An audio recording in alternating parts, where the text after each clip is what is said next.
different to a layperson than it does to an expert. Body-worn cameras, as is the case here in this trial, the piece of evidence we asked you to interrogate. How does a camera, let's start generally with, forget taser or axon taser for a second, just generally, you had to have training and experience both in your degree work and in your professional work on how the human eye sees color, light, objects. Is that true? It's true. Can you explain what rods and cones are to the court?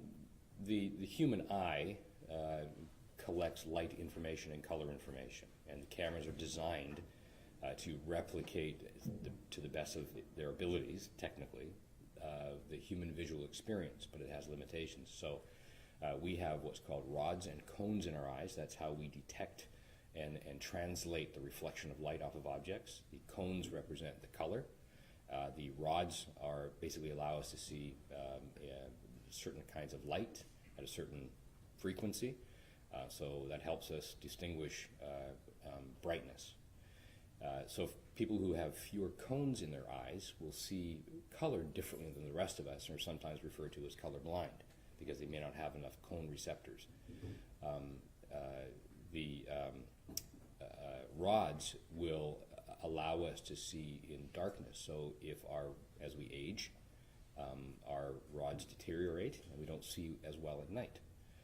So cameras are different. Cameras use what's called a CCD, a charge-coupled device, which is the optical system directly behind a lens, and it collects what's called photon energy, which people refer to incorrectly as light, but that photon energy is in a broader spectrum than what our eyes can see. By spectrum, I mean electromagnetic spectrum. So it sees light or a frequency of reflective information in the infrared frequency, which our eyes can't see, and that's above 750 nanometers, and it sees all the way down to about 430 nanometers, which is what we can see. So that spectrum is where color is, and that's where our rods and cones are sensitive to. The cameras have a little bit more broad sensitivity if they have their infrared filter removed to allow infrared light in. So it gives them it gives the cameras an ability to see in darkness. Many cameras, like body-worn video systems, have the infrared filter that is locked, and so it doesn't see that frequency above what is the 750 nanometer cutoff. So if it's dark, it's going to be dark. If the infrared filter were removed, which can be automated, then it would see into darkness. Things would look black and white, but we'd see in that dark area. So for an example for the court, when we see the proliferation of home video camera systems, CCTV for the house, the do-it-yourself stuff, that at night we may see a black and white image of our house. In the daytime, the same camera's color. We're controlling it from our phone. We haven't done anything. That's the cutover? Correct. So the camera has a sensitivity to a certain light level. They're all slightly different. I have a number of cameras around my residence, and at a certain time of darkness, the camera will switch from color to black and white. And then it'll be a switch, you can see it. It'll flash over. Do cameras, and I guess go back into this, you're aware that there was a particular type of axon camera in this case? Yes. Is that correct? Yes. Do you remember the model type? Yes, it's a Flex 2. And as part of your interrogation of the matters in this case, did you learn the technical specs of a Flex 2 camera? Yes, I teach how to use Axon cameras, the different variations, different models, and I consult for Axon, so I'm very familiar with the Axon Flex 2. Are there limitations or range, lack of, poor question, Mr. Fredericks, is there a field of view for a Flex 2 camera? Is that the proper, if I'm looking at this, if I understand your field of science, the human eye can see at about 180 degrees, even if we put our hands behind our... More than 180 degrees. More than 180, I can see my fingers even though they're behind my eyes at this point. Correct. As an example. Mm-hmm. What is that called when we're looking at field of view? The Flex 2 camera, what type of field of view does it have? It has a horizontal field of view of 102 degrees, and a vertical up and down field of view of 55 degrees. Can a Flex 2 camera or any body-worn type camera like this, how does depth perception captured in a camera system? How does it versus how a human eye would see stuff? Well, in most law enforcement configurations for cameras, they're designed, and I was part of the design for the standards for the federal government. The cameras usually employ a wide-angle lens, different from what we'd see from a television camera, for instance. The wide-angle lens has the effect of having a bit of a distortion around the edges, so that we get what's called barrel distortion, where it becomes sort of more circular around the edges. The effect of having a wide-angle lens, excuse me, makes objects look further away than they actually are. So the best example I can give is when we're driving our car and we look at the side view mirror, the National Highway Transportation Safety Authority mandates a certain warning that when everybody looks at their mirror, they can read it, and it says objects are closer than they appear. And that's because it's a wide-angle lens. So it's a warning to drivers. The same applies to body-worn video, in-car video for law enforcement, for the majority, not for all of them, but for the vast majority, and certainly the Flex 2, that when you look at the video and you see what should be on the edge of the image, a straight object like a window, the window will look like it has a curve on it. The result is that it makes the window look a bit further away than it is, that then gives the illusion and the misinterpretation for a layperson that the object is further away than it actually is. So that's part of the warning that we provide to say, that occurrence, that event that's happening, is actually closer to the person wearing the camera than it appears to be on the video. With respect to Flex 2, those were purchased by the city of Fort Worth to be assigned to their patrol officers, that's your understanding? Yes. And you had a chance to look at an audit trail with respect to the one that former Officer Aaron Dean was wearing that night, is that correct? Yes. You've talked about video. There's actually two more streams if we were to roll a definition up called digital multimedia evidence, or DME. There's three streams, is there not? Audio, video, and metadata? There's two streams. There's audio and there's video. Okay. And the metadata will be carried in one or both of those streams. Does the metadata that's carried in one of those two streams tell you more about how the video and the audio were captured? I guess each of them has their own metadata? Well, metadata is basically data about data. And apart from the video stream information, the audio stream information, the rest of the data is packed full of metadata. So each image has metadata at the front of it in what's called the hexadecimal code that makes up the video. So as a tool that is reading the video and trying to display it gets to an image in billionths of a second, it will read how many pixels across is this image, how many pixels up and down is this image, therefore how should it be displayed, what type of frame, in other words, what kind of codec was used. And there's three different frames in the Flex 2. One is a reference frame, then there's a bidirectional frame, and a predictive frame. All of those frames work together to borrow information back and forth to try to create a picture that is relatively accurate. It often uses information from previous and from future images. So it's a hard concept, but a group of pictures is created before the video is actually encoded. So an event's occurring, the camera is sampling the images, holding the images in buffer.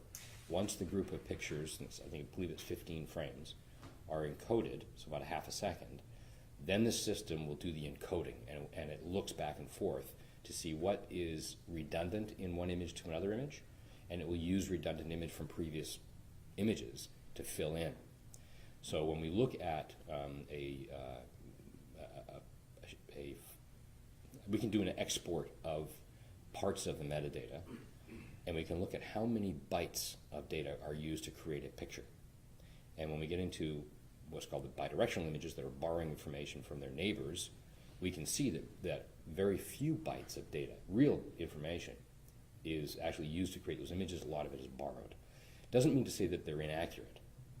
The encoder looks to see, for instance, this room. If I were to take a photograph of this room and take 10 photographs in a row, as the people in the room are being recorded from image to image, somebody might have their eyes closed, and if there's enough resolution, when I snap the next picture, their eyes will be closed. But the ceiling basically doesn't change as long as my camera doesn't move. So these systems will say, let's just reuse the ceiling information from image to image to image because it's the same information. If the resolution, if the sensitivity of the encoder is not enough to see somebody's eyes closed and then open, so if there's not enough pixels in it, say a bidirectional image or two bidirectional images in a row, even though they may have their eyes open at that time of the recording, the system will say not enough redundancy to trigger new data at that position, so it will just reuse the person's eyes closed from image to image to image until the next, what's called a reference frame. What do you mean sensitivity when you're talking about the camera? Well, the system uses an MPEG encoding. MPEG is Moving Picture Experts Group. And each of these systems has a sensitivity, and you can dial it down on the cameras to save storage.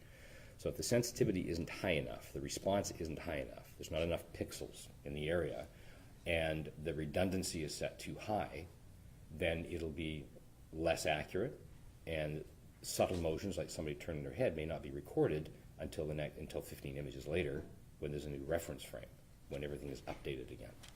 So it gets complicated. This is a week-long class I teach, hard to do in 5 minutes. So is that the follow-up to that, you made some observations, if you did, I believe, on the record level of this Axon camera in this particular case, did you not? Yes. All right. When a camera can record, if I understand the Flex camera from Axon, it has 4 possible settings of record value. Is that, if I'm using the wrong term, please correct me. That's fair. Yes, that's right. When we talk about record value, what are we talking about in what we might see for a monitor, dimensions of a monitor we might see at Costco or Sam's or something like that? Is that how you relate pixels across the screen, or? Well, the monitor will interpolate the image. So I could take an image with 15 pixels across and 15 pixels down and present it there, and it will force it to be large. And it will use what's called an interpolation method, and I don't know what that does to it, but it will alter the information. It will change the edge pattern and the color, and it will not be the same if I'm looking at a small image. The camera systems have a range of settings, and the agency can decide what setting they want from about 848 pixels across by 480 pixels down.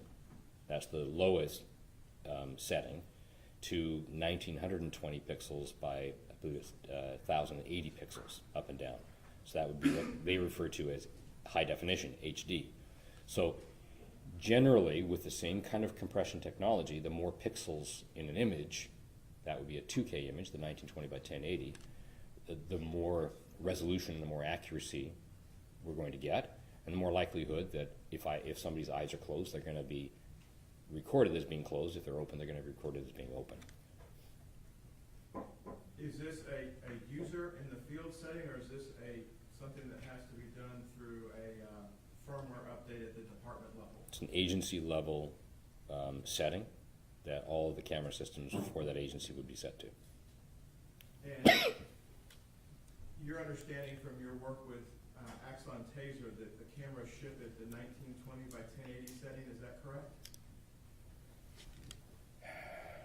I think there's an option when it's shipped that the agency purchasing can say ship it at this is the resolution we want.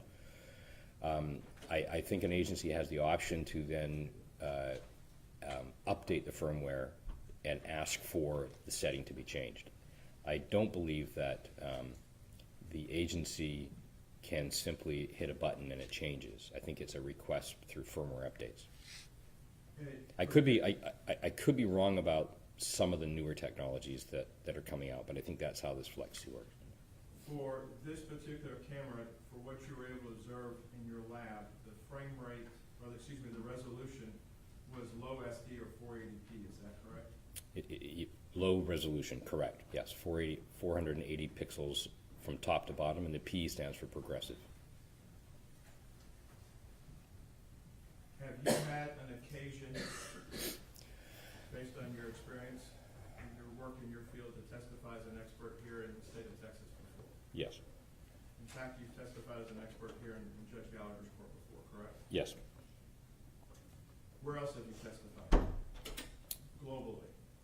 I've testified in most states in the U.S., most provinces in Canada, testified in Ireland, New Zealand, the U.K., the Caribbean. Can I approach him, Your Honor? Yes, sir.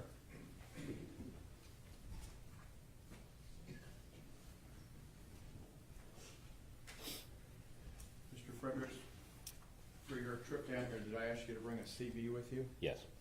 I'll show you what's been marked for identification purposes as Defense 33 and ask you to take a look at it. Yes, And is that your CV? it is. We'd offer 33 for the record, Your Honor.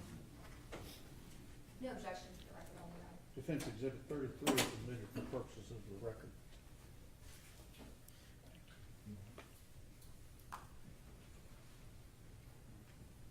Mr. Fredericks, that doesn't have all of your testimony before various tribunals listed in it, does it? My CV goes back about 10 years for trials. I have records that go back to the very beginning, but my current CV is always 10 years back.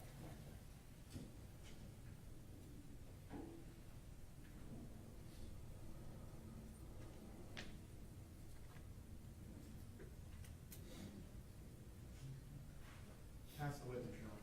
Ms. Dinger, will you need Defense 33? I have a copy of it, thank you. Good morning, how are you, sir? Fine, thank you. Good. I know you testified a ton both for the state and the defense over the last however many years. How long have you been testifying?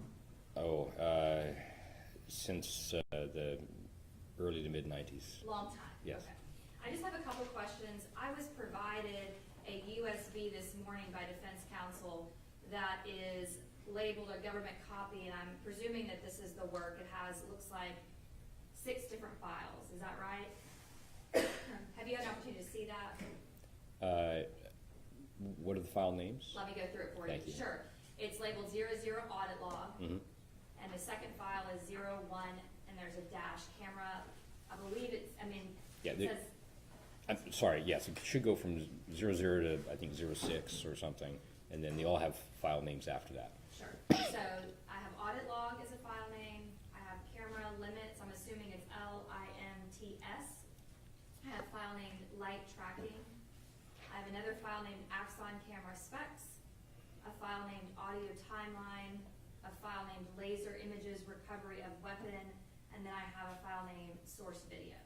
Yes. Are those 6 files all of the file, or excuse me, I guess that may, yeah. Are those all the files that you did in preparation for this case that you reviewed and or, because the source video is the body camera video, correct? Yes, From the defendant's body camera?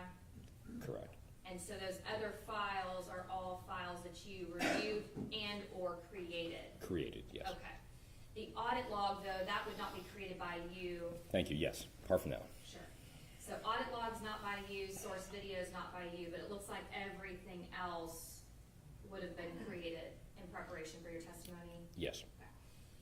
Is there anything else that you created outside of these files that I just mentioned, sir?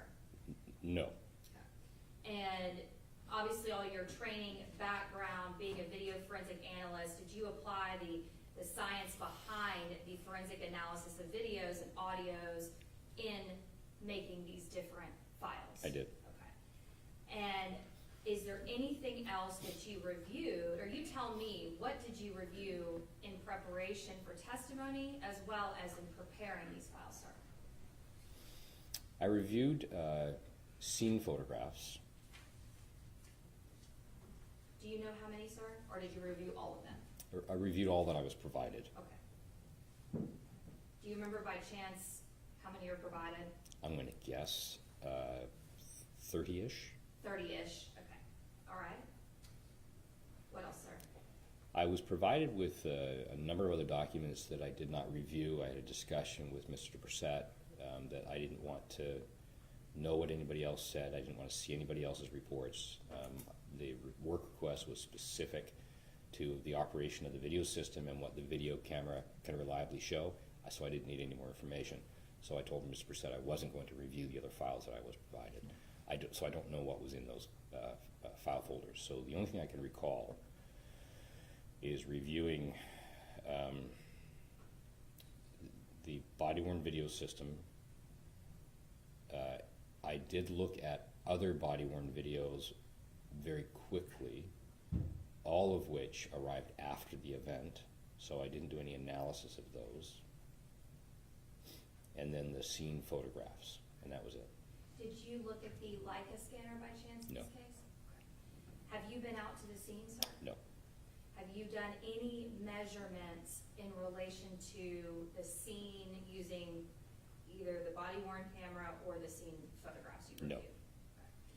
And are you limiting your testimony today to purely just the body camera that was worn by this defendant? And the scene photographs. Okay. And the scene photographs that you reviewed, you said you reviewed 30 photographs.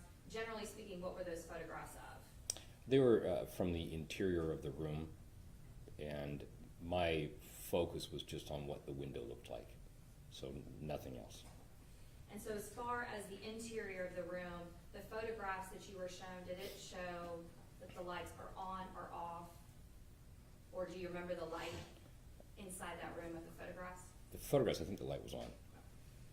And you did not review any, even though you were maybe provided some interviews, you did not review any interviews of any of the other witnesses that were there at the scene, either at the time or shortly thereafter? I avoided looking at anything like that.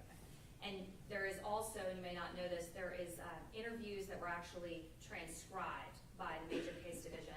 Did you review that transcription? I'm unaware of that.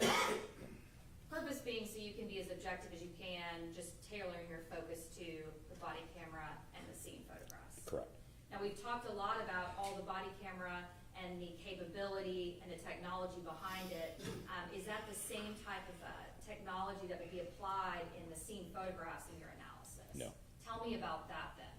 The scene photographs? Yes. The scene photographs would have been taken by a still camera, Okay. so And quite different. Okay. And so as far as, you're the expert in the area of when you talk about body camera versus a fixed image or a fixed camera, but as far as the scene photographs, what do you plan to testify about today in those photographs that you reviewed? Just that I considered what was in the window, the condition of the blinds, the location of the window.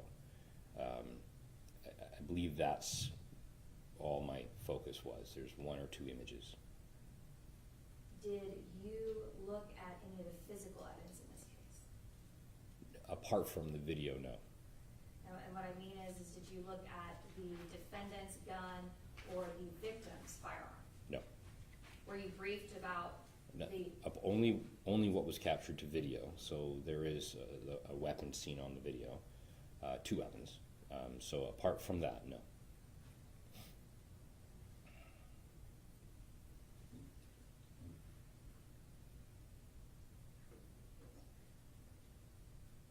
I don't have anything further.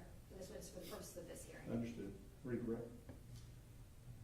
Mr. Fredericks, in fairness, we kept you away from the videos of anybody else. In addition, we kept you away from Mr. Dean at our office yesterday when everybody's coming into town for today.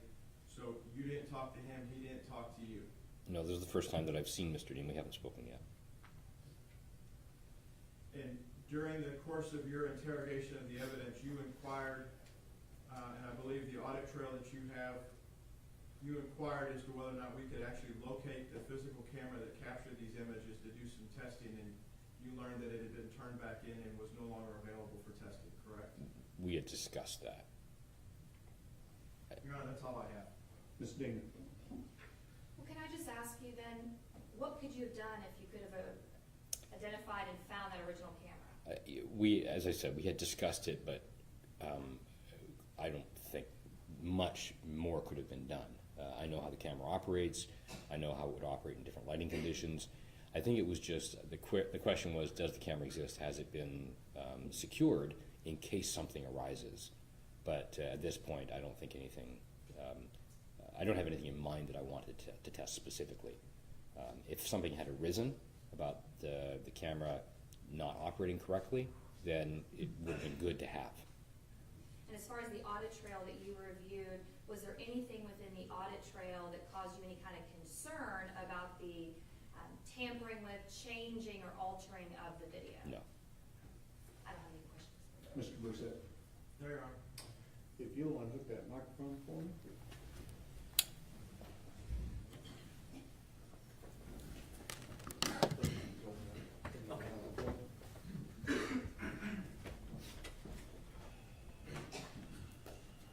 Does the state have any objections? I do not, Your Honor. All right. You need a few minutes before we get started. He has a motion. Oh, I'm sorry, Mr. Gill. Judge, the state hadn't rested its case in chief on the guilt innocence phase of the trial. The defense at this time would ask the court to direct a not guilty verdict through the jury, and that the state has wholly failed to bring forth evidence as to all elements of their case. That request is denied. How long do you anticipate you'll need? We have all the jurors present. 10 to 12 minutes, Judge, quickly. Let's start at 9:25.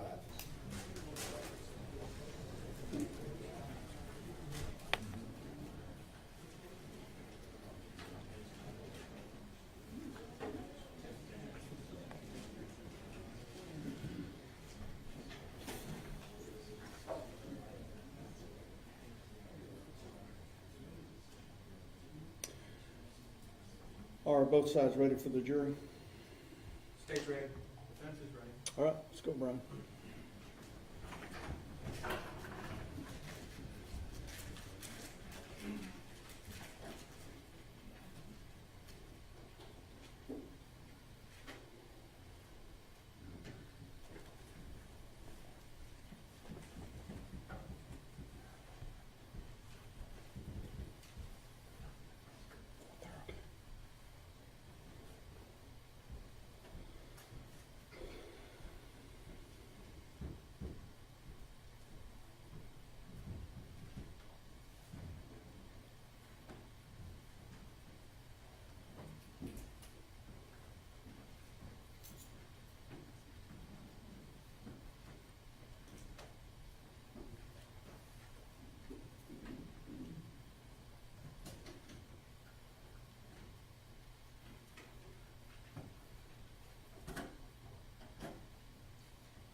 Everyone may be seated. Good morning. We are ready to proceed. Mr. Brissette, Mr. Gill. Thank you, Your Honor. At this time, the defense calls Aaron Dean. Mr. Dean, come up.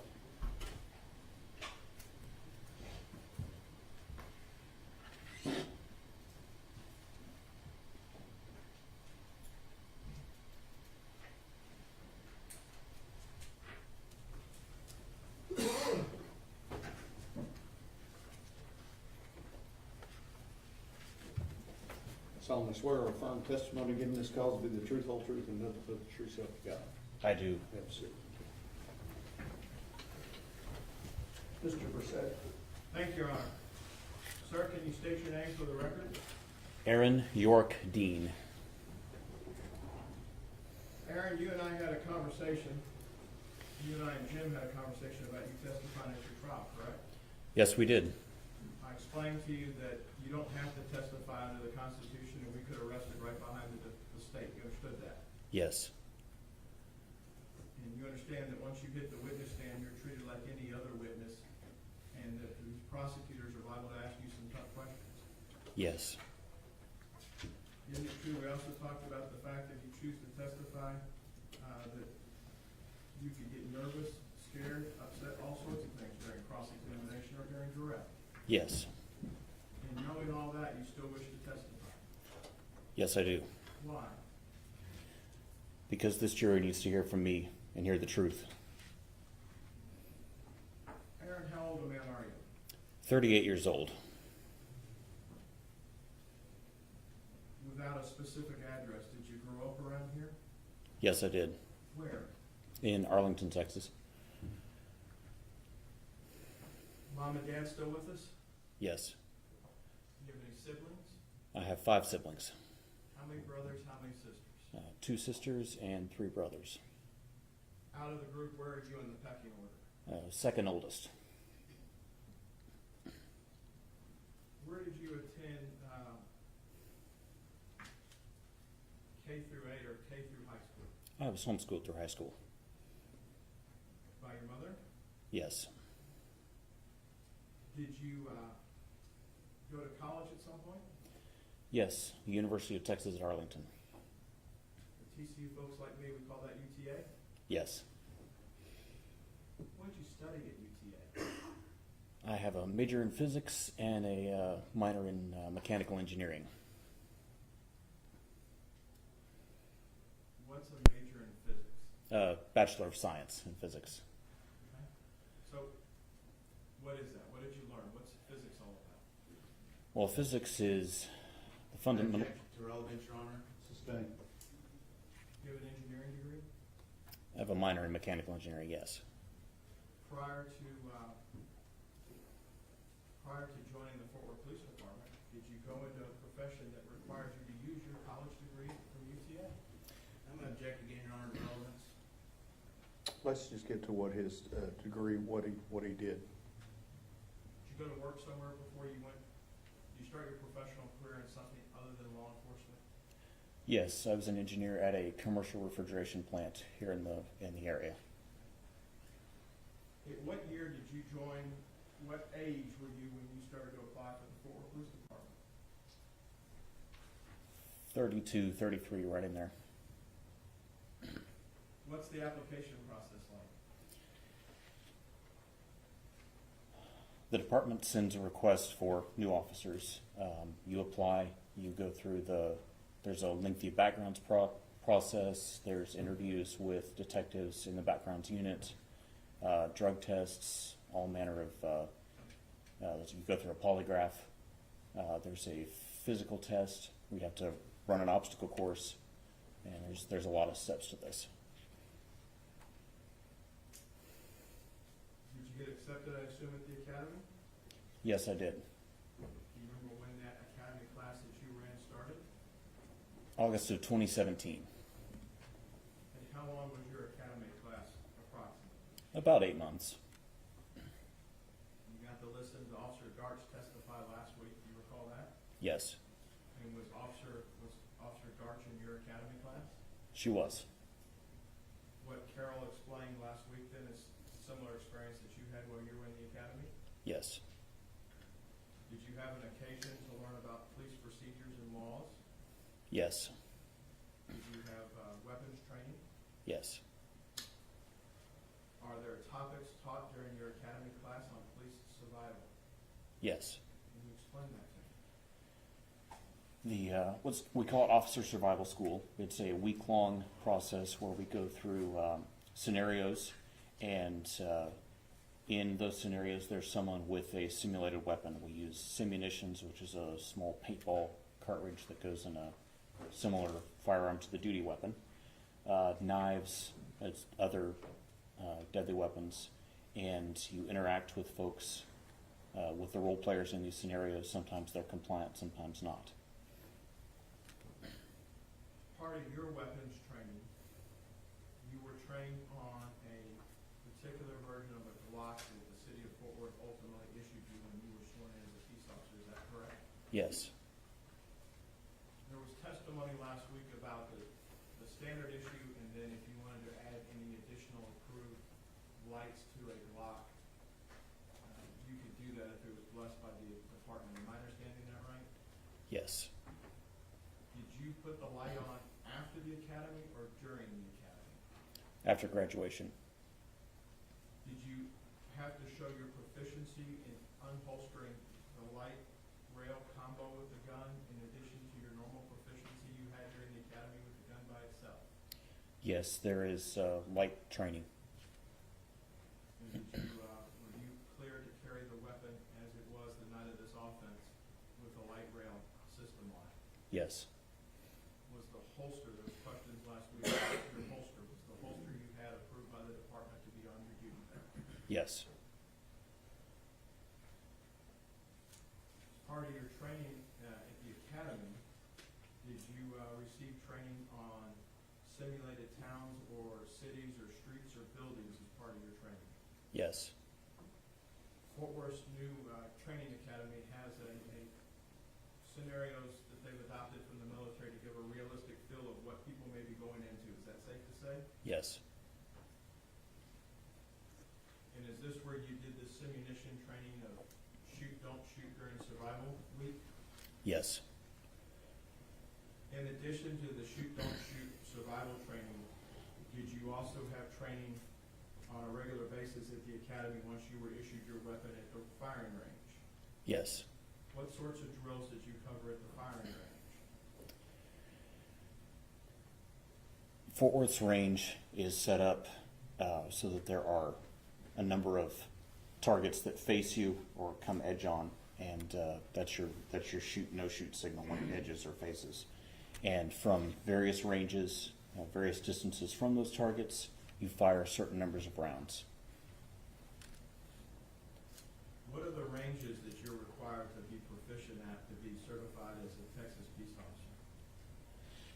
Drills go everywhere from 1.5 yards to 50 yards. And you would have to qualify with your Glock that you had that night at those ranges, is that correct? Yes.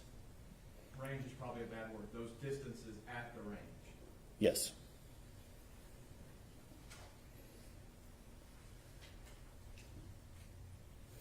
During your time at the academy, did you and Officer Darch, did you get to practice some of these drills together when you're in the survival classes or in the other parts of the training where you were acting as a team? Yes, we were on some scenarios together. At some point, did you take the final test, both at the state level and for the department, and were you cleared to leave the academy? Yes. After graduation, you go immediately, if I understand, right back into an in-service class for a couple weeks? Yes, that's correct.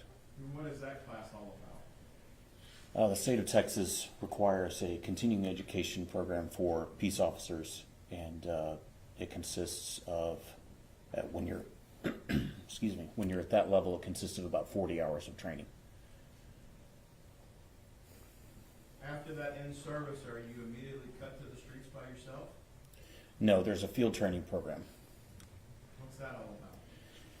For about 5 months, you ride alongside other officers, multiple other officers, and work calls with them, and they grade your performance and critique what you've done and give you tips on how to do things better. Are you working days, nights, or a combination thereof? Combination of all of them. Where did you do your field training at with respect to the divisions in the city? East Division and Central Division. During your time with a field training officer, did you have an opportunity to respond to different priority levels of calls within the city of Fort Worth? Yes. Is it safe to assume that as part of your training at the academy, you learned how to use the mobile data computer that's in the car? Yes. Is there an acronym for that? Yes. What is it? MDC. And were you given training on the radio system at the city of Fort Worth for the police department? Yes. The night of October the 12th, you had how many radios available to you? 2. Where were they located? One was in my vehicle, the other was on my duty belt. And the car or vehicle, were you in a car or a SUV? What were you in that night? It was a Charger. Is that a car? It's a car.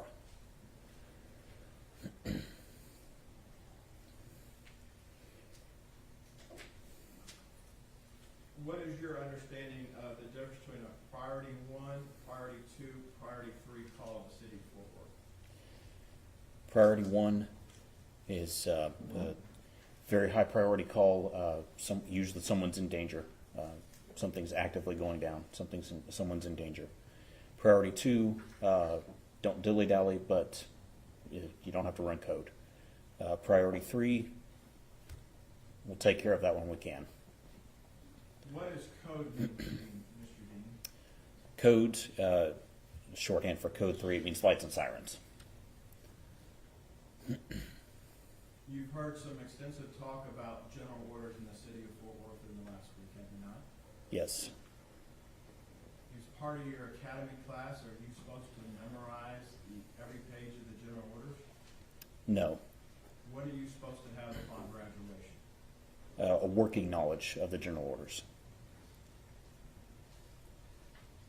At the time of this incident, you were what is known as TCOL certified to be a Texas peace officer, correct? Yes.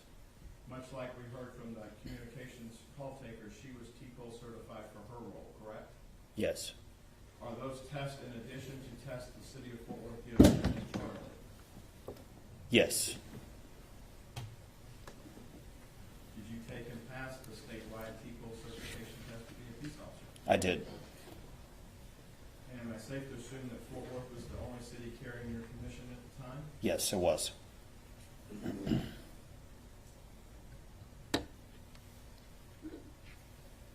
Is part of your understanding and working knowledge of the general orders and the communication system in Fort Worth,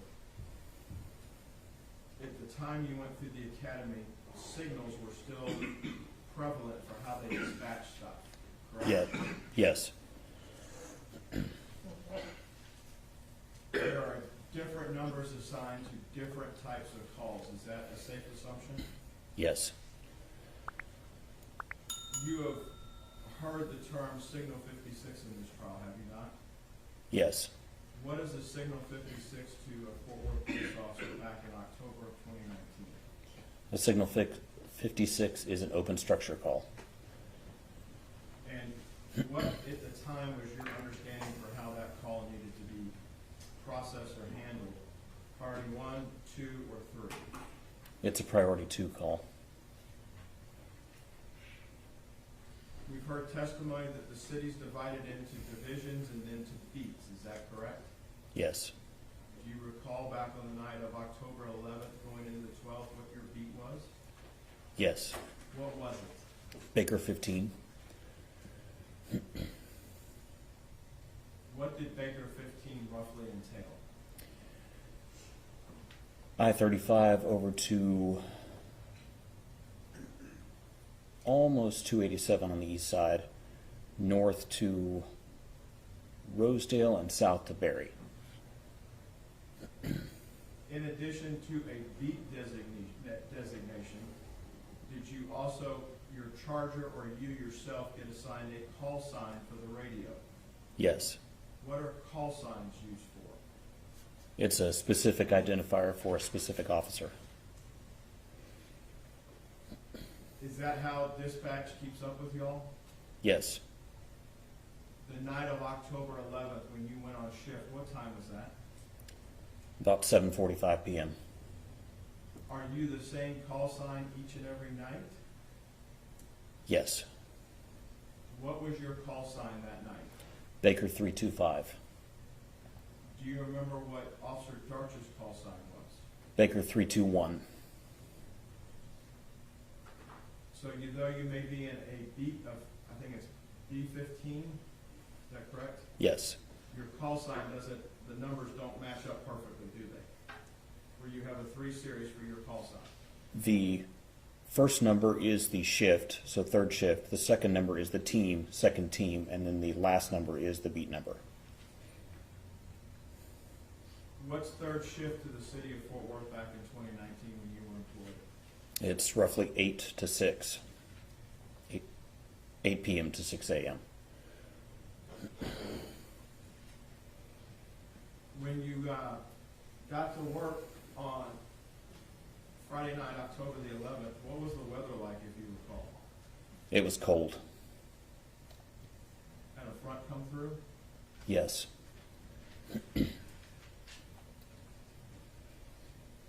From the time you finished your FTO to the night of Friday, October 11th, approximately how long had you been on the streets by yourself at that point, if you had? A little over a year.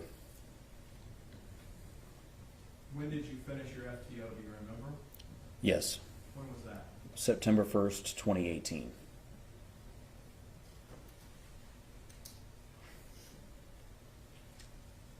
You go to duty that night, do you have, in the military they call it a quartermaster, you have a distinctive uniform on that night, correct? Yes. Are you, how does it work for the city of Fort Worth? Do you have to buy your uniforms? Are you given your uniforms? You're given 2 pairs of shirt and pants. There is an approved list, then an approved list of vendors. So an approved list of items and an approved list of vendors, and then you have to go purchase after that. Can I coach with you, Sean? Yes, sir.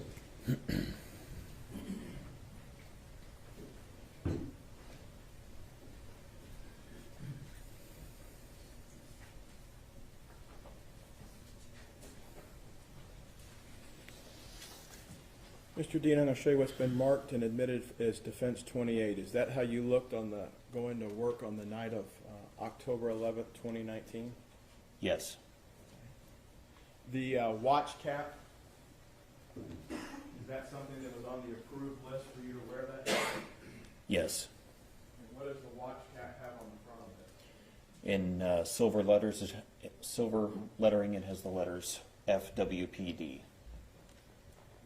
Is that an acronym for something? Yes. What's that an acronym of? Fort Worth Police Department.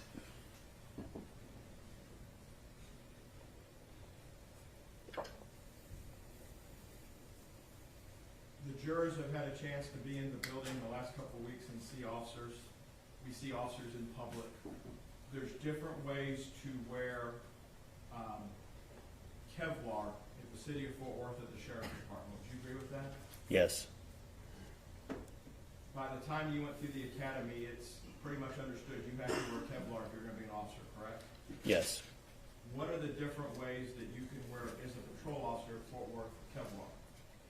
There's a vest that straps on under your uniform shirt, and there's one that goes on over the uniform shirt. On the night of October 11th, which configuration did you have? I had the inner vest, the one that goes inside the uniform shirt.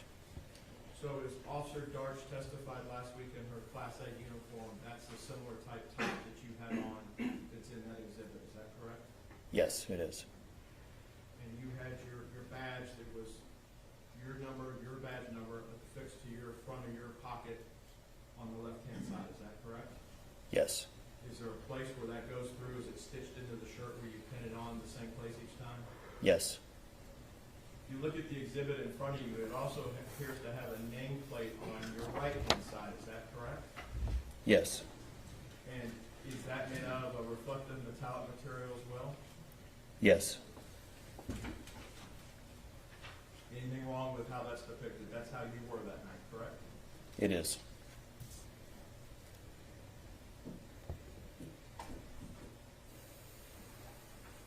The night, October 11th, 2019, going into Saturday morning, early hours Saturday morning, the incident that we're here to talk about in trial, this wasn't the only call for service you had worked that night, correct? No. How does an officer, once you put your uniform on, do you put it on at the station? Do you go to a station? How does that shift start? There are options. Officers can put their uniform on at home and come in dressed, or they can dress at the station. Which did you do that night? I dressed at the station. And just roughly, where was your station that night? Where did you go from? It's at Hemp Hill and Magnolia. Across from Paris Coffee Shop? Yes. Do you, is there a roll call still? Is that, we see it on TV, is there still roll calls at departments? Yes. You take a roll call briefing and then what happens? Then you go out and find a car, and then start your shift. Go take calls. You have to log into the computer, Yes. and it's based on your login that's unique to you, they know where your call sign is for the night. Yes. How does an officer such as yourself on patrol on third shift in the central district get calls? They're dispatched over the radio or through the computer, usually both. When you're dispatched to a call, do you consider that an order? Yes. You're ordered to go take care of something. Yes. I laid a second exhibit up there, Aaron, when I went up there. Can you tell me what the defendant number is? 29.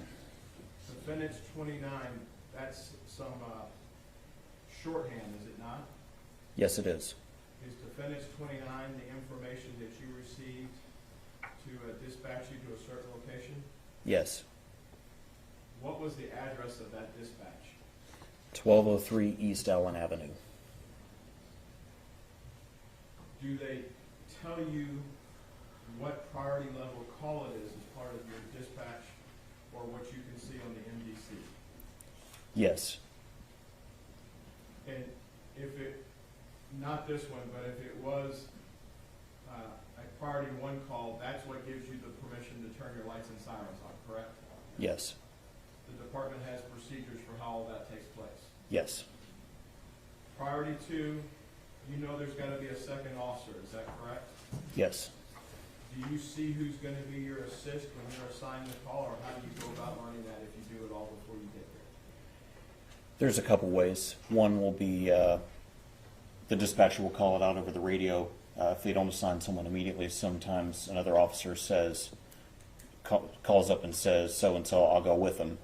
Or it's dispatched directly onto the computer and you can see who's going along with you. Do you recall this night whether it was the dispatch ordered to, or did somebody volunteer to go with you? Officer Darch called out, Baker 321, I'll go with him. So that assigns her to the case, to the call sheet as well, is that correct? Yes. When you, did you make it right to the residence? No. Who arrived first? Officer Darch did. Mr. Dean, when you got there, was Officer Darch in her vehicle still, out of her vehicle, or something else? She was already out of her vehicle. And where did you park? Right behind her on the west side of Mississippi Avenue, facing south. You just told us the call was on a different street. Yes, the call was at 1203 East Allen. We were parked at the intersection of Allen and Mississippi, just south of Allen Avenue. Aaron, why did you park there? Well, I was meeting up for two reasons. One, I was meeting up with Officer Darch, but we also don't want to park directly in front of a call location. Why? Because we don't want to give away our position to a criminal actor who might be on scene. It's for officer safety.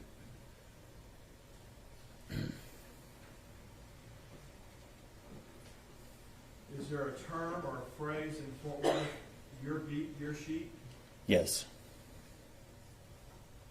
That doesn't equate to your beat, your lead though, does it? Usually it does. Darch was already out looking for the address, correct? She was. Y'all worked together before. We have. Any issue with that? Not at all. Besides, you got the wrong house. Right. Did y'all come back to the car, either yours or hers, and figure out what the address should be? Yes. From where you're at Mississippi with your cars, because you're parked right next to each other, Yes. so you're behind Darch, Yes. where do you and Carol walk next? We walked across the street from the southwest corner of Allen, Mississippi to the northwest corner of that intersection.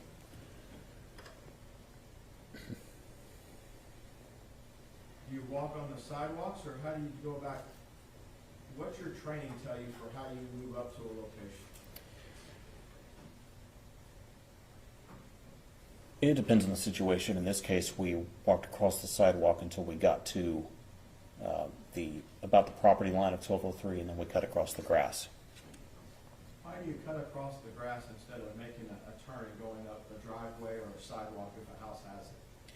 So that a possible criminal actor inside the house isn't seeing us walk straight up to him, up the front door, up the front porch. When you're walking up to this location that night, are you using your training and experience to get there? Yes, Are you using your sensory perception? yes. What are you seeing, what are you hearing as you walk up? The street was dark.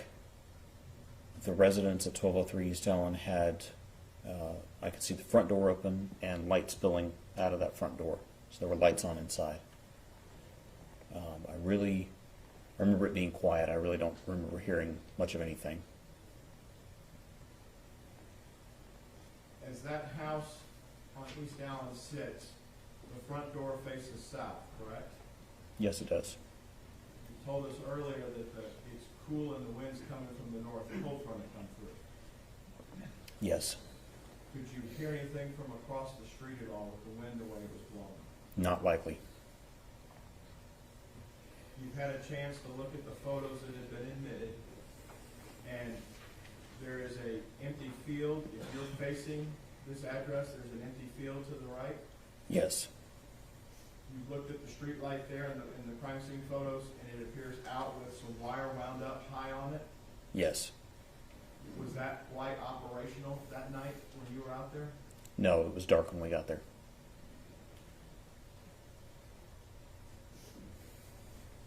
When you, Aaron, when you and Carol walk up to the front door, do you stand right in front of the door?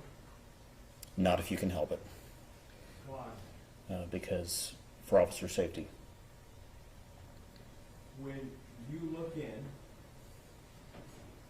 the front door, the addressable side, the front side of the house, Yes. what observations do you make,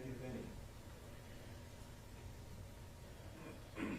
I observed that the storm door, the glass door was shut, the inner door was open.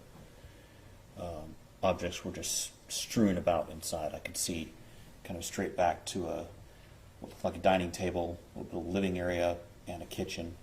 I could see objects just strewn all over the floor. It looked ransacked. It was a mess. The call details that you have in front of you, I believe one of the lines that the call taker gave dispatch and then ultimately you is that door that you're looking at was never open. Is that correct? Yes. What was going through your mind at this point? That we had a possible burglary at that time. Did you take steps to record evidence at that point? Yes, I did. Explain that to the jury. Fort Worth police officers are equipped with what's called an Axon Flex 2 camera. It's a body-worn camera. There are several different ways to wear that camera. Some officers get glasses. You can wear it on your shoulder, which is what I did. I had it mounted on my shoulder. And there's a little control pack for it as well. It's a battery and an on-off switch and a record and mute switches. And I carry that on my belt in front of me. So I saw all of these things going on inside and looked down to make sure it was on. It was not, so I flipped it on and started recording. Aaron, is it a wireless connection from your shoulder to your utility belt? No, Is it a cable connection? it is a cable connection. So you have a lot of stuff underneath your uniform shirt then. You have a vest plus the wire. Yes. What do you do next, Aaron? We then stepped around to the side door to see more of the house. As I stepped to the side door, I took a quick peek at the car that was sitting there. I didn't see anybody in it. I looked through that side door. First, on the door itself, there was some of the frame looked like on the screen was kind of pulled apart. Looking through the door now, I could see more of the living area and more of the kitchen. And again, there were just items just spilled everywhere. Kitchen cabinets and drawers were open, and items all over the counter. It looked like items had been pulled out. It looked like someone had gone through the cabinets and the drawers looking for valuables to steal. Based on your training under the general orders, how are you supposed to run a signal 56? Well, you're supposed to examine the whole structure for signs of forced entry. So you're gonna walk around the structure and look for signs of forced entry. Tell me about this screen you just mentioned. What do you mean by that it looked like it wasn't intact? I don't recall noticing much about the screen itself. It's just the frame. It looked like over something around the edge of the frame was just kind of pulled back. At the base of the door, did you make any other observations? Yes, I observed a screwdriver laying there and some lawn equipment. Why would a screwdriver catch your attention on an open structure call? It could be an implement of burglary, something to pry a door or a screen off with. What did you and Carol do next, sir? We continued on around the house because the procedure says we have to inspect the structure. So we continued on towards the back of the house, towards the backyard.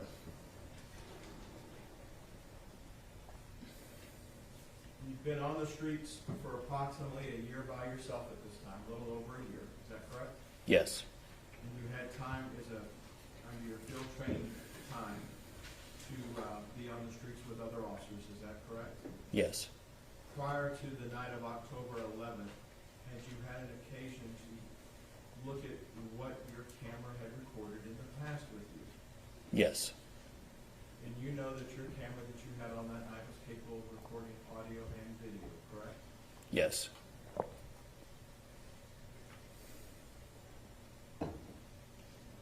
Did the camera always capture what you saw? no, Did the camera always record what you spoke or heard? no, For the jury's benefit, the picture of you that night, Officer Darch, I believe, testified last week that y'all were wearing a Motorola handheld radio at some point on your belt, correct? yes, And am I right that it loops behind you and hooks onto the front of your shirt? yes, From that mic that's there in front of you, you could key that with one hand, yes? yes, Does it also have an earpiece that goes back to your ear if you so choose to do that? yes, So any broadcast or any communication, you're really, if somebody's talking to you and the radio might be talking, you're listening with one ear. yes,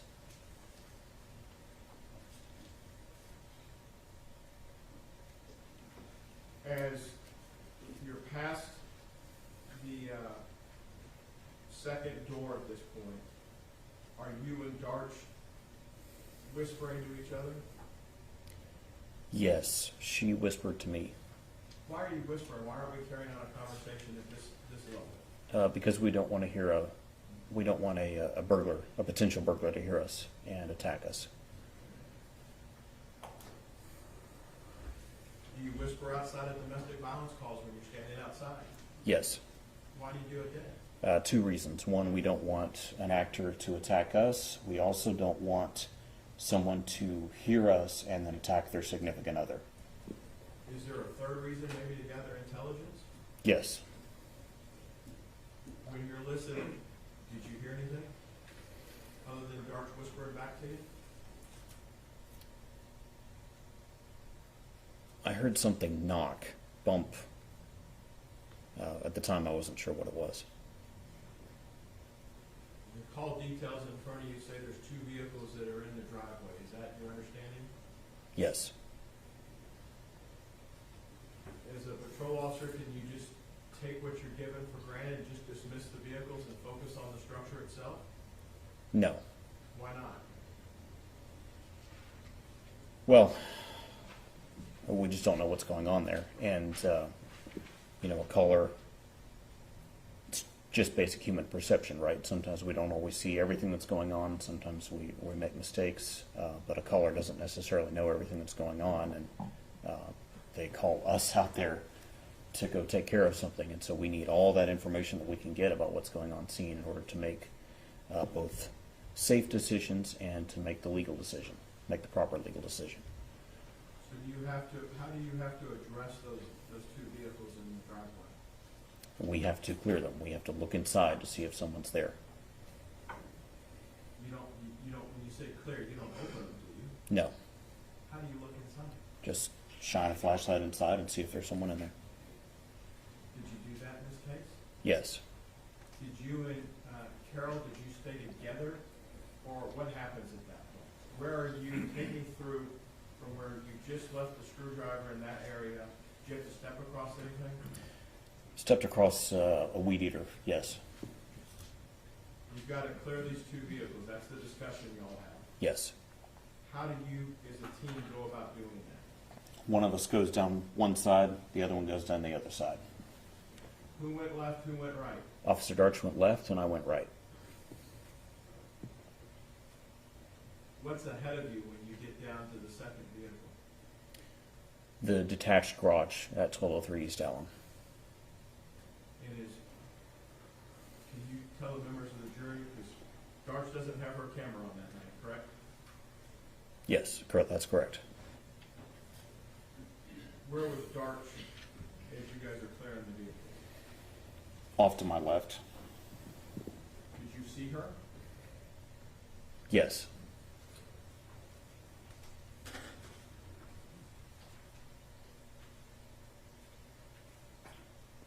What was the visibility out there for you that night? You talked about it being dark and you've seen your camera. Did you see better than your camera? Yes, a little. You get to the detached garage, what do you do next, Dan? I took a quick look at the garage door. It didn't seem to be, none of that seemed to be broken into. Then I looked towards the left, towards the gate. Describe the gate for the members of the jury. It was a standard privacy fence gate, let's say 6-ish feet high, hinged on the left with standard off-the-shelf Home Depot hinges and a latch. Again, it just looked like a run-of-the-mill everyday gate. You're at the gate on the left side then? Yes, Officer Darch is on the hinge side, yes, and you have a motor vehicle right there, correct? correct. We heard last week from Officer Valderas, we don't know exactly how wide the gate is, do we? No, Was it tight quarters right there? yes, Part of your training and tactics that are taught by the city of Fort Worth is when you're going into an opening with two officers, two or more, is there a crossover technique that's taught at the academy? yes. Can you explain that to the members of the jury? The person standing on the left side of the opening goes to the right on the inside, and the person standing to the right of the opening goes to the left on the inside. Because of your position at the gate, you're going left, Darch is going right. Yes,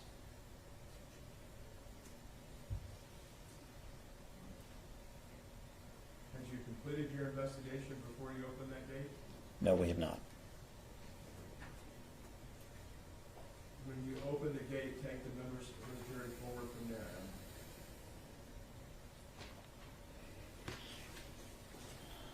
So I opened that gate with my handheld flashlight, took a quick look to the left, and observed the back of the house with a window and an air conditioning unit to the side. The window was pretty much right up against the fence. Quick look to the right just to make sure there was nobody standing there, and then moved on into the left. Could you sense or feel that your partner, Carol Darch, was coming in and covering your backside? Yes,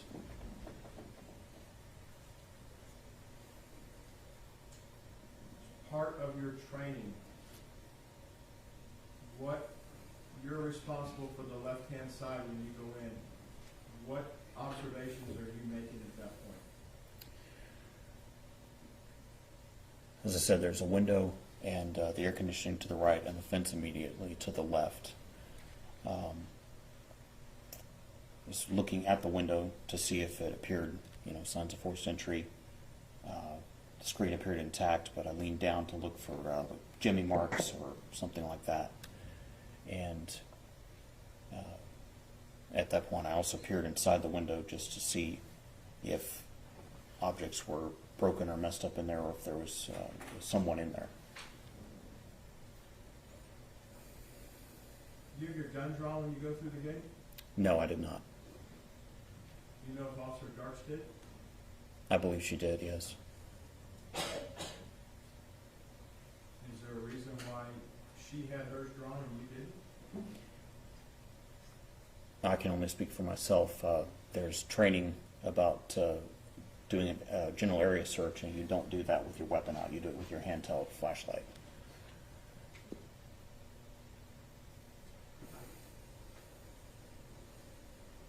Aaron, when you looked into the window, did anything catch your eye? Yes. Can you explain that to the jury? As I looked through that window, low in the window, I observed a person. Couldn't tell black, white, male, female. I saw the torso bent over horizontal, and could see about this much up on the arm, and then about the same on the leg, just the upper leg to the hip. And the upper arms, I could tell there was movement, like the upper arms were moving, like someone was reaching for something or grasping. Did this torso, this silhouette, is it okay to use silhouette? Silhouette, yes. Were they near the window or away from the window based on what you could see at the time? Very close to the window. You've seen your video. Yes. Are you able to see into the room where the camera cannot? Yes. When you see this silhouette of the torso, would you say it is an adult torso or a juvenile torso? It was an adult torso. Aaron, when you see that adult torso at the window, what do you do? Well, I thought we had a burglar, so I stepped back, straightened up, and drew my weapon, and then pointed it towards the figure. I couldn't see that person's hands, and we're taught that the hands, and it's what's in them that kill. We need to see the hands. We need to get people to show us our hands and get control of those hands. So I drew my weapon, intending to tell that person to show me their hands.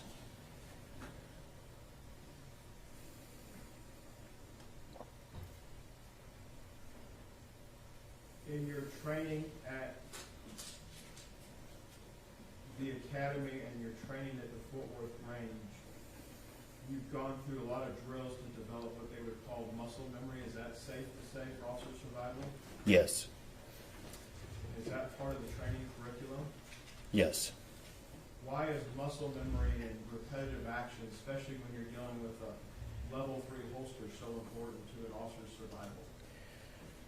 Because of the holster safety features that have to be deactivated, and also because police work by its nature is reactive. In other words, we're always responding to something, and we're taught that action always beats reaction, so we often end up behind whatever someone else is doing.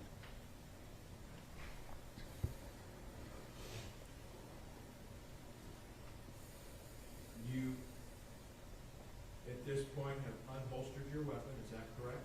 Yes. Is there a point or a series of frames on your video where the video just goes dark at this point? Yes. Why did the video just go dark if you know? Where did your light source go?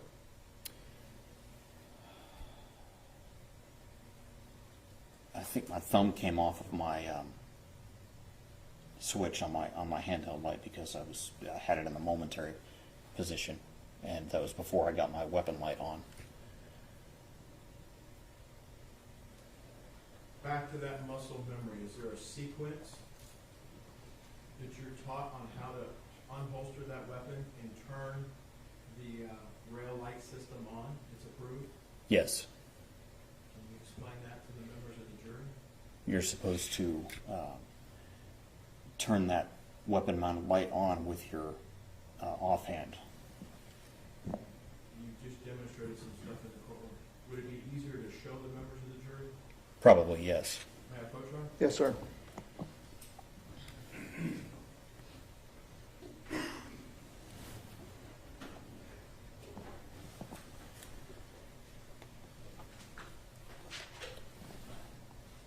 Do you need me to stand? No, not yet. Aaron, I've just handed you a flashlight. It's a stream light, is that correct? Yes. And is that your stream light? Yes, it is. And is that a rechargeable light that officers are allowed to carry? Yes. Now, does that stream light have several different buttons on it? Yes. It has two, does it not? It has one. Okay, yours is only on in the back? Yes. That button has a couple of different functions in, is that correct? Yes, it does. What do you mean by momentary on? If you would, if you're gonna just energize it, point it toward the judge's smartboard. What do you mean by momentary on? Momentary means you slightly depress it and it only comes on for a moment. If you let the pressure off, it comes off. It turns off. And is there a way to click it and turn it all the way on? Yes. Okay. When you were going around, if the jury looks at the exhibit again, the video, when you shine your light on and off, that's you toggling the back of that light with your left hand? Yes. You mentioned an offhand. Is there a primary hand for your firearm at the academy? Yes. Are you right-handed or left-handed? I'm right-handed. So that would be your firearm hand, your right hand, correct? Yes. So your offhand would be the one that your stream light that you just showed the jury against the judge's smartboard? Yes. And how are you taught to turn on the light system? If we were on my rubber gun here, how are you taught to turn on the light system here? To use this hand to do it. So if I have this, if I have your flashlight in my left hand, how am I supposed to, what are you supposed to do? If the flashlight's not in my hand, is there a switch on your rail light? Yes. Is it like a flapper switch that comes down? Yes. Is it on both sides? Yes, it is. Were you able to turn it on the left-hand side? I was not. How did you turn on your light's on from the video, how did you turn it on? Once I realized I wasn't able to get it on with my offhand, I reached up with my trigger finger and flipped it on. Explain that to me. Well, since it rocks on both sides, I came up, was trying to get it on, it wouldn't come on, and so I just reached up. I keep my trigger finger off the trigger until I'm ready to shoot anyway, so it would have been up on the frame of the weapon, and then just reached and flipped that light switch on.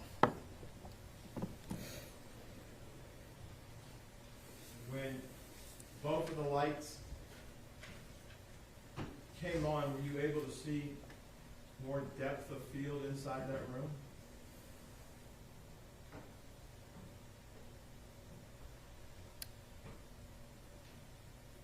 Depth of field meaning into the room?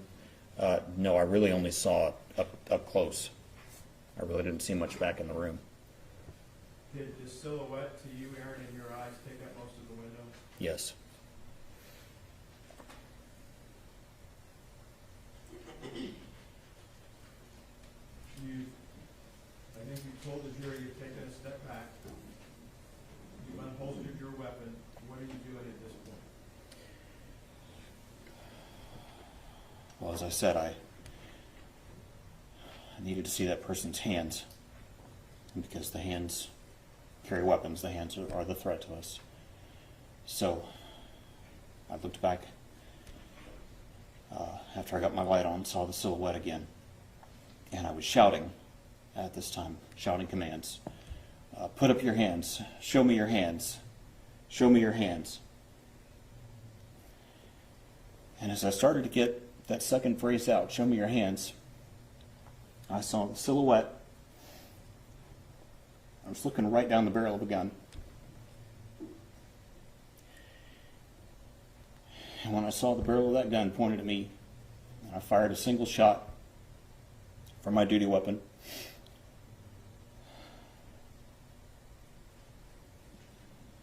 And immediately had the flash from the muzzle reflecting off the window. And of course, as my weapon recoiled, the light was bouncing back in my face, so I couldn't see. When my vision cleared, then I observed the person that we now know as Miss Jefferson. I heard her scream and saw her fall like this. And I knew that I'd shot that person.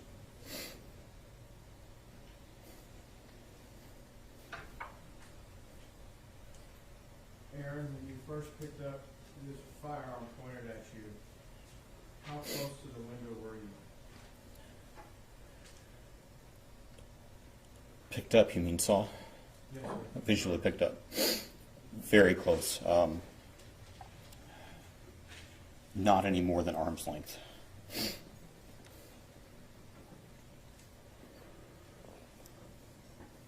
may be an obvious question, but I need to ask you. You see the weapon. Is it in the silhouette's hand? What do you see? I just saw the silhouette of the person and the gun. I don't recall seeing hands, but I did see that weapon pointed at me. You're not saying the gun's on the floor. No, the gun was pointed directly at me. And about how high up on the silhouette was the gun in your mind when you were looking at this?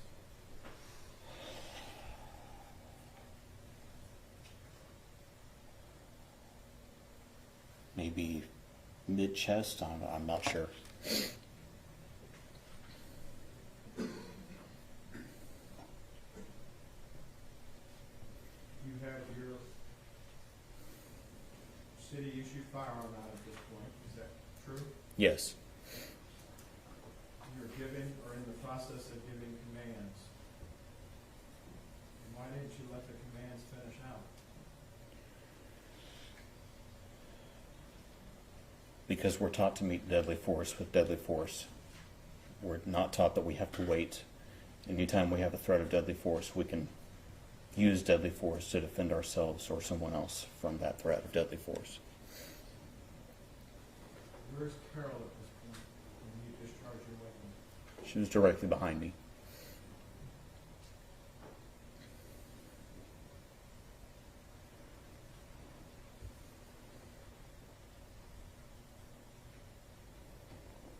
What happened next in your mind, Aaron? I heard Officer Darch call out, "Shots fired," just like you're supposed to. And I started to call out as well. Baker 325, shots fired, shots fired. Started supervisor and in MedStar code. I wanted medical attention there immediately. I turned to run around to start giving medical aid and get inside this house. And I thought, wait a second, I still don't know. All I've seen is a person. I don't know anything else about what's going on in that room. So I ran back up to the window to see if I could see anything else.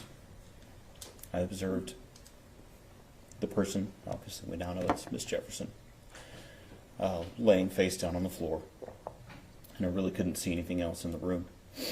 And Officer Darch said, "We got to get in there, we got to get in there." And I said, "Yeah." And I tried to even jerk at the window just to get right inside. But it wouldn't come up, so we started running around the house, through the gate and around.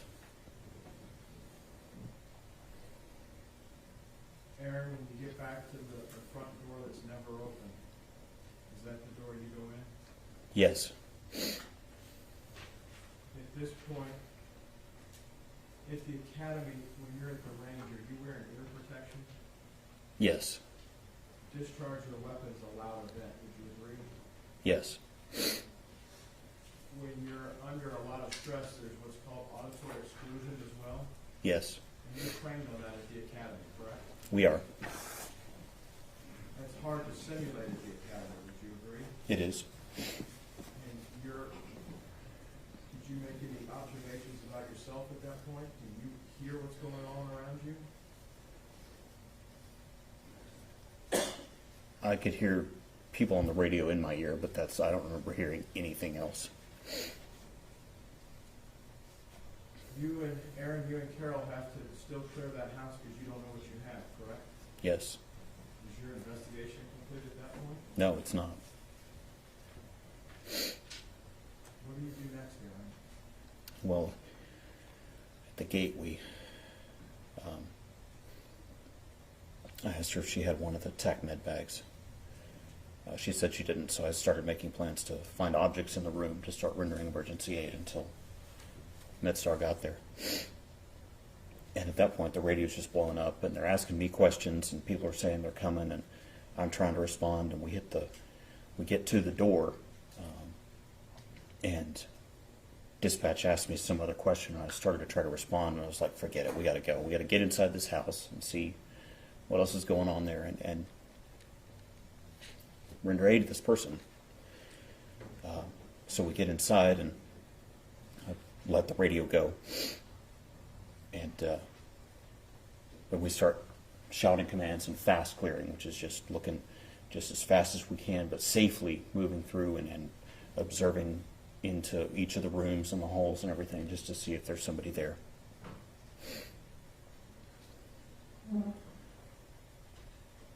And we got to that back bedroom.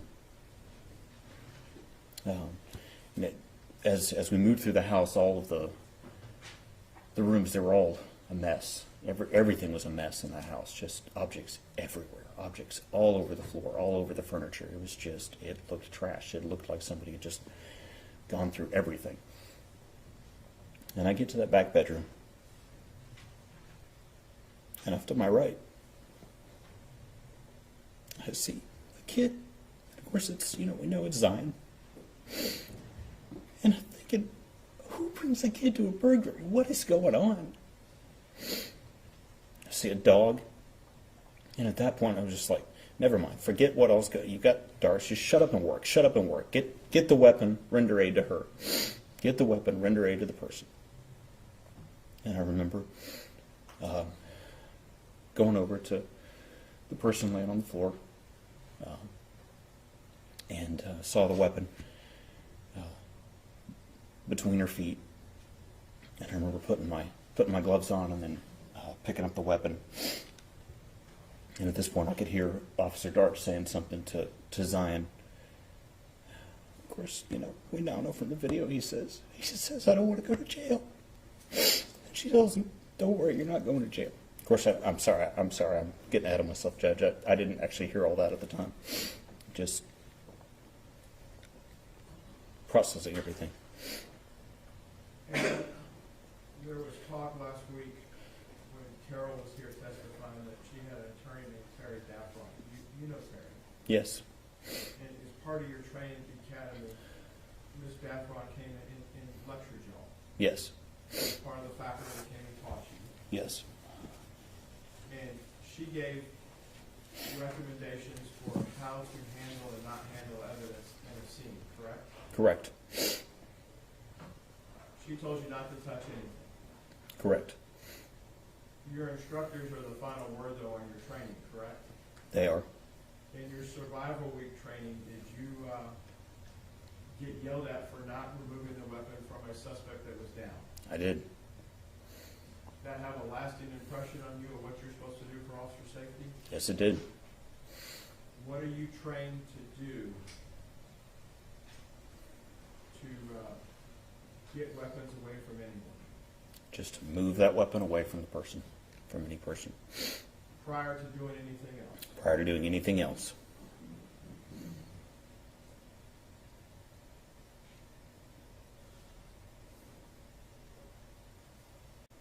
You locate this weapon. Is it a firearm? Yes. You locate it near Ms. Jefferson's feet. Yes. And I believe you, what do you do with it at that point? I picked it up just to move it away from her, and as I picked it up, I saw a green laser tracing across the white wall. And Is that your concern at that point, though? no, I'm just getting it away from that person. You know from what's blowing up in your ear, because we can't hear the radio traffic as it sits on your body-worn camera, that the cavalry is coming behind you. Yes. What precautions, how are you trained to render first aid? You're not a paramedic, correct? Correct. Are you a basic EMT? No. What sort of first aid have you had in the academy? CPR and then bleed stoppage on bullet wounds and knife wounds. There's discussion on the video, your video, Mm-hmm. about a trauma kit. Is that, am I using the proper term? Yes. A week or so prior to October 11th, did your trauma kit come up missing in your patrol vehicle in the shift? Yes. Did you put a request in for a new one? Yes, that Monday I had sent an email request, so this was Friday, but that Monday, yes, I put in a replacement request. From having watched your video, the two officers that come in behind you that have a little bit more advanced training, they have one of the kits with them, correct? Yes.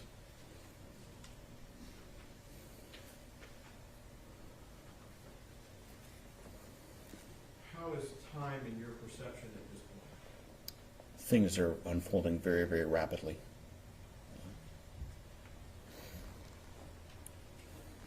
Why do you put gloves on? Officer safety, it's protection from, any pathogens or anything like that. Is that how you're trained at the academy to handle fluids? Yes, it is. And you know that you shot this lady, Yes. and you've done a visual exam, and you know she's gravely wounded. Yes. At the time that you're in the room, when you enter the room, what is the lighting condition inside the room, other than your flashlight? There was a pair of computer monitors on a desk to the left, and then there's a television up on a shelf of some sort to the right. Lighting for the room only comes on when the additional units come in, is that correct? Correct.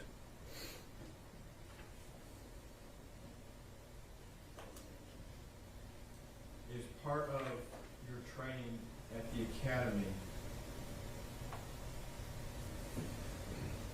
officers that are involved inside the critical incident themselves are usually moved away by the additional units, is that safe to say? Yes. You're told to politely move out of the way, they're very frank with you, you recall that? Yes. And they get on to tending to Miss Jefferson. Yes. Had, at that point, you're the one with knowledge of the weapon found at Miss Jefferson's feet, correct? Yes. Had you rendered that weapon safe yet? No, not yet. What does it mean to render a weapon safe? To remove any ammunition from that weapon. So on a semi-automatic pistol such as that, you're going to remove the magazine and remove any live rounds in the chamber. You were proficient on October 11th into the 12th on how a semi-automatic handgun worked, correct? Yes. Were you able to make any observations as to the cartridge setup on that gun that was at Miss Jefferson's feet? Yes, it had a magazine inserted into the magazine well, and it had one round in the chamber. And were you able to clear that round from the chamber? Yes. The state last week offered some exhibits of the gun as is, I believe, by the front door. You didn't place the gun at the front door, did you? No. On video, you recall seeing you hand the gun, the magazine, and a live round to another officer? Yes. You recall that officer's name? Officer Gilbert.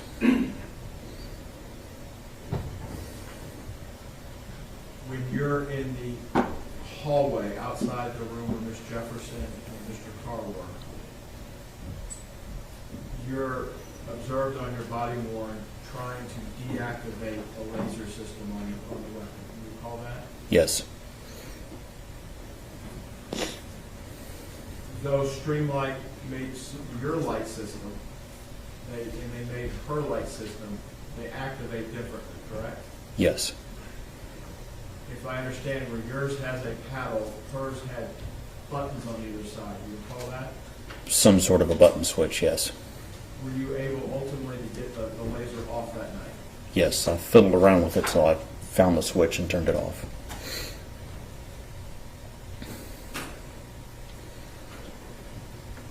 Are you had a sergeant that night for your beat in Central, correct? Yes. That Sergeant Horner? Yes. Any doubt that who's in charge at that scene once she gets there? No. She takes you and buddies you up with somebody. What's that all about? That's for two reasons. One, it's preservation of evidence. You sit in a car and you don't talk to anybody. You're put with another officer for your mental care. It's a traumatic event. Shooting someone. And over the years, departments across the U.S. have discovered that it's a better practice not to just shut an officer alone in a car. So they put someone with them, and you talk about sports, you talk about food, you talk about your family, you talk about anything and everything but the incident. At some point, you're there at the scene in this car with this buddy for a long period of time. Yes. Who was the officer? Officer Fuller.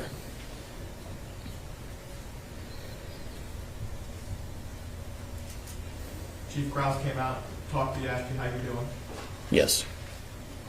Other command staff came out and checked on you. Yes. At some point, are you directed, and Officer Fuller drive you to 1000 Calvert, the old training academy, Yes. just over here on the other side of the river? Yes. Is that where Major Case is? Yes. Prior to getting to Major Case, had a lieutenant from your patrol division taken your particular camera from you? Yes. Can you explain that to the members of the jury?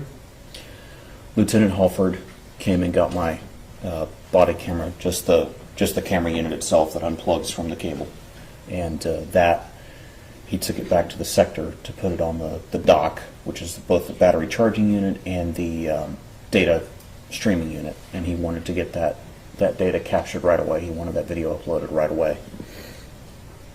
So if in an audit trail it shows where it was uploaded, that's how it came to be uploaded at that particular time and date? Yes. The camera that you're wearing in the picture then, that's before you in evidence, Yes. is that your camera or it's one that's identical to yours in the photo? It's an identical one from another officer. The picture's to reflect how you looked when you were there at the scene, correct? Yes.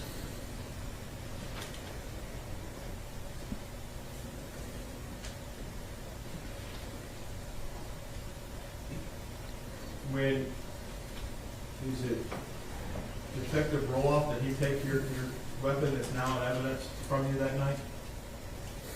Or was he present?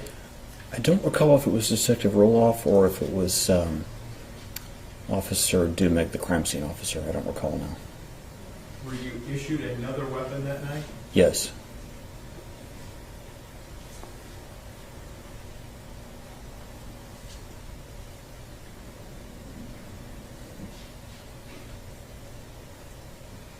Aaron, when you look at the scene itself and you look at the window, I want to take you back there for a second if you're okay with that. When you look at the weapon in the window,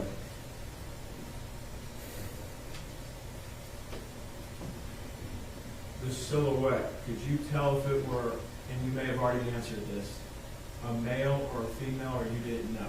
I didn't know.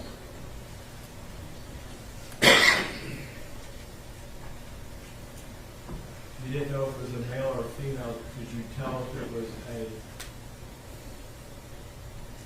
what race or skin tone the individual had? No.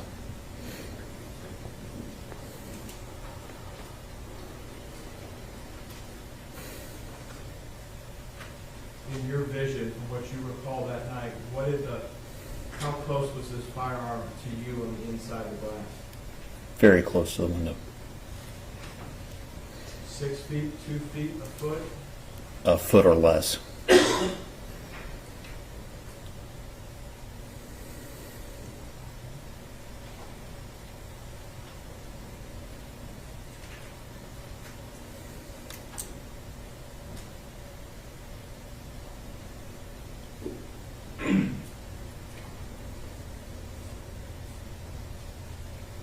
You went home from your shift on the 12th. And you go on administrative leave because you've been involved in a shooting, correct? Yes. When you took your uniform off on the 12th, you understand that was the last time you were going to be a peace officer anywhere in this United States, correct? Yes. Thank you, Your Honor. Pass the witness.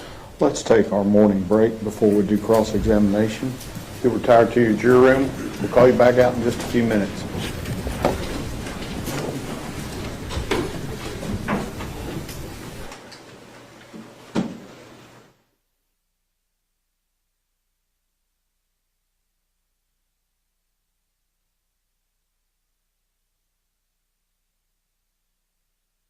Correct. I mean, that's what you're telling us here. You thought this burglary was still an ongoing emergency, isn't that correct?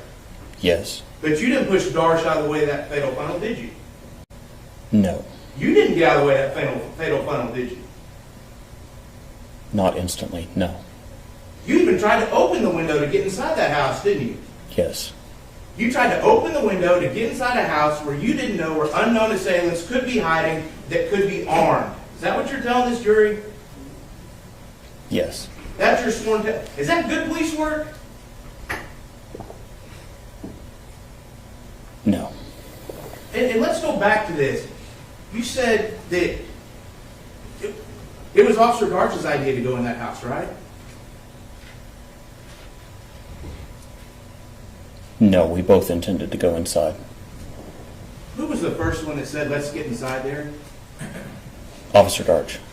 And then you tried to get into the window of the house filled with dangerous people. Yes. But you didn't tell Officer Darch there was a gun in that house, did you? Not until we got inside, no. Did you tell her when you got to the fatal funnel of the cars? No. Did you tell her when you got to the fatal funnel of that side door that was open where the bad guys could be? No. Did you tell her when you got to the fatal funnel of the front door? No. Did you have any trouble opening that front door? No. You just went right on in, didn't you? Yes. Hey, when you were in the back shooting at Atatiana Jefferson, do you know how many people could have run out the front door? No. I mean, did you have backup there? No. Was that front secure? No. All the bad people in that house could have just went right out that front door, couldn't they? Yes. Would you have any way of knowing if they would have went out that front door? No. Is that more good police work? No. So, now you've opened the fatal funnel. Hey, what is slicing the pie? We've heard that. I want to hear you tell me what's slicing the pie. Slicing the pie is when you're entering an opening, taking it in sections, and then dividing up the area inside. You kind of peek a little bit and then retract to protect your body. Is that right? No, if you retract, then you've given up the ground. Well, you peek and then move a little bit more, move a little bit more, only exposing yourself as much as necessary until you get as much of a view to determine what's safely on the other side. Isn't that right? Yes. How fast did you slice the pie at that fatal funnel of the front door before you went in? You can do it quickly or slowly. Did you do it? Very quickly. Oh, you did?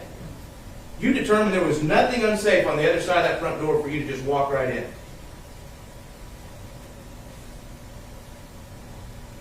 I think so. It's been 3 years. You saw the body cam. It took as long as it took. Do you really think that in the body cam, if you were being graded on that slicing the pie at the front door, you'd get an A+? Probably not. It's more bad police work, isn't it? It's not the best. It's more bad police work, isn't it? Yes. When you got in the house, did you tell Darch there was a gun then? When I found it, yes. Oh, when you found it. Now I'm talking about in the living room after you opened the fatal funnel of the front door. Did you tell her there was a gun in that house? No.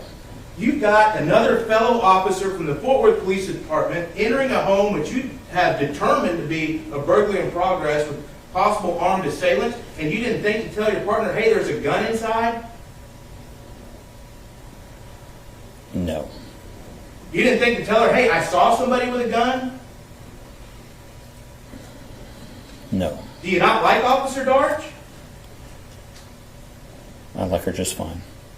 But you didn't seem too concerned for her safety. If in your head is what's going on, and there's this burglary in progress, and bad guys are there with guns, you let your partner walk into that house without giving her any heads up whatsoever that the bad guy might have a gun. Is that really what you did? We were talking on the radio and yelling commands. Did you tell her there was a gun? I did not. Is that good police work? No. That's more bad police work, isn't it? Yes. So, in your head, you testified that whenever you saw Zion, the first thing you thought was, who brings a kid to a burglary? So before you get to that bedroom, you still think there's a burglary in progress, right? Yes. Did you clear every room in that house? I don't think so. I think she cleared one or two that I didn't see. Is it good for an officer to clear a room by themselves? No. When you have two officers, how many officers does it take to clear each room? 2 is best. Who's best? You had 2 there, didn't you? Yes. But y'all didn't use 2 officers to clear each room, did you? No. I mean, in your mind, there's still bad guys with guns. You just let Darch possibly walk into a bedroom where there could be a bad guy with a gun, right? Yes. And you gave her no heads up that you had seen a gun inside.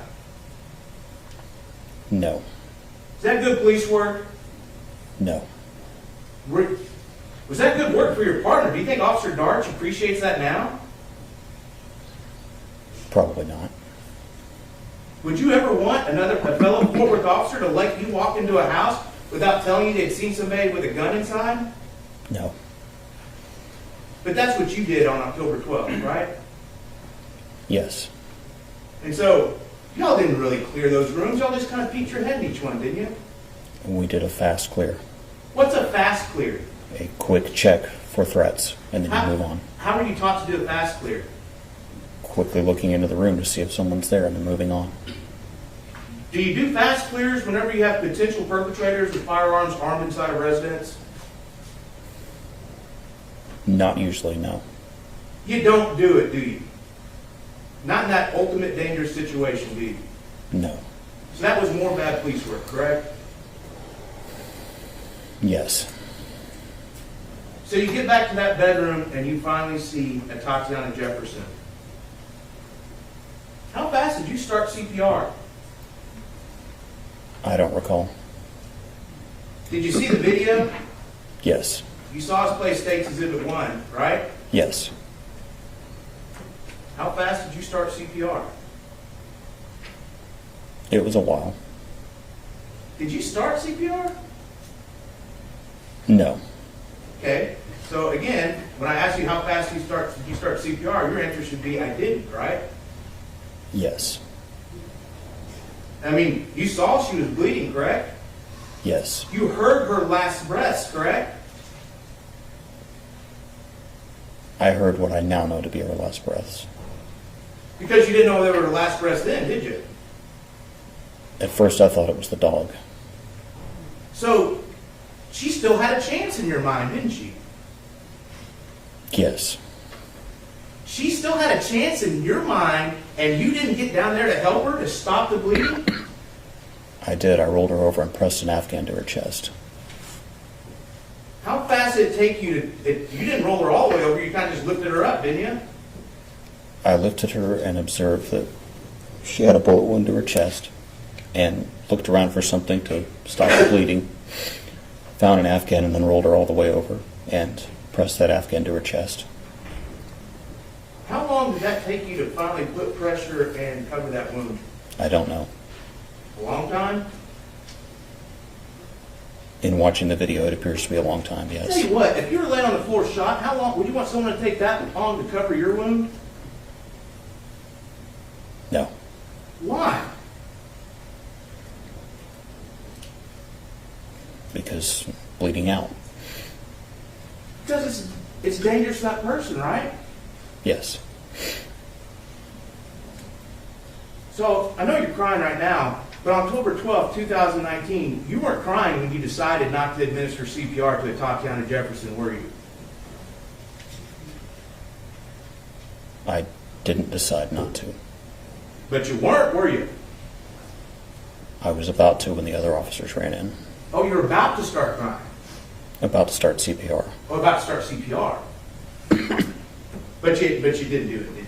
No. So you shot Atatiana Jefferson thinking she was some bad guy in a back window, is that right? Yes. A bad guy who had just been hunched over and who had a gun that you couldn't even see if their hands were around it?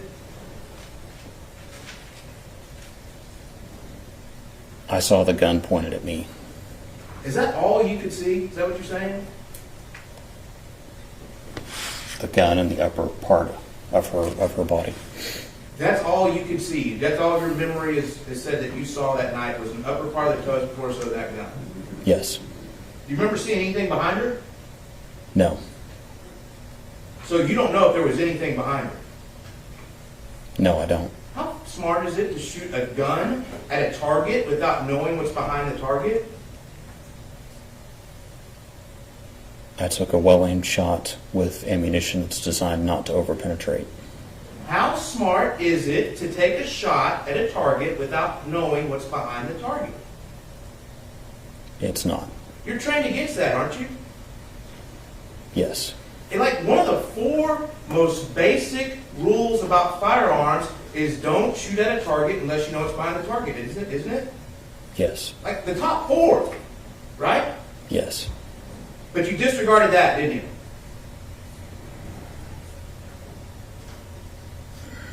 Yes.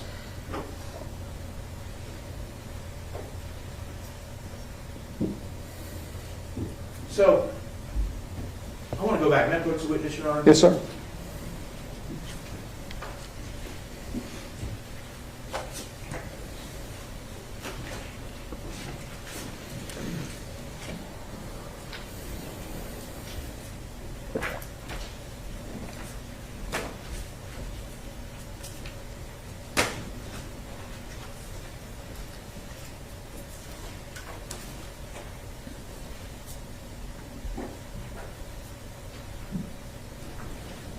I'm showing you State's Exhibit 7. Do you recognize that? Yes. And is that the home where you shot Atatiana Jefferson kind of right there in the middle of State's Exhibit 7? Yes. And East Allen is running kind of perpendicular of the photo and kind of curving back over to the left part of the photo, is it right? Yes. And then what's the street that goes right across horizontal? That's Mississippi. Where did you and Darch park? Right here on southbound Mississippi. So if I was to hold my finger right here, right up here, where this car is right here? Yes. Is that kind of where y'all park? Roughly, yes. What house did you walk up to? The first house that was the wrong one? It would have been the one on that southwest corner. The one on this southwest corner right here? I think so, yes. So if I'm pointing to it right now, that'd be correct. This one in the top right corner of the photo, to my left if I'm looking at it, that house, right? Yes. Well, you said you didn't park in front of the house so you could maintain some officer safety, but y'all just pulled right up next to the one y'all were going to walk into first? No. Well, then tell me. You were parked right there. You got out and walked to that house. I knew which house was 1203 East Allen. Oh, you knew, so it was Officer Darch. It's her fault that y'all parked over there. I pulled up behind her, yes. Yeah. So again, that's someone else's fault. That's Officer Darch. Is that right? I pulled up behind her because I wanted to meet with her, and I knew that we were going to 1203 East Allen. I didn't know that she didn't know. Why? You didn't, when she started walking towards the other house, you didn't stop her? I believe she was coming back from that house already. She already knew that it was the wrong one at that She point. already knew. So how'd you get across the street on State's Exhibit 7 from those cars parked to Atatiana Jefferson's home? No, we walked across. You walked across. This intersection, you went just straight across? I think so. So just diagonal straight across the intersection, is that right? I don't recall. That's what you testified to earlier. Did you forget from just a minute ago? It's been 3 years. I don't recall if we went diagonally or if we went across the crosswalks. I don't remember now. But you were out in the middle of the intersection, right? Yes. If you're trying to conceal cover, isn't walking out in the middle of the intersection of two streets a dumb way to do it? We had to cross the street somehow. But you could have crossed the street closer. Aren't you taught, like, maybe to conceal yourself better? You don't walk out in the middle of the street. You might walk around the house line. Isn't that right? We could have. You're taught that, aren't you? Yes. But no, y'all just went right out across the street in the open, in the most obvious place you could cross where anyone in that intersection could see you. Isn't that correct? Yes. Wouldn't you agree with me that's not a good way to sneak up on anybody? Yes. So more bad police work?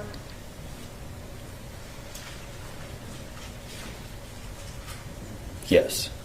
Okay, so you've testified, you've heard people testify with your attorneys asking questions, that you don't get all the information on the call and that you were trying to gather as much information as possible. Is that correct? Yes. So your testimony is you walk up to an open structure, you don't know what's going on, do you? No. So you better have your eyes peeled so you can make sure that you're not getting any dangerous situations. Isn't that right? Yes. How long did it take you to notice James Smith and all his family sitting on the stoop of that house across the street? I didn't see them. You didn't see him? No. So you're going to open structure. You just told this jury that you're trying to do everything you can to take in as much information as possible, and you didn't see a group of adults standing on a stoop across the street from your target investigation? No, the house was dark. I didn't see them. Think that's good police work? I was focused on the primary threat in front of me. The primary threat in front of you, but threats can come from all over the place, right? They can. I mean, if James Smith and his niece and his nephew and his sister were bad people, y'all didn't have any backup, did you? Not at that point, no. I mean, that would have left you and Officer Darts. That would have left y'all an unprotected 6, right? Yes. Is that a good thing for officers, an unprotected 6? No. What is an unprotected 6? It's where your back's exposed to people. So if you're just so focused on the bad guys that are in this house, you didn't even think to look that there might be some bad guys somewhere else? I did what I usually do. I took a quick look around and I didn't see anybody else. You didn't see 4 adults standing across the street. No? And you said you took a quick look around. I mean, that's a pretty honest statement, isn't it? You did take a quick look around, right? Yes. I mean, everything you did in the early morning hours of October 12, 2019 was just a quick look. You didn't really follow any rules or regulations, did you? No. We inspected the structure. You inspected the structure. I mean, were you going in kind of gung-ho? No. Were you excited to maybe get a good call? No. You weren't, that adrenaline wasn't pumping just a little bit? I was as apprehensive and as cautious as I was on every call. Apprehensive and cautious enough to ignore 4 adults sitting across the street on a stoop. I never saw them. Might have been a good thing to notice, don't you think? Yes. So after you missed the 4 adults sitting on the stoop across the street. How did you walk up to that front door on East Alley? Did you walk slowly? I'd say a moderate pace. Were you crouched down to conceal yourself? I don't recall. Was Darce crouched down to conceal herself? She was behind me. I don't know. She was behind you, but you didn't know exactly where she was behind you? Not at that moment, no. Not at that moment. Because you don't have eyes in the back of your head, right? Right. So, when you got to the front door, you knocked on it and identified yourself as forward police? No. You could have identified yourself as forward police at that point, couldn't you? Yes. Can you tell me the rule that said you shouldn't identify yourself as forward PD? The general order that says you should not have identified yourself on that front porch? It's part of the general training that we don't announce ourselves in order to not alert bad guys. So you've never walked up to a house before that maybe there's a burglary in progress and identified yourself as forward PD? Not on burglary in progress, no. You sure about that? Yes.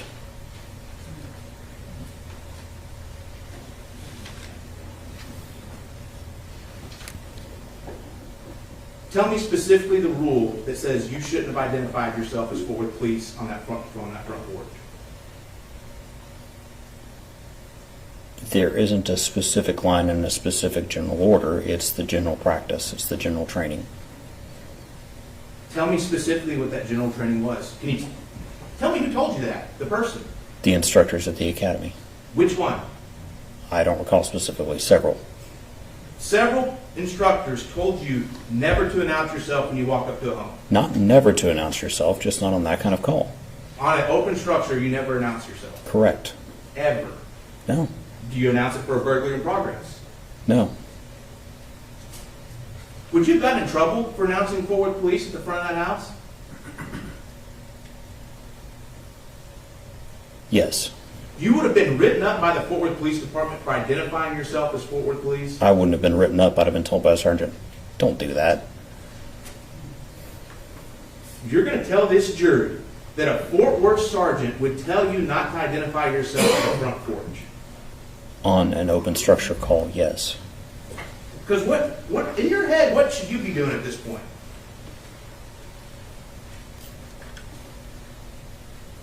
Excuse me.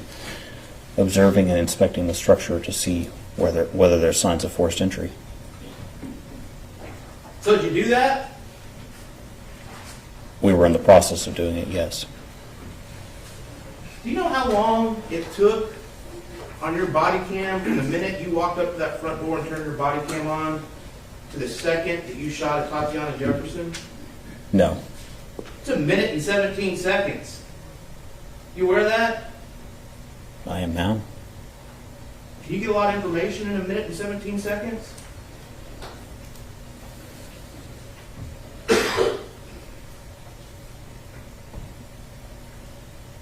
It's hard to be specific. I guess that depends. Are you going to tell this jury that in 1 minute and 17 seconds you can check whether 2 doors have any damage that they've been broken into, that you've also cleared 2 cars and made sure there's not anybody else in them, that you've also then opened a gate to someone's private backyard, that you also then went in that backyard and that you saw a silhouette with a gun all in 1 minute, 17 seconds, and you had all the information you needed at that point?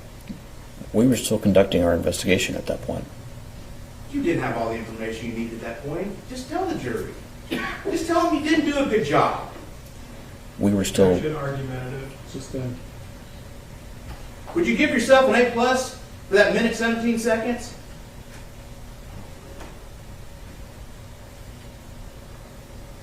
There's probably things I could have done better. What grade would you give yourself? A to F?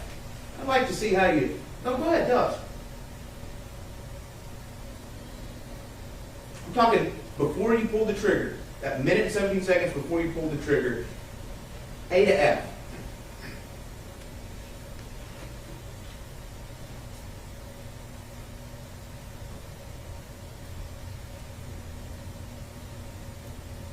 Probably a B. Oh, B, high passing grade. What do you think you did the best?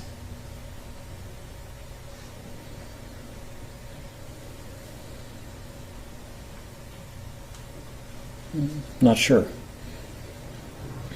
You gave yourself a B and you can't tell this jury what you did the best, not a minute and 17 seconds?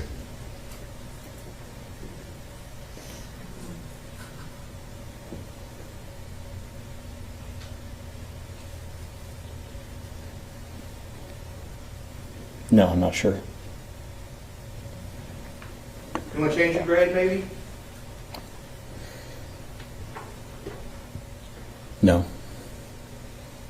So you're happy with every decision you made up until that moment you pulled the trigger about investigating this open structure? I'm sure there were things we could have done better.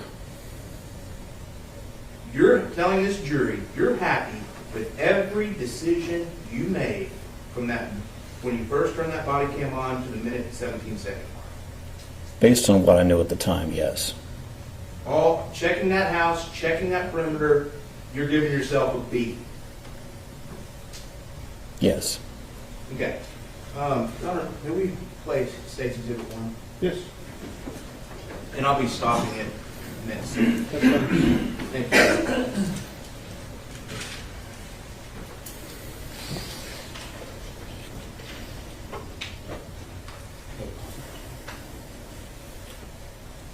All right, that was about 4 seconds of looking at that front door. Did you check the door jamb of that front door to see if anything had been pried open? I took a look at it. I didn't see any evidence that anything was pried open. That was like 3 seconds. You looked at that and decided nothing had been pried open in 3 seconds? That video doesn't start at the beginning of the call. Okay, so you were standing there a little bit longer, right? Yes. Did you check the inside? Did you check to see if the screen door worked? No. If it was open? No. If it was unlocked? No. Did you check and see if that was off its frame at all? A visual inspection, but other than that, no. Did you check? Did you check the hinges? No. Did you see any tool marks on the doorknob? No. Did you look for tool marks on the doorknob like somebody tried to jimmy a lock open? Yes. You didn't see any. No. But at this point, you've already decided this is a burglary in progress. No, at this point it's an open structure, and I'm doing what the policy says and inspecting the structure for signs of forced entry. Where'd you go next? To the side door? To the side door, yes. Okay. Start.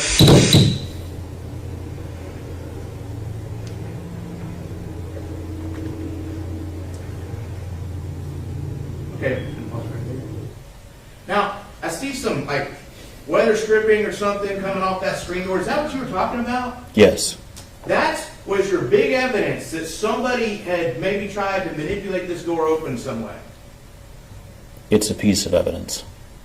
So, are you telling this jury from seeing that, you think they somehow lifted open the front portion of that screen and snuck through and then closed it back? No. Is there any way that that weather stripping that's coming off is connected to the operation of that door whatsoever? And what I mean by that is, if that weather stripping the way like that is that way, is there any way to know that the door is unlocked? No. Is there any way to know that the door doesn't open if you try it with that weather stripping that way? No. Is there anything that weather stripping has to do with the operational function of the door handle on that screen? No. But in your mind, you say, bam, someone's messed with this door, so there must be a burglary in progress. It's a data point in the investigation of the open structure. Is this a big data point to you?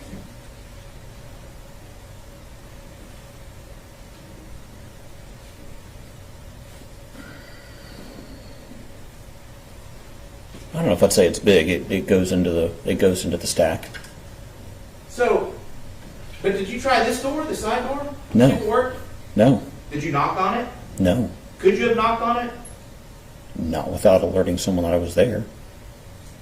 So you were doing everything you could to not alert somebody you were there. That's what we do if we're concerned about someone burglarizing the house. But if you would announce yourself Fort Worth Police, then maybe Atatiana Jefferson would still be alive, correct? Maybe. If you would announce yourself, Atatiana Jefferson would still be alive, correct? I don't know. You still might have shot her anyway? It would have depended on if she came out the front with a gun. Are you telling this jury there might have been a situation when you still might have shot her anyway? Only if she pointed a gun at me.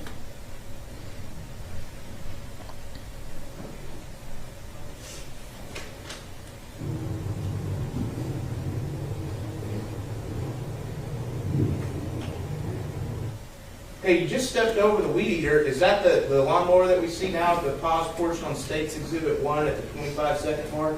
Yes. You were here last week when the defense attorneys were asking questions about the stuff piled up outside. What significance did that have to you as an officer at the time? That it was a possible collection of items to be removed by a burglar. Explain that to me. Like I don't know, I've never seen a burglary case before. Explain it to the jury. What does that mean? Well, burglars will often collect loot near where they're going to leave, and so they have a pile of stuff to take. Is that what you thought when you saw that stuff? I thought it was a possibility. How many people keep a lawnmower in their house? I'm not aware of any. How many people keep a weed eater in their house? I'm not aware of any either. But you think that someone had broken into this house, took the weed eater and the lawnmower from inside and stacked it up to take? I didn't say that. But you just said that people stack up things to take in a burglary. So if it's a burglary of a habitation, they stacked up the stuff, but they stacked up stuff you don't find in a home. There's a detached garage to the back. I hadn't gotten there yet. There is a detached garage. How much time did you spend with that detached garage? I took a look at the door. Did you try and open the door? No. Did you try and open, when I say the door where the car would go, right? Yes. That door. I mean, we'll play that part. We can see how long you took with this garage.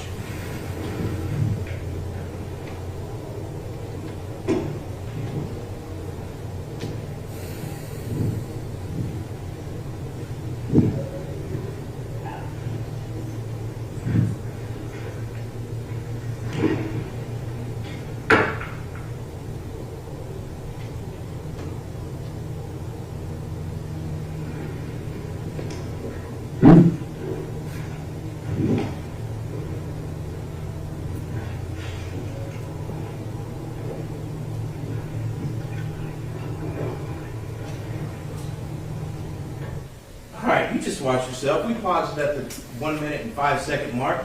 How good a look did you take at that garage? Just a quick one. You didn't check the door, did you? I took a quick look at it. You did not check that garage door that actually opens up where the car would go in, did you? I didn't try to pull it up. You didn't actually look down to see if it had been jimmied open anyway, did you? I took a quick look and didn't see any signs of How it. did you take a quick look? I mean, you're right. Whatever you did was quick. But how did you take a quick look? Just looked down at it as I was passing by. You looked down as you were passing by. Is that good police work?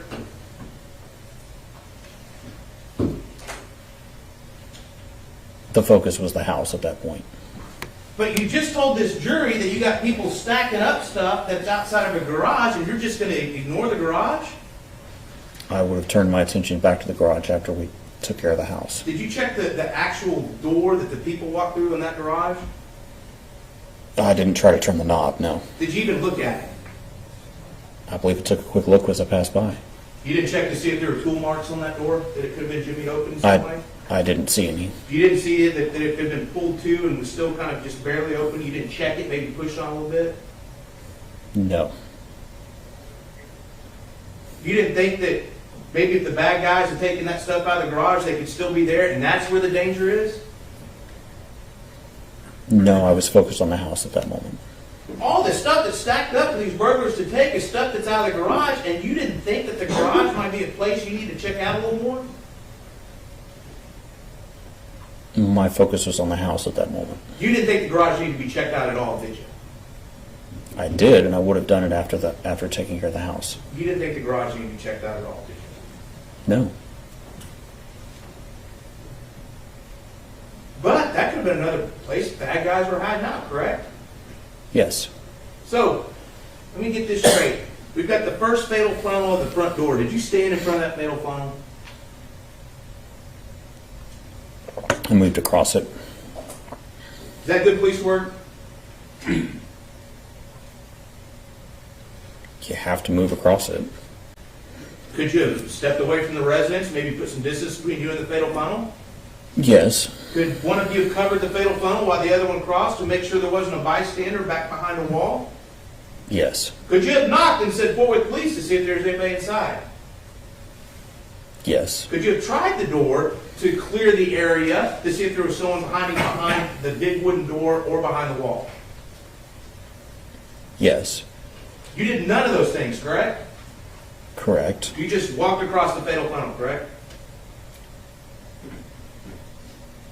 Yes. Is that good police work? It was following the procedure for open structure and not alerting a potential burglar inside the house. Was that good police work? It wasn't it? It could have been better. So now we get to the second door, that second fatal funnel. Your entire investigation of that door is caught on this body cam, isn't it? Yes. I mean, it's not like you walked up to that side door, walked back, turned your body cam on, and then went back to it, right? No. So as much time as you spend with that side door on the body cam on State Exhibit 1 is how much you spent with it there on October 12, 2019. Yes. You walked in front of that one? That fatal funnel? I walked past it. Yes. You let darts walk past it? Yes. Did you knock on that one? Knock at that time and alert whoever's inside that it was forward PD? No. But you could have. Yes. You could have tried the door to see if it even opens, correct? Yes. But you didn't, did you? No. You could have gone inside maybe to clear if there was someone behind either door or around the corner, couldn't you? Yes. But you didn't. No. And still, is that good police work? You don't knock on doors and announce yourself when you're investigating an open structure or potential burglary. If you're so afraid of this fatal funnel, what's going on with this open structure and this burglary, you're just walking in front of the doors without a care in the world? I didn't walk in front of it without a care in the world. I moved past it, looking to see who was inside. You didn't treat it as a fatal funnel as the way you're taught, though, did you? Can you be more specific? I'm not sure what you're asking. When you have a door that's a fatal funnel, you're trained to approach that door a certain way, to look through it and make sure you and your partner are safe, correct? Yes. You didn't do that in this case, did you? I looked and moved across it. You, in the short time you looked, decided it was safe, and then moved across it. Yes. That's not exactly how you were trained, right? Come on, be honest. There's no specific amount of time given to move across the door. It should have taken longer if you were actually concerned about your safety and Officer Darch's safety, correct? No. Really? Or were you just not concerned at the time about y'all's safety? I was apprehensive and cautious as I am on every call and moved across it in that manner. This wasn't good police work at that second door, was it?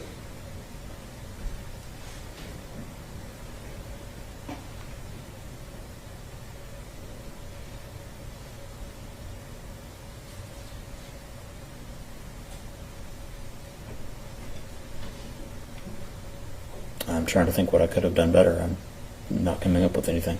So the second door, you're giving yourself an A+. Is that what kind of raises your average there? I think it was fine. You wouldn't change a thing about that second door, would you?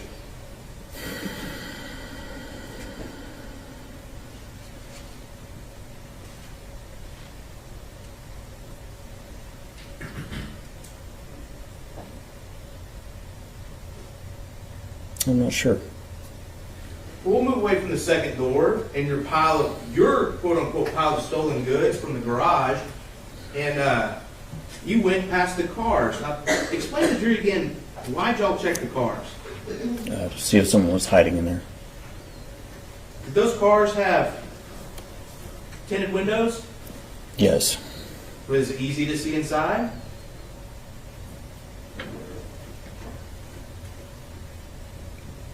With a light on it, yes.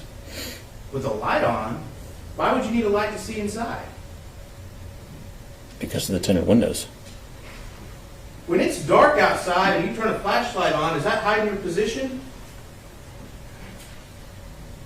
No. So you just announced to everyone at that house, these bad guys that you think are inside, that you're outside with a flashlight, right?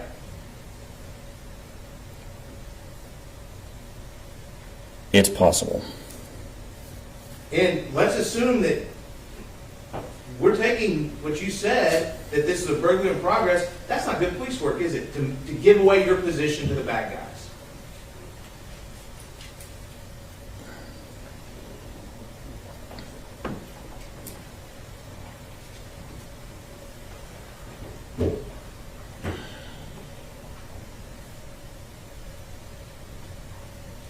There are certain risks involved in police work, and some of police work is balancing the risks. And in this case, because I couldn't see anyone right there, I decided to go ahead and turn the light on. So you turn the light on, you did a balancing test that quick in your head that I need to turn the light on because the possible threat to this car, and to heck with my giving my position away.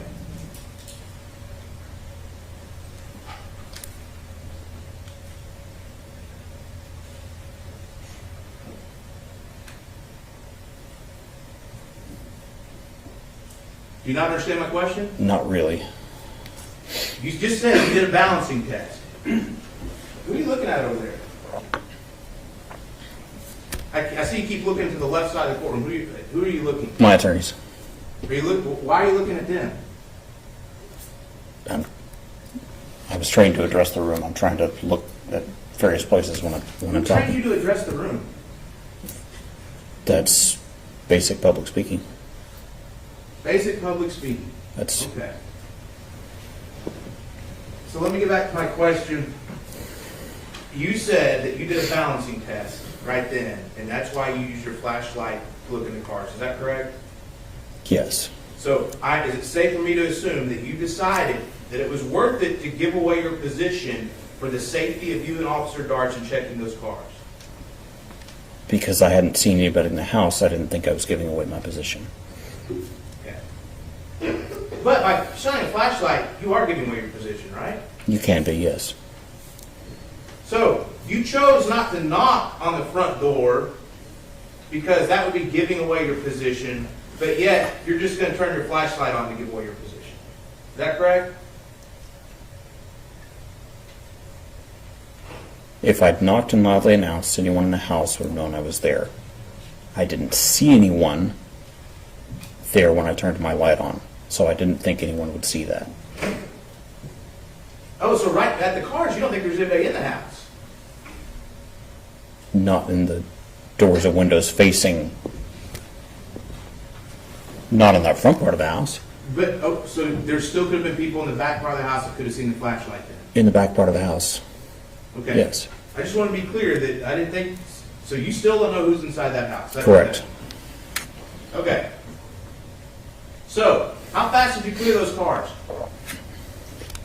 At a moderate speed, I'd say. Moderate. You felt completely safe walking past them after you looked inside? Yes, You checked the floorboards? yes, Did you check the cars to see if that the car doors were open?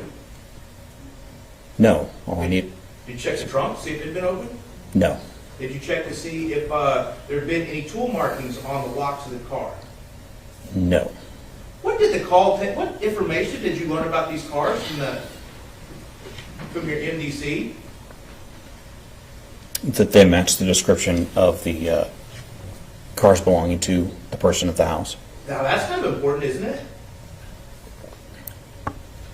Yes, I mean, you knew walking up that the owners of the home, their cars, match the description, were in the driveway, right? yes, And matter of fact, you were also told that the owners are usually home at that time, correct? yes, Had you already determined that the owners weren't home? No, I didn't know that. So in your mind, while you're looking at those cars, you still think the owners are in that house, correct? No, I thought they weren't there. Oh, you thought they weren't there. You thought that there's no way those owners are at home. I didn't think they were, no. You thought there were no way that the owners of the home were present? Based on everything that I saw inside that looked like a burglary, I didn't think the owners were there. What exactly looked about, what about it inside that made it, that you said burglary? Everything that was a mess on the floor, the cabinets and drawers open, and items that just looked like they'd been gone through somebody looking for valuables. But you've been to messy homes before, right? Some, yes. I mean, come on, you've been to calls where people put their cigarettes out on the carpet, correct? Yes. I mean, some people have dirty homes, is that right? Yes. Where was the TV?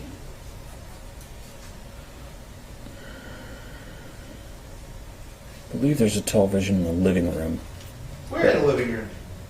on the stand over there. Set up where people on the couch could see it, right? Yes. It looks like exactly where you expect the TV to be with the living room set up that way, correct? Yes. Burglars usually take electronics, don't they? Yes. So the TV's sitting there, right there where it should be, and that didn't, no signal in your caught brain went off. Hold on a minute, they didn't take the electronics. I don't know. Somebody might still be there and hadn't gotten to the TV yet. Because they were too busy unloading the stuff out of the garage? Or further back in the house. Okay, so let's get back to the cars. You did your, those are fatal funnels, right? Yes. And you went right past those two cars that are fatal funnels and just, you did a quick look, or you said moderate, right? I did say moderate. And you felt completely safe for you and Officer Darts to proceed. Yes. That garage, you never checked anything inside the garage, right? No. And that could have been a very dangerous situation, correct? Yes. There could have been all kinds of bad guys in that garage, correct? It's possible.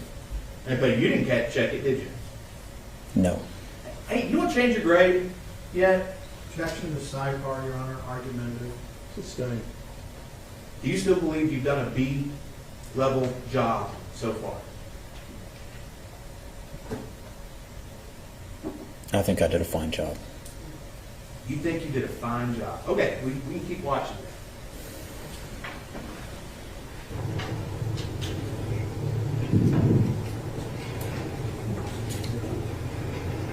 May I approach the witness, Your Honor? Yes, sir. How? So that garage,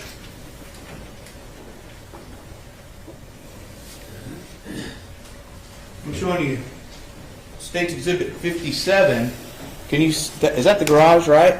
Yes. And so the house kind of comes out right there, isn't that correct? Yes. And in State's Exhibit 59, you can see how that gate's kind of recessed, right? Yes. Back there, so there's a space where you have, if you're standing at that gate, there's the wall of the garage on your right and the wall of the house on your left, isn't that correct? Yes. And so somebody, if you're standing at that gate, somebody, I'm showing you State's Exhibit 58, somebody could be back over here behind this corner at the bike and you'd never see him, would you? No. So somebody could be standing right here where my finger is, and if you're at the gate, you're not gonna see him, right? Isn't that right? Yes. I mean, that's a dangerous place to be, isn't it?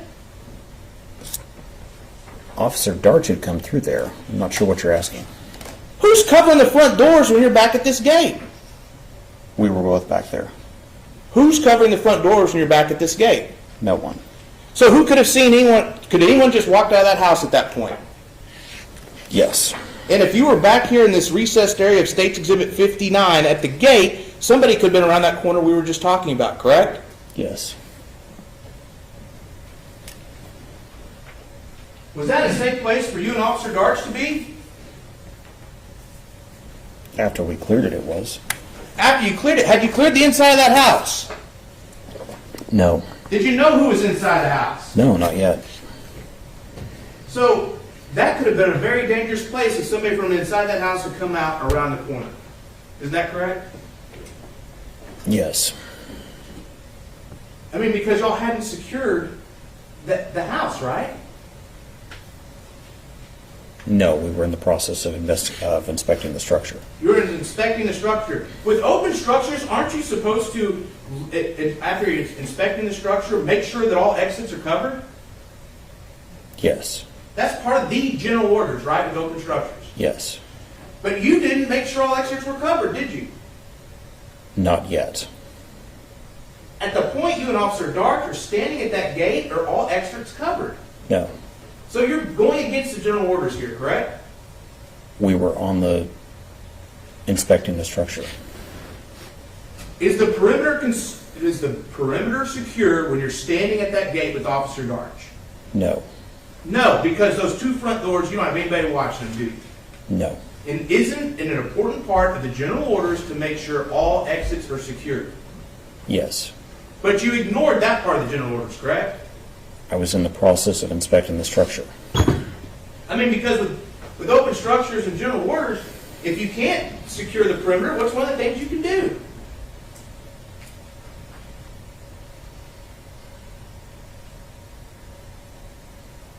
Call for help? Yes. I mean, that's part of the general orders. If you cannot keep the perimeter, you can call for help, back up so that all exits are covered, correct?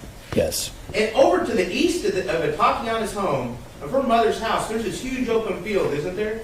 Yes. And I mean, that huge open field would be a great place to kind of post up and run a base of operations to secure the perimeter of that home, wouldn't it? Yes. From that field, you could have seen the front porch, isn't that correct? Yes. And the side door, isn't that correct? Yes. And the two cars, isn't that correct? Yes. And the garage, isn't that correct? Yes. And the gate, isn't that correct? Yes. But you didn't pull back to that position, did you? No.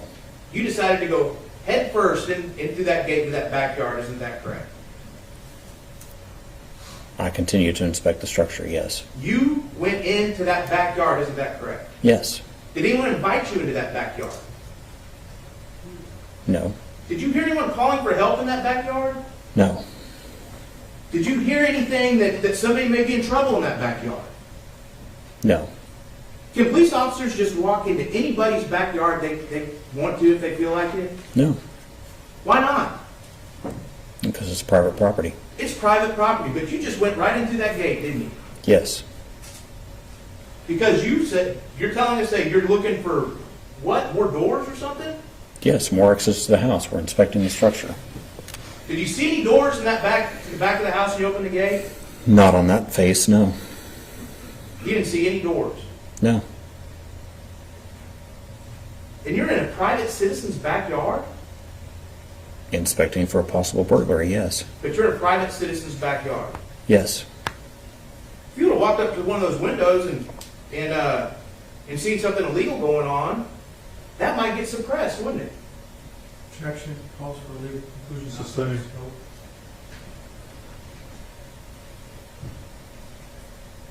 So, you know, you did a quick check of that second door, a quick check of the cars, a quick check of the garage, but yet you get in front of this window that Atatiana's in with her nephew, and you linger there. Isn't that correct?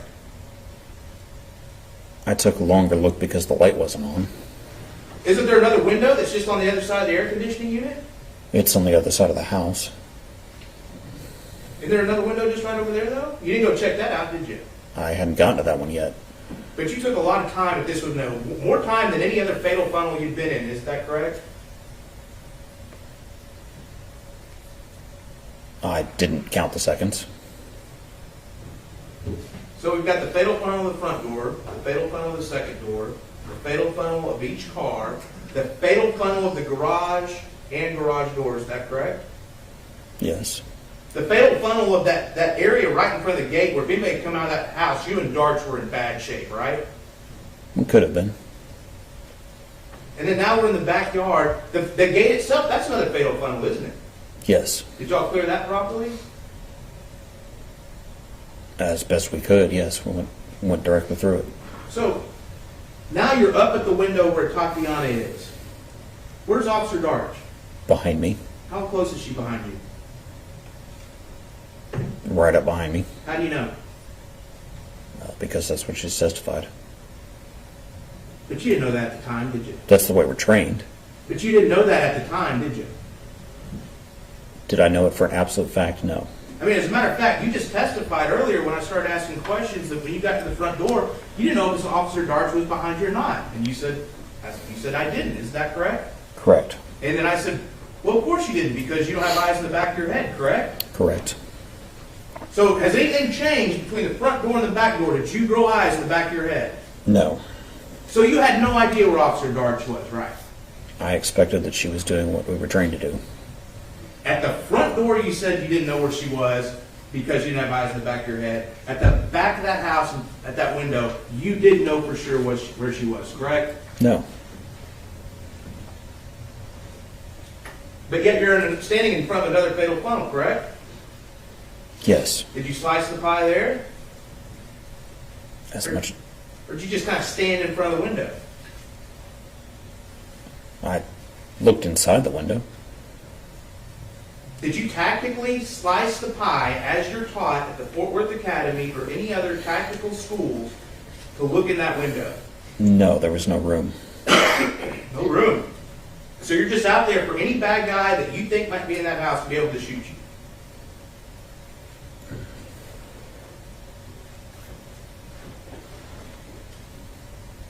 Yes. Is that good police work? It's part of inspecting the structure.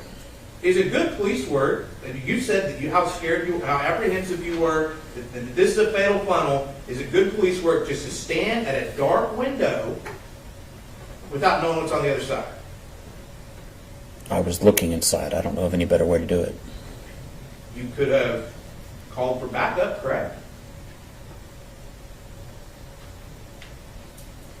Someone had to look inside that window, look at the You window. could have called for backup, correct?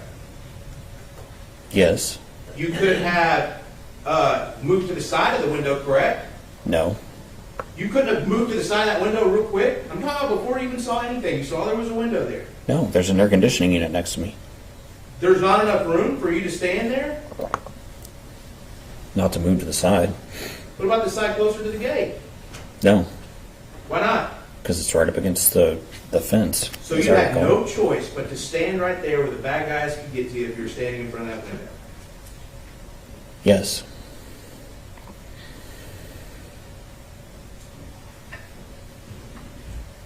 Did you use your flashlight going into the backyard? Yes. What did we just talk about with flashlights? What do they do? Let me see. What else do they do if there's bad guys around? They can alert them to the position. So now you're in the backyard of someone else's house and you just alerted whoever's in that home that you're present by flashing your flashlight, correct? Yes. That's not good police work, is it?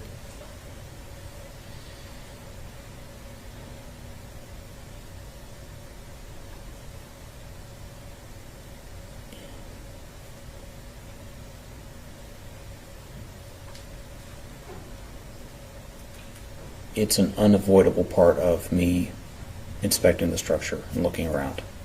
Well, I mean, because it's just not matching up. If you're so concerned about this structure and what's going on inside, then why are you also so cavalier with giving away your position in a private citizen's backyard? I'm not being cavalier. I'm approaching it as cautiously as I can. Cautiously as you can. Who's covering the front door while you and Officer Darch are in the backyard? No one. How many people could have run out that front door as you and Officer Darch are in the backyard? I don't know. A lot, right? Yes. All the bad guys could have gotten away, correct? Yes. And taken anything of value, correct? Yes. Is that good police work? That was not the best, no. But now you've given away your position to whoever's inside the house because you decided to turn your flashlight on in a citizen's private backyard. Is that correct? Yes. So now, if there's anyone in that home, they know for a fact that someone is in their backyard with a flashlight. Is that correct? Yes. Now, is this an open area backyard? I mean, what I mean is it an easy backyard to get into? No, I believe it's fenced all the way around. Fenced all the way around. Is it one of those was there a cyclone fence where you can see through it? I don't recall. It was a wooden privacy fence, wasn't it? I know it was at the gate. You couldn't see in that backyard unless you opened that gate, right? Correct. Excuse me. Was it safe for you and Officer Garza in that backyard? We didn't see anyone else in the backyard. May I approach the witness, Your Honor? Yes, sir.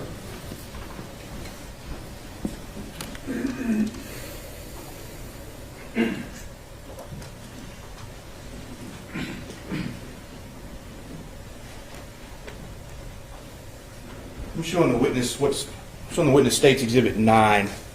Is that the backyard that you can see kind of in the middle of it? Yes. You can see the fence that goes all the way around it?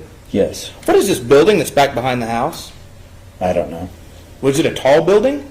Yes. Multi-story? Yes. With windows looking down into that backyard? Yes.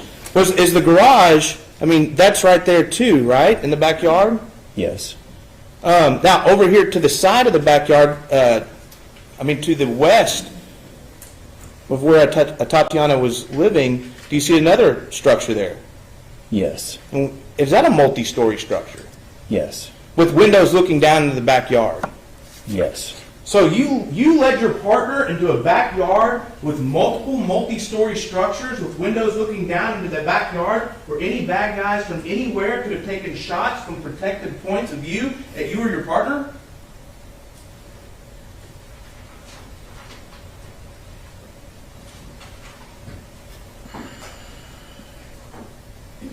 Yes.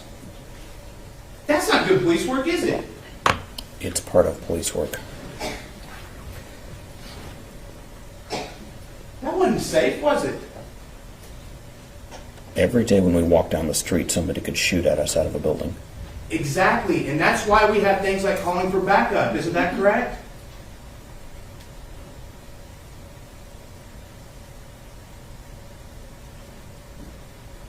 Who was screaming for help inside this house? No one. Who was yelling that they were in danger inside this house? No one. Who was running out of the house and creating such a commotion that you felt like they needed all your attention? No one. Nobody that you know of is in the house at this point, correct? Correct. So instead of leading your partner into an area with two overhead positions where bad guys could be, wouldn't it have been smarter to have pulled back and asked for backup to set the perimeter? I was trying to figure out how many people we needed. Oh, you were thinking about calling for backup? Once I saw what the state of the structure was, yes. At what point did you think about you were going to call for backup?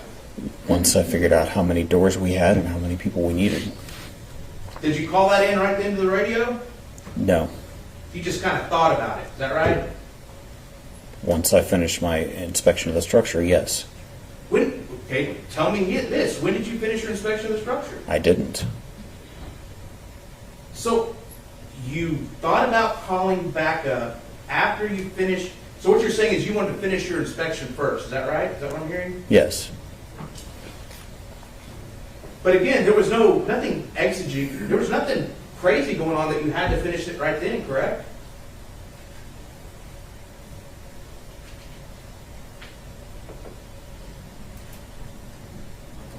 I guess I'm not understanding your question. There was nobody screaming for help inside, correct? No. There was no hostage situation, was there? No. There was nobody's life in danger, correct? Not that I could see. You didn't have any information that anyone's life was in danger, did you? Not at that moment. Matter of fact, you didn't even have information that anyone was inside that house, correct? No, not yet. So there would have been nothing wrong with taking some time and setting a perimeter and calling for backup. Isn't that correct? Other than that we're short-staffed and always try to do as much as we can with 2 officers, no. There would have been, but the general orders say if you cannot cover all the exits, you need to call for backup. That's what they say, correct?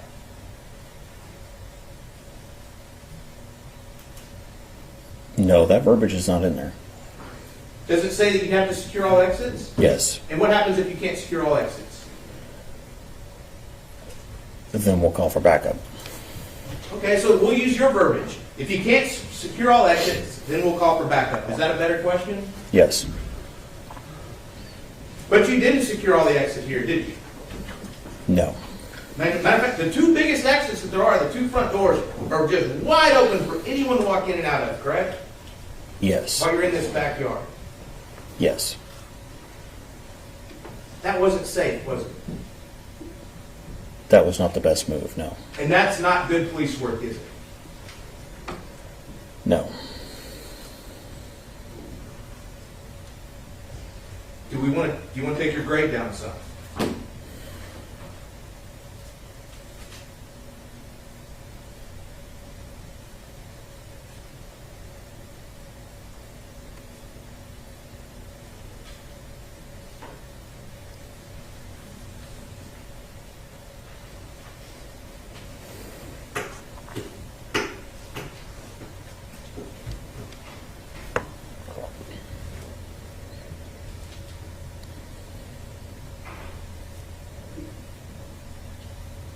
Are you going to answer the question? Oh, I'm sorry. I thought that was rhetorical. No, that's a question. Do you want to take your grade down some? I just thought you were thinking about it like some of your other answers.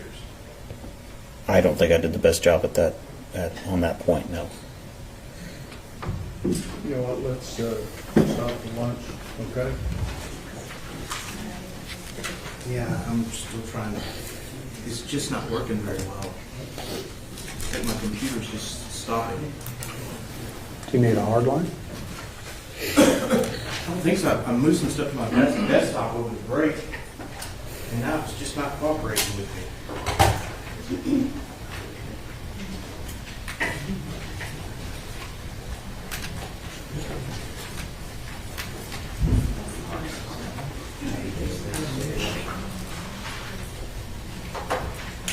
Katie never can guess the right way first.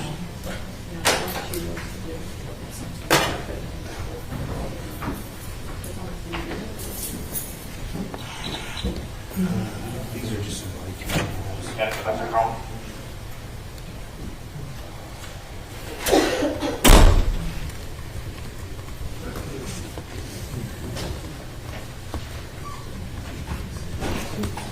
there's another one.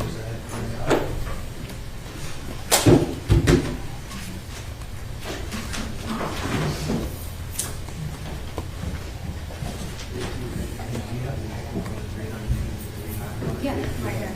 Uh-huh.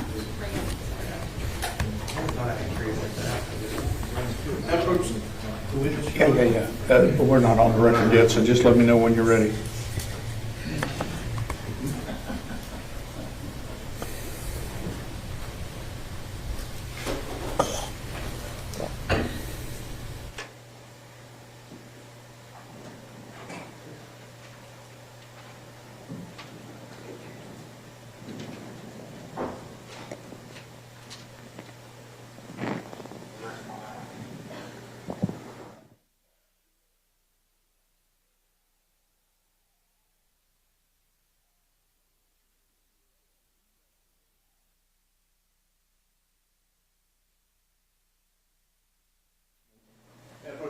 Yes, sir. I'm handing you what's been marked as Stakes Exhibit 118. Do you recognize that?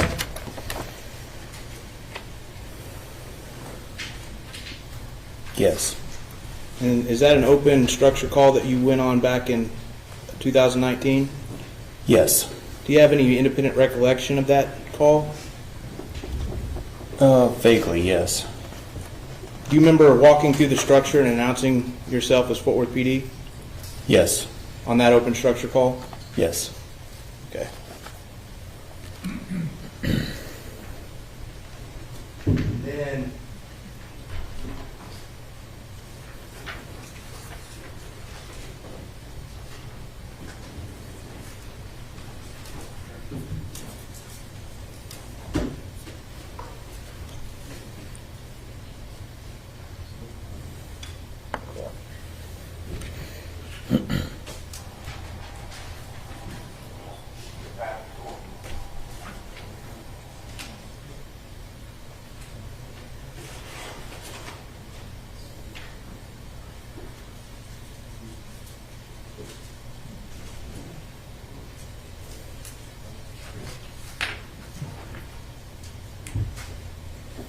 any of what's been marked, State's Exhibit 119 and 120, if you want to take a second to review those.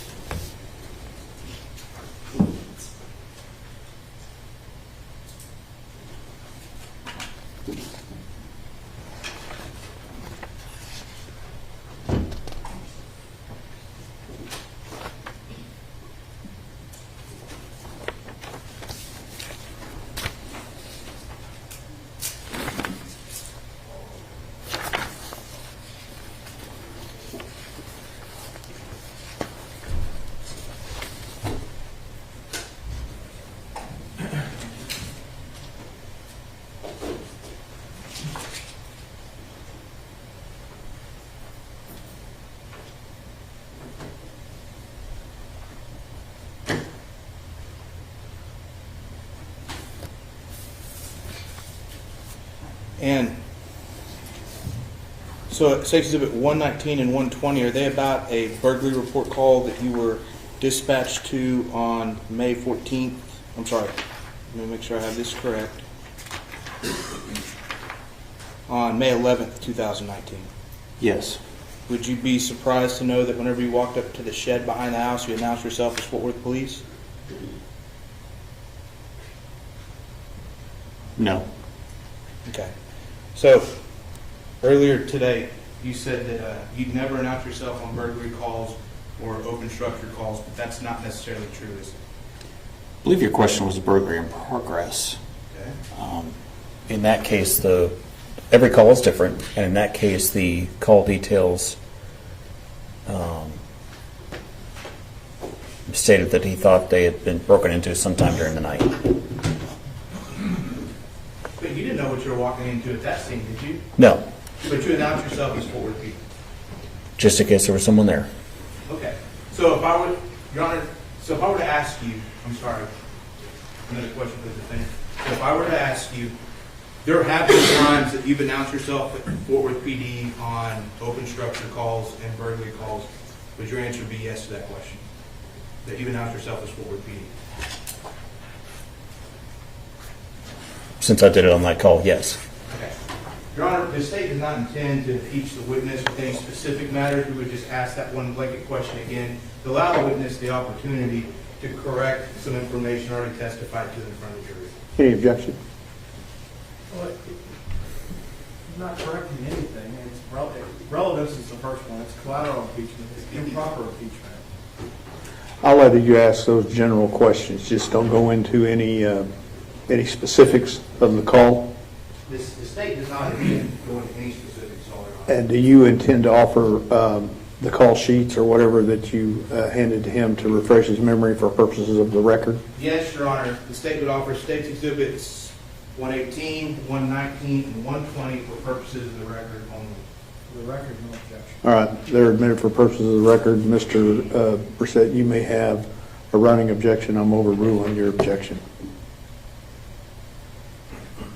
Both sides ready for the jury?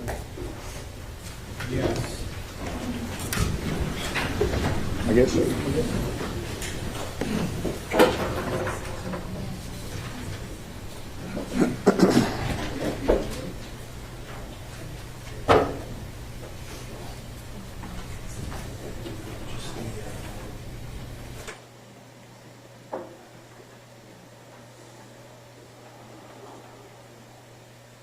Oh, Brian? Never mind.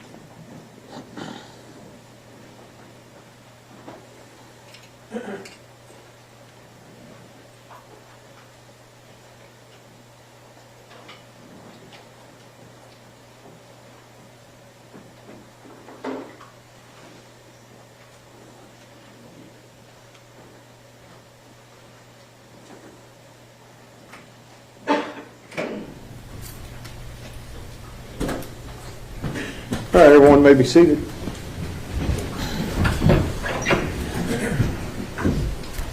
Make sure I have everybody. Mr. Smith.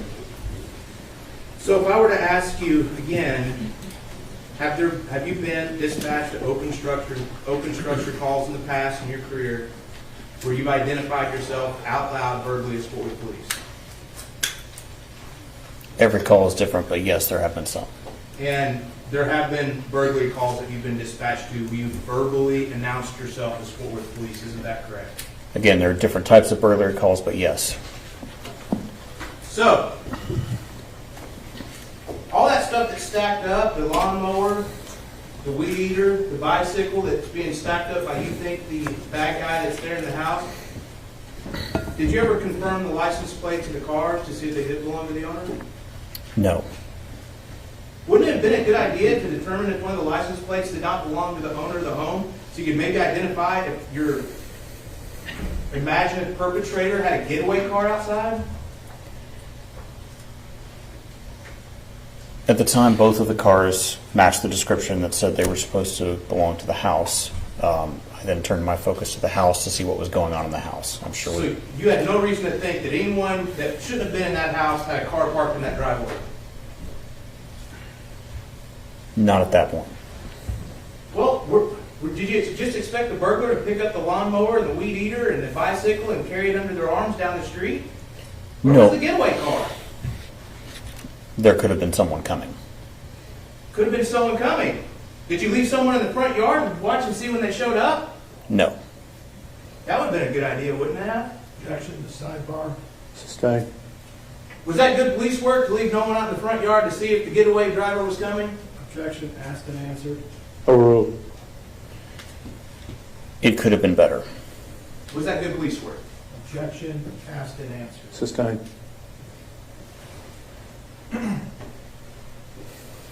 So, can we go back to playing the body cam footage, Honor? Yes.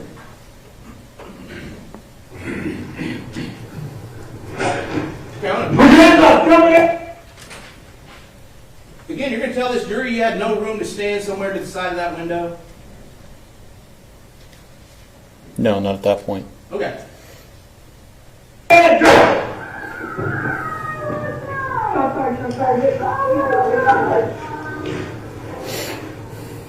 Shots fired, supervisor. And then, sir. When you turned around your body cam, where was Officer Dart standing? She was in the gate at that point. She wasn't behind you anymore? Not at that point, no. When did you know she moved? I don't. So there is no way for you to know who was, that if Officer Dart was behind you whenever you're up at that window, is there? I trusted that she was standing behind me like we were trained to do. But you have no way of knowing that night that she was behind you, do you? If you're asking if I felt her, no, I did not. And you don't have eyes in the back of your head, as you already said, so you did not know where she was, did you? Again, I trusted that she was behind me like we were trained, but no, I don't know for an absolute fact. And so right now, you've just shot Atatiana Jefferson. Is your gun, that Glock, is that a firearm? Yes. Is a firearm a deadly weapon? Yes. When you pointed your gun at Atatiana Jefferson and pulled the trigger, did you intend for the person on the other end of that bullet to die? I intended to stop the threat. And stopping the threat means stopping the threat that they could die, right? It's a possibility, yes. And because pointing a gun and pulling the trigger, that's an act really dangerous to human life? Yes. If you do it to somebody else? Yes. So, are you still standing in front of the window at this point? No. If somebody was looking outside that window that we see, and we've got this paused on 1:28 seconds, I believe, someone from inside that window couldn't see out to you? My apologies. I'm sorry. I thought you meant directly up against it. No, but anyone inside that window, inside that house, can see you from that window, can't they? Yes. And if there were 10 bad guys, they could have 10 guns trained on you right now, correct? Yes. And you're not doing anything tactical to protect yourself at this point, are you? You're just standing there. Isn't that correct? Yes, I believe so. So all the bad guys that you think are in that house, they can take a free shot at you right then. There's nothing you can do about it. Your gun's in your holster, isn't it? No, it's in my hand. Oh, it's in your hand. You still have your gun out. I think so. How come it's not trained on the window there? It's a quickly evolving scene. We're moving around. But the bad guys are all in that house. They're free to take any shots of you they want to in this position, correct? If there were, it's possible. Well, that's what you thought. That's what you told this jury earlier, that this was, you had determined this was a burglary in progress and there could have been lots of bad guys in the house. I didn't have any way of knowing how many people were in there.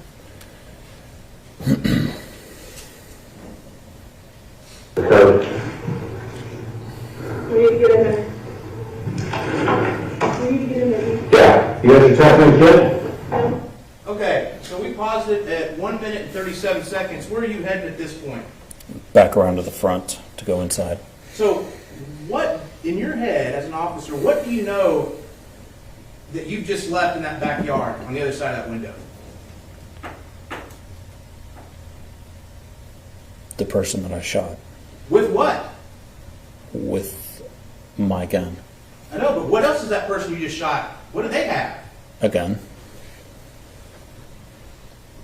Did you leave anyone back there to cover that exit at that back window? No. I mean, could the person, do you know for a fact that you hit the person that you shot at? Yes. Do you know if they're mortally wounded? No. Or did you know if they weren't capable of getting up and climbing out that window?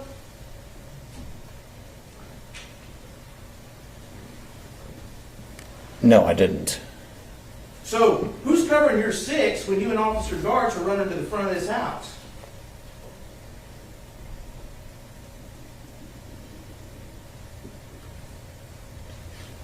We've had a threat. I've shot the threat. The threat's down. Now we're trying to move into the house to render aid.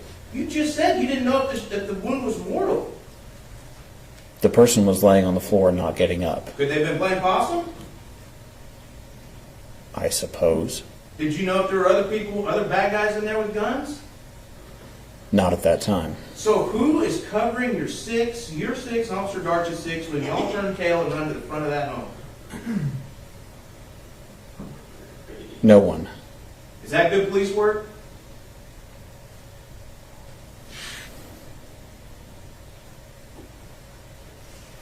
It's the only way to do that. We had to run inside and clear the house and render emergency aid to this person. There was no one else out there. But, see, you keep going back and forth. Were you going to the house to render emergency aid, or were you going in the house because there could have been more bad guys there? Both.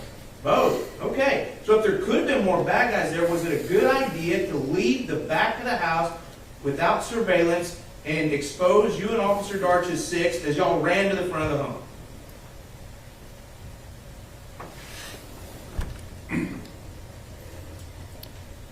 As I've already stated, there are risks in police work, and I had to make a choice. It wasn't a good idea, was it?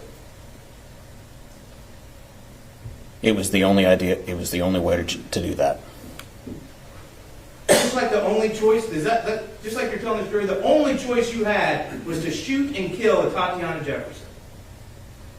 Yes. Did you have a choice whenever you didn't knock on that front door? Yes. Did you have a choice when you didn't announce Fort Worth police? I could have, but I would have exposed myself to a potential burglar inside. Did you have a choice when you did not knock on the side door? Yes. Did you have a choice when you did not announce yourself as Fort Worth police on the side door? That's not what we're supposed to do. Did you have a choice? There's always a choice. Did you have a choice to enter that home and open the door and see what was going on inside? Not a safe one. Did you have a choice whenever you could have stepped back, established a perimeter, and called for backup? Yes. Did you have a choice whenever you saw those cars parked in the driveway to establish that they were in fact the owners? That would have been part of the procedure later, yes. Did you have a choice whenever you did not call dispatch to contact the person that called police in the first place to get more information? We weren't at that step yet.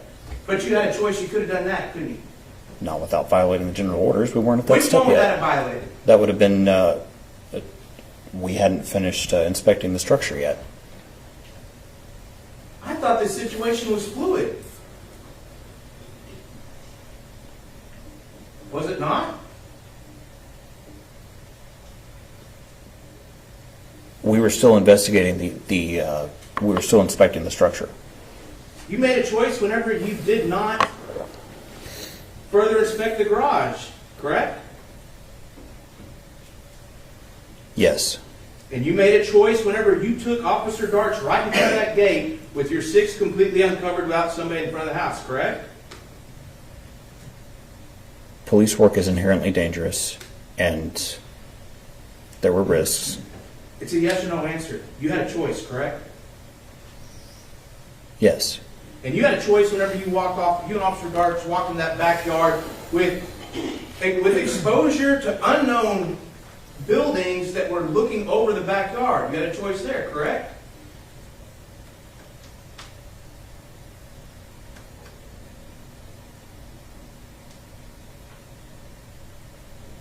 I suppose we could have just stayed home, but no. Oh, you could have just stayed home? And why do you joke about just staying home? Is that because home is supposed to be a safe place? It's not a joke. My point is simply that It sounded like a joke to me. Is home supposed to be a safe place? Your Honor, we object to the badgering, allow the witness to finish the question and answer it. Sustained. May the witness answer the question? Well, re-ask your question, Mr. Smith. Is a person's home supposed to be a safe place? it is. You should feel, if you don't feel safe in your home, there's nowhere else you're going to feel safe. Is that correct? I agree. And this is Texas. There's nothing wrong with a person owning a firearm, is there? No. As a matter of fact, if one of your loved ones was at home alone with a child and heard something in the middle of the night, you would hope that your loved one maybe would go to their backyard window with a gun, wouldn't you? Maybe. To protect themselves and the child, isn't that correct? Yes. Especially if they saw flashlights in their backyard, isn't that correct? Possibly. Flashlights of a person announcing their presence in their backyard where they're not supposed to be. Possibly. So you had a lot of choices that night, didn't you?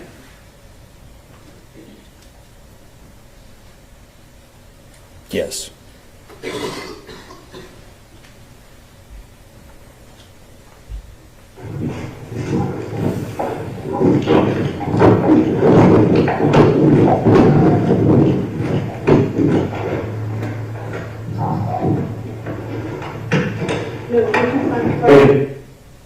Okay, just pause it a minute, 50 seconds. You had no trouble with that front door, did you? No. You could have opened it just as easily whenever y'all first got to the residence, isn't that correct? Yes, but that's not the procedure.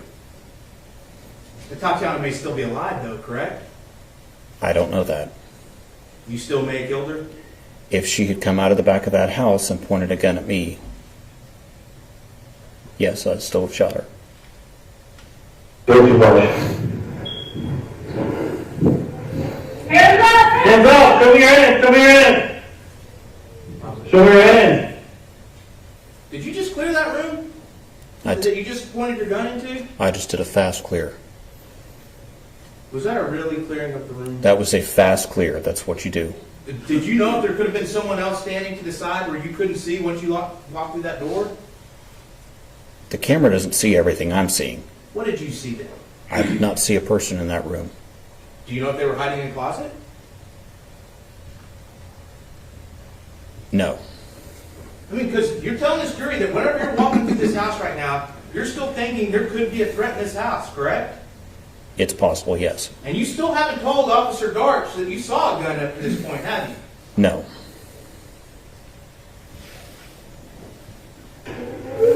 Hands up! Show me your hand!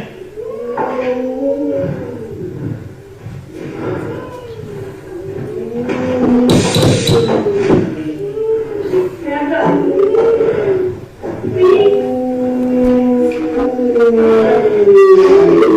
See what looks like weapon here.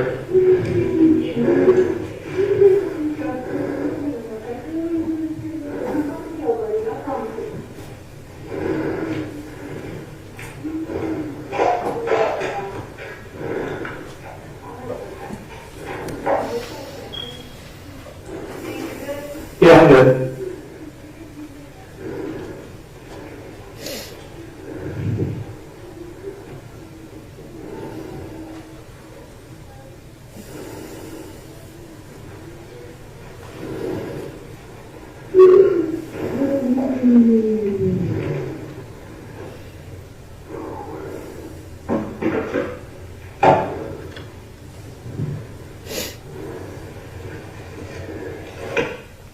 right, we paused it at 3:08. Would you be surprised that according to the clock at the bottom of Stakes Exhibit 1 that you walked into that room in approximately 1 minute and, 2 minutes and 8 seconds? I wasn't keeping track of time. Well, I was. Would you be surprised if that was the time that you walked into the room?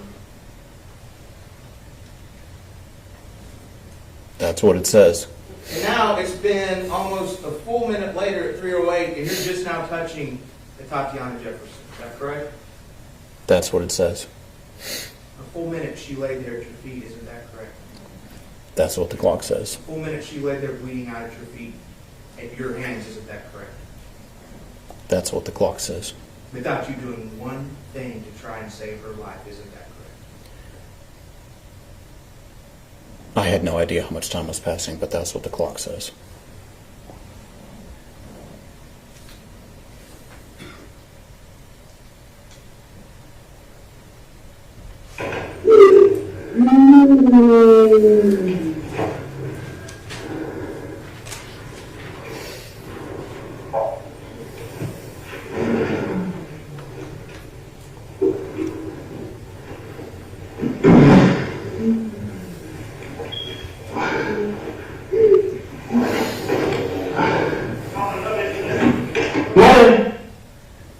Hey, you know wherever you and Officer Darts were outside by the cars, you said y'all whispered something. What y'all whispering?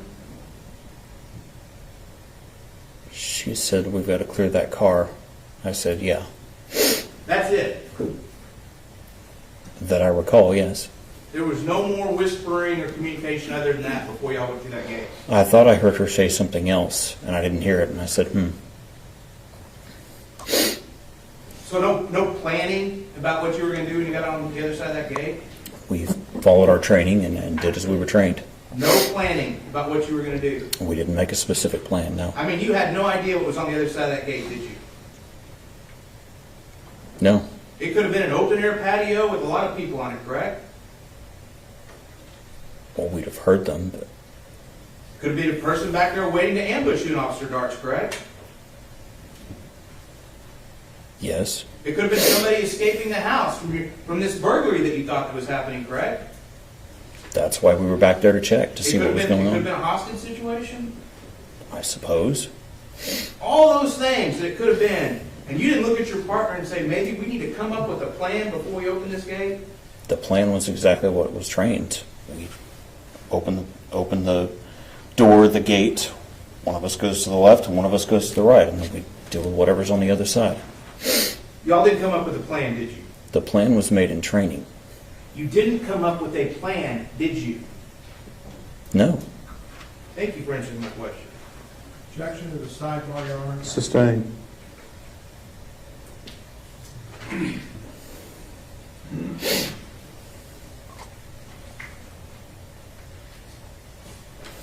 You have a moment, Your Honor? Yes, sir.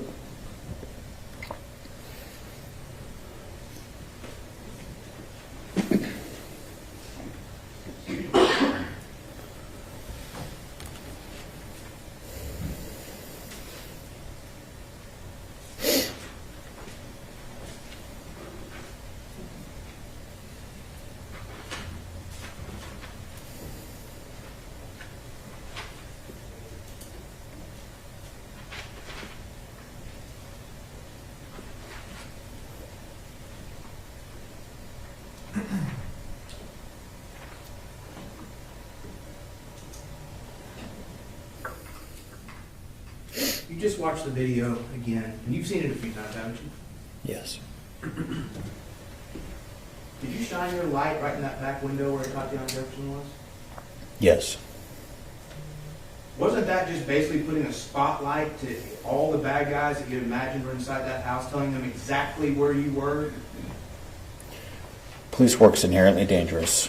I had to go look inside the window to see what was going on, to see if there was a burglary. It's inherently dangerous, but didn't you make it more dangerous by saying, look at me, look at me, look at me? Someone had to go back there and clear that window and see what was going on inside that house. So, and you were gonna be the hero, right? No, You were gonna charge in and save somebody from whatever was happening inside that house, correct? no, You were going to be a hero, ignore the rules, ignore trying to set up a perimeter because you had decided that you had to do something, correct? no, And you decided to put your window through that, to put that flashlight through that window, correct? yes, And anybody that was inside would have seen you, correct? yes, Any bad guy that you could potentially imagine being there would have seen you, and they would have been alerted to your position immediately. yes. Is that good police work? That's how you clear an open structure. Is that good police work? Yes. To risk your own life and Officer Garch's life? Risks are inherent in police work. I had to go. You had to turn the flashlight on. There's no other way to see. No other way to see. You made that choice, didn't you? It's a dark night. I had to use my flashlight. Yes. So all this other stuff that you didn't want to announce your presence, that's when you decided to announce your presence. Right then, through that back window, in someone's own backyard, in a private citizen's backyard, through a gate that was shut, back there through a window. Now it's finally when you decided to announce your presence. Because I thought we had a burglary. And you didn't announce your presence with Fort Worth PD, did you? You just used your flashlight, correct? No, I just used my flashlight. And whoever was in that house had no idea, did they? I don't know. Whoever was in that house had no idea what was coming, did they? I don't know. Whoever was in that house had no choice what was about to happen next, did they?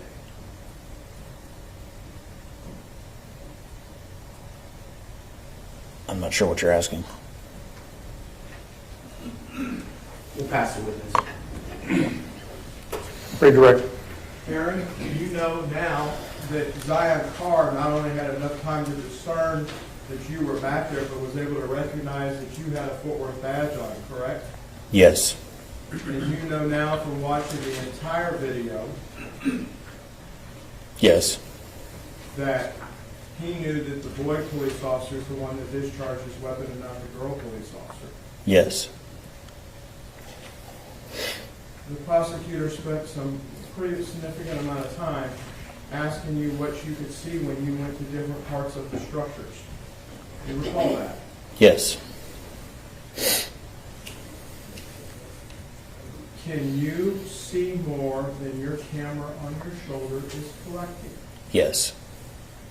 Can you observe a door, whether it's the pedestrian door or the roll-up door of the garage, and make a quick scan by moving your head where your shoulder may not move and see if it's secure? Yes. And that's squeezing into common sense, isn't it? Yes, it is. You were ordered to be there, were you not? Yes. You were assigned a call and you had to check, correct? Yes. Regardless of whether you left anybody at the front door, somebody from the City of Fort Worth Police Department was going to have to step foot in that backyard to clear the open structure, correct? That is what the procedure instructs, correct. You were taken to great task on cross about your fast entry into the house, but then not rendering aid fast enough. You recall that? Yes. In your training, were you given a scenario during survival week or weeks before or after that about active shooter and getting into a structure to render aid? Yes. What we see on the video of you and Carol doing a fast clear, is that consistent with that type of training? It is. Are you taught to, you're going in as a two-person team at that point, yes? Yes. And you're going to take on any threat head on as you get there, because you got to go at this point to get to the first aid part, correct? Yes. When you get inside, does the event catch up with you once you're inside and find the weapon? Yes. Explain that to the jury. Once I found the weapon and picked it up, just to move it away from the person, I saw the green laser on it, and you hear me go, It's because at that moment I was thinking that's how close we came to dying. Then I set it down, and to my memory,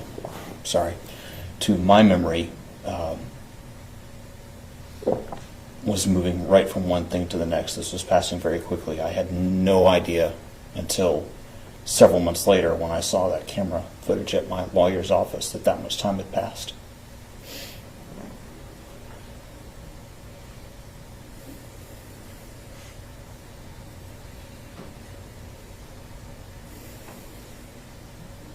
You would agree with me that the prosecutor asked you on cross-examination if there's any audio or any conversation between the two of you.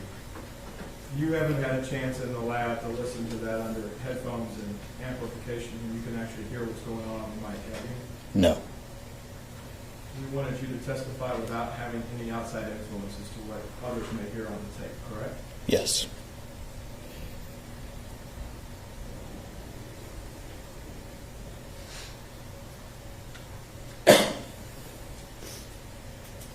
There was a question early on Mr. Smith's cross about y'all walking up the driveway and you didn't know where Darch was. That's different than the training and experience you guys practiced when you cross over in the backyard. Is that, you recall those two different questions at different Yes. times? They're different. You knew Darch was down the left side when you were walking up the cars. Yes. When you eliminate the cars, are there any windows on them? If we look at addressable side A, B side of the building being the east side, Yes. there's no windows down there, correct? No. The prosecutor asked you if you were gonna walk into some sniper's nest. Whether he called it or not, that's what it is when you have a perch on a second story, correct? Yes. Did you feel like there was any sniper's nest with this open structure call? No. You have to check all four sides of the structure, and you ran into trouble when you got to the back side of the third side, correct? Yes. Did you ever get to the fourth side of the structure to check it? No. In looking in that window where this incident took place, would you be able to get a better vantage point as to what's inside going back toward the front windows and door? Yes, that's what I expected. You were asked about looking through the front doors and walking across them, and whether or not you backed up to Kansas to walk around the doors. Are you able to make observations inside an area to see if it's clear to slide past it? Yes. Are you able to make observations as an officer and look through a doorway and make a decision whether or not at that second, at that moment in time, there's a threat and you can clear it and move on? I'm gonna object, Your Honor, to leading. Sustain, don't leave your witness. Tell the members of the jury what it is to clear a door properly, since you weren't allowed to answer it direct across.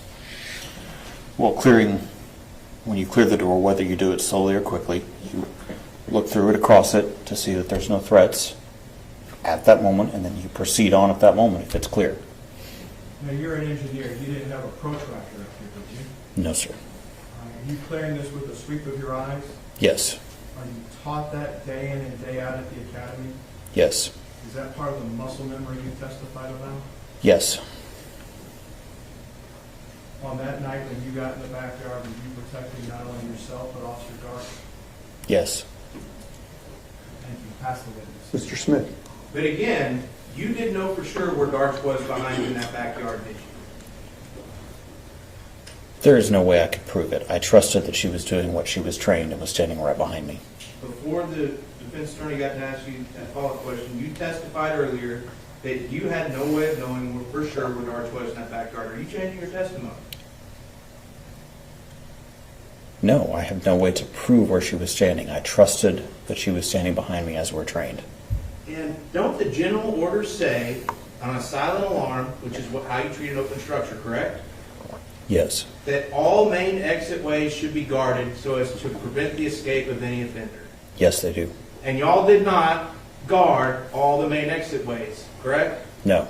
The two biggest exit ways when you walked up to that house on East Allen Avenue are the front door and the side door, and those were left completely unguarded, correct? Yes.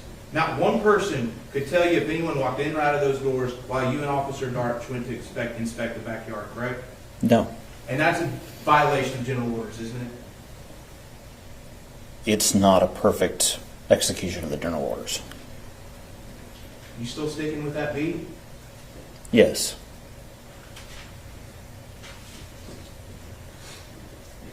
There's been some questions from the defense attorney, and you've talked, and you keep calling it a weapon.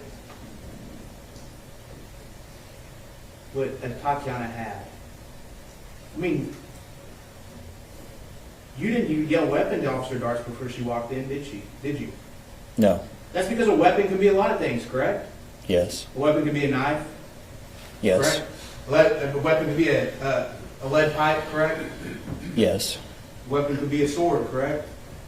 Yes. And you said nothing specific to Officer Darts before you let her into that house, let her walk into that house, did you?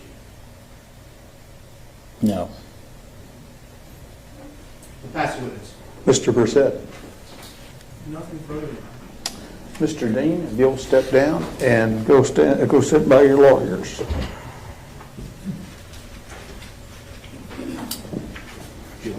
Yeah.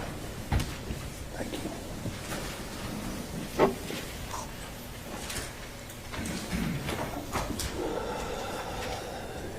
In anticipation of the next witness, we have to set up some equipment for you. So if you'll retire to your room, we'll call you back out when it's ready.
is the courses have to be tested. So you can't just attend, you have to test out. And then every 3 years we have to recertify. That recertification requires another 80 hours per certification period of additional training. And when did you become certified? What year? The certification program, I think, started in about 2007. We didn't grandfather I was a lead instructor for that organization for about 14 years. We didn't grandfather anybody in, so I believe I got certified the first time in about 2012, and I've maintained my certification since. Have you had an opportunity to testify in the field of video forensics then in the past? Yes. Many places around the world, is that safe to say? Yes. Have you testified here in the 396 before? Yes. Were you asked as part of this case to interrogate some evidence that I sent you? Yes. What's it mean to interrogate evidence? Video evidence is just a witness with all of the frailties of a human witness. So when I would go to a crime scene as a police officer and find a witness, we wouldn't just accept everything the witness would tell us. We would interrogate that witness. We would want to find out, first of all, what their name is, how old they are, where they might have been standing, what their perspective was. Did they have any relationship with the victim or the suspect, so we can understand what biases there might be. So digital video evidence has all the same frailties of a human eyewitness. And due to something called compression, there are hundreds of different kinds of compression methods to encode video. Each one of them records video slightly different than the other, resulting in changes to color, shape, resolution. So the interrogation process asks the question, is the video fit for the purpose that the examination request is asking? Does it have enough resolution? Are the colors reproduced correctly? What was the position of the camera? How far away? How many pixels per inch, perhaps, if we're measuring? Is the object at the plane from the distance of the camera where we can conduct accurate measurements? So there are a variety of different interrogation questions we ask. Those are just a very small sample. We then get into the metadata. So if there's questions regarding timing, we test the recording device and the data within the streams of video and audio to see if the time was accurately reproduced on playback. So those are just a few examples of many dozens of interrogation processes. What is metadata? Metadata is simply data about data. It is a recording such as the body camera will encode two streams of what we call essence. One is video stream, the other is an audio stream. Each one of those streams is associated with metadata, with timing, and they are recorded with different codecs, compressors, decompressors. So the audio is recorded completely independent of the video, and they will have different results, and the timing will be slightly different. If we're looking at millisecond, thousandths of a second timing, there will be an offset.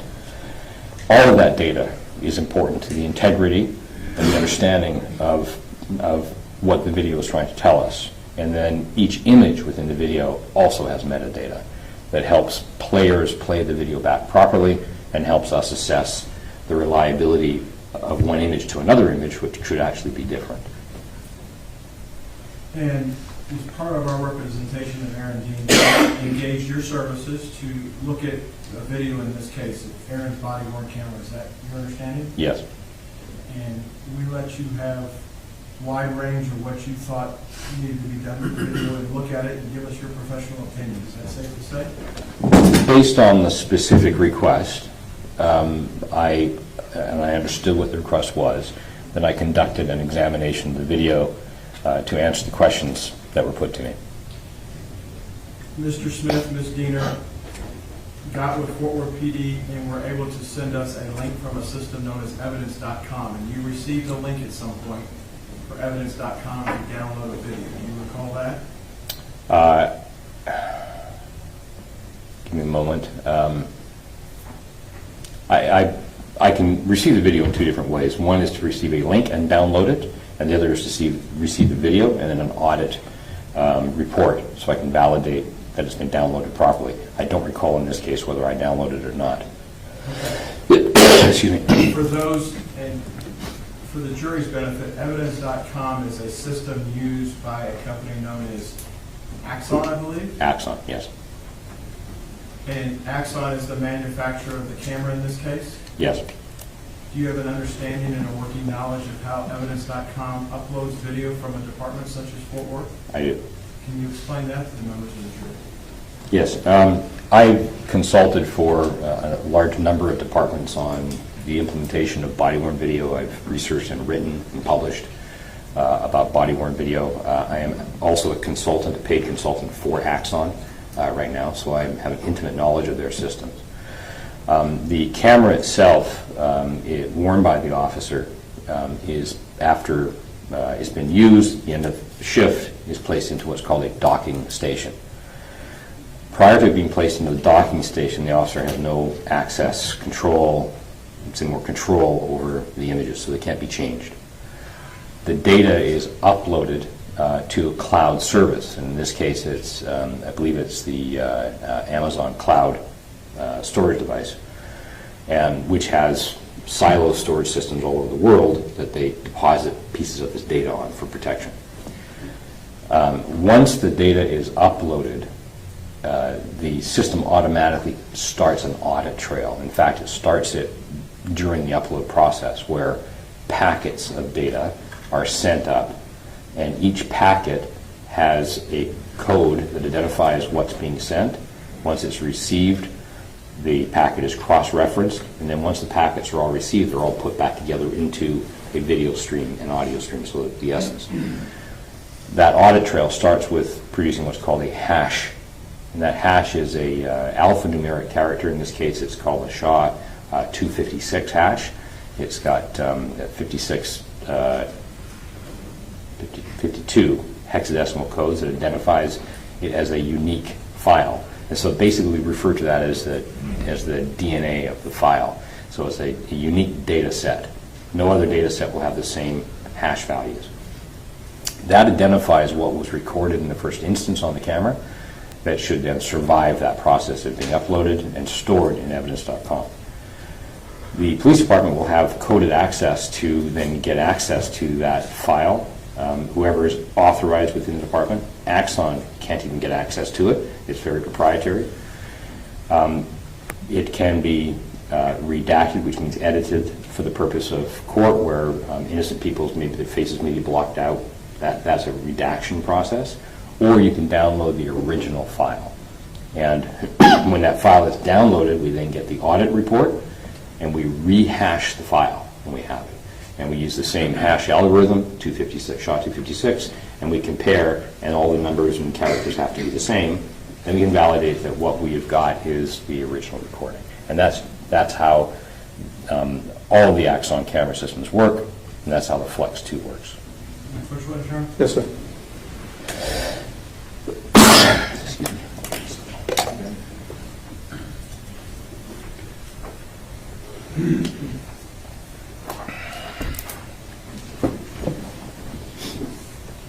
Fredericks, I'm going to show you what's been marked for identification purposes as Defendants 37. Do you recognize Defendants 37? I do. And what is Defendants 37? This is sort of a two-part audit trail. The first part of this is the information about when the file was first uploaded, and it has the SHA, it says SHA-2 here, but it's SHA-256. And it has the checksum, which is the hash code. It has some dates, and then it has some information about who accessed that particular video, when it was accessed, and eventually when it was uploaded. I'll show you what's been marked for identification purposes is a thumb drive labeled Defendants 36. If there was a source video or the original video in this case, the SHA value or the hash value for what the contents are of Defendants 36 would be reported on defendants 37, if I understand the audit trail correct, yes? Yes. And you worked off of what's the contents of defendants 36 to do your interrogation of the video in this case. Am I understanding that correct? Yes. At this time, the defense would tender to the state defendants 36 and 37, offer them for all purposes. I have the objection, Your Honor. Defense exhibits 36 and 37 are admitted.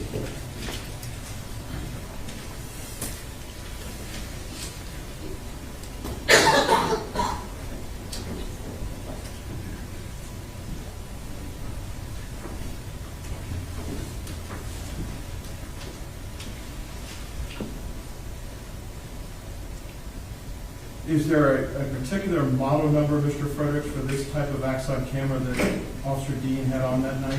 Well, the model is a Flex 2, and then each of the cameras has a unique serial number. And is that data conveyed or transferred in hex form as part of the metadata that goes with the video when it's uploaded? The hexadecimal code is all the streams, all the metadata. It's all part of, it actually is the essence. We then have TV screens to then make video and sound out of it. Are there limitations on any type of camera system in today's world compared to, say, the human eye?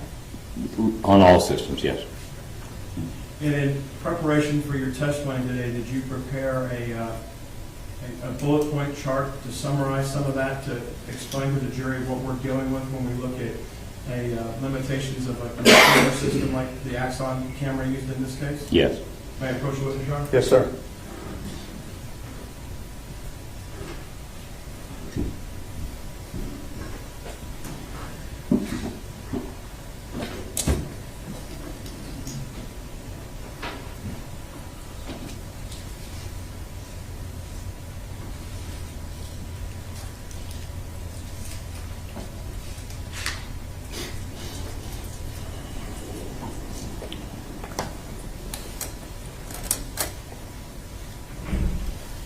Fredericks, I'm going to show you what's been marked for identification purposes is defendants 38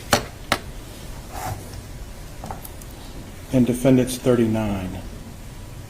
And purport to you that the 39 is a printout hard copy of what you prepared on 38. Yes. And is this the summary of the testimony to explain the limitations of an Axon 2 camera and what we should be looking at with? This exhibit provides a 10,000-foot level understanding, basic understanding of the immediate limitations. It's not a complete exhaustive list, but it's relevant to this examination. Would it aid you in your testimony today before the jury to explain what you found during your interrogation and what some of the limitations are with the camera system as a whole? Yes. Show you what's been marked for identification purposes is defendants 42. Do you recognize defendants 42? I do. And what is that? This is a publication from Axon, the manufacturing company, about the camera specifications. It's a particular make and model, and it outlines some of the features and capabilities of the system.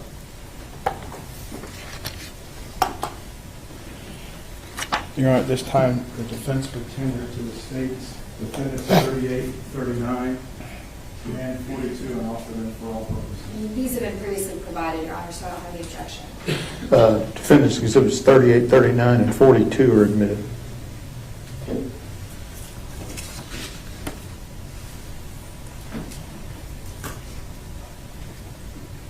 Mr. Fredericks, with the ability of your computer system, do you have defendants 38 already keyed into your system? Yes. Can you, with the court's permission, Judge, may we publish 38? Yes. Can you bring that up? And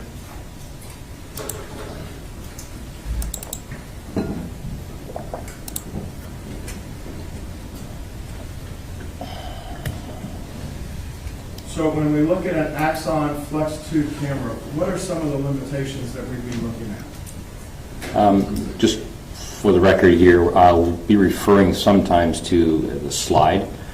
number, and the slide number is in the bottom right-hand corner. So the title page, Axon Flex 2 Camera Limitations, has slide 1.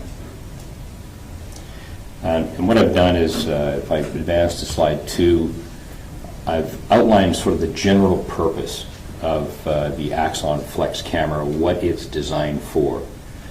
I am a co-author of the national standards for mobile video recordings for law enforcement, for digital mobile video recordings. And we set standards for the Department of Justice and the International Association of Chiefs of Police to help guide chiefs in their purchasing. And so the purpose of cameras in general is to improve public confidence, number one, public confidence in policing, and to provide sort of an open police environment where the police will share video with the community. The purpose of the actual camera, or the conduct of that camera to reach that purpose, has some limitations. But in general, the purpose is to provide visual and audible perspective of all the events that occur in front of the camera. And that's the perspective of the camera given its limitations. Slide 4, I've got accurately reproduces what was recorded even years later. So as far as a memory goes, it's not subject to deterioration of data. We can look at this file in 10 years and it will show us exactly the same as it was recorded the day of the events. It provides accurate timing to within a margin of error. And the timing is primarily found in the audio stream rather than the video stream. Video stream and audio stream are closely synchronized, but it's the audio that really gives us the full record of timing. And the timing is generally to the millisecond. And so we can provide timing to a thousandth of a second within the limitations of how many images per second we're recording. It's independent of potential bias. So the camera, we've heard the term the camera speaks for itself or the video speaks for itself. It really doesn't, but it's not subject to, if it's properly interrogated, to any particular bias. It's going to be what it's going to be. Is considered a technical witness requiring that interrogation that I spoke about earlier. And on slide 8, I start off with sort of an explanation of some of the limitations of this particular camera. And these limitations are shared by most body-worn video systems, and there are many different manufacturers. It cannot reproduce the perspective or the experience of the officer. The camera is not designed, this whole system, this whole environment of having cameras on police officers are not designed to reproduce the officer's perspective or experience. They are located in a different position than the officer's eyes, and we'll get through a number of examples of, or discussions of what the camera is confined to. So its field of view is determined by where it's positioned and the movement of the officer's body, not movement of the officer's head or eyes or the officer's ability to see in certain conditions. It cannot independently track events. So if there's an event happening in one part of the image, the camera is not going to automatically pan and zoom into that area of interest, whereas a human can. A human can turn to an area of interest quickly, focus on that, and then make decisions based on what is seen. The camera may be looking in one direction, the officer's head turns to see something, the camera will continue seeing that one object. It has what's called a monocular vision, so a single perspective, single lens. We have two eyes. The two eyes and the separation of our eyes gives us the ability to see and perceive distance. We call that the z-axis. So we can look at a scene and we can get a sense of who is sitting in what seat here in the courtroom and how far back somebody might be. We can count the seats. The camera doesn't have that perspective, and they may misinterpret how many seats back somebody might be sitting because we don't have that z-axis. The field of view of this particular camera is 102 degrees horizontal, so from left to right, and 55 degrees from top to bottom, so it has a much narrower field of view than we would have. The human eye has approximately just over 180 degree field of view, and that's all around because our eyes are circular, and they actually come out of our heads a little bit. So if we were to take our fingers and put our fingers right behind our temples to a certain degree and look straight forward, we would still actually see both fingers, even though they're behind our eyes. So that's just over 180 degrees. So the camera's perspective at 102 degrees is much narrower. So it can't, again, perceive what a human can perceive.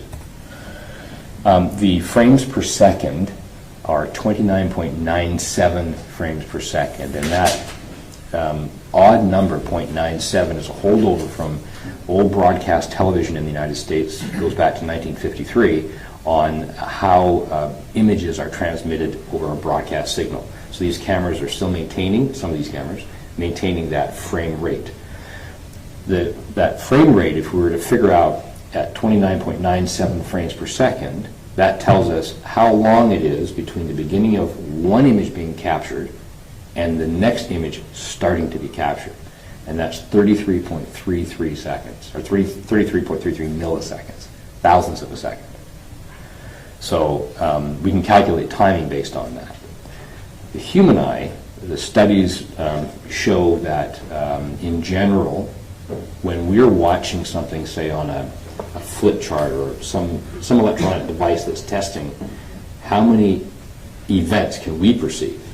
The studies show that we can perceive events at a speed of about 13 thousandths of a second.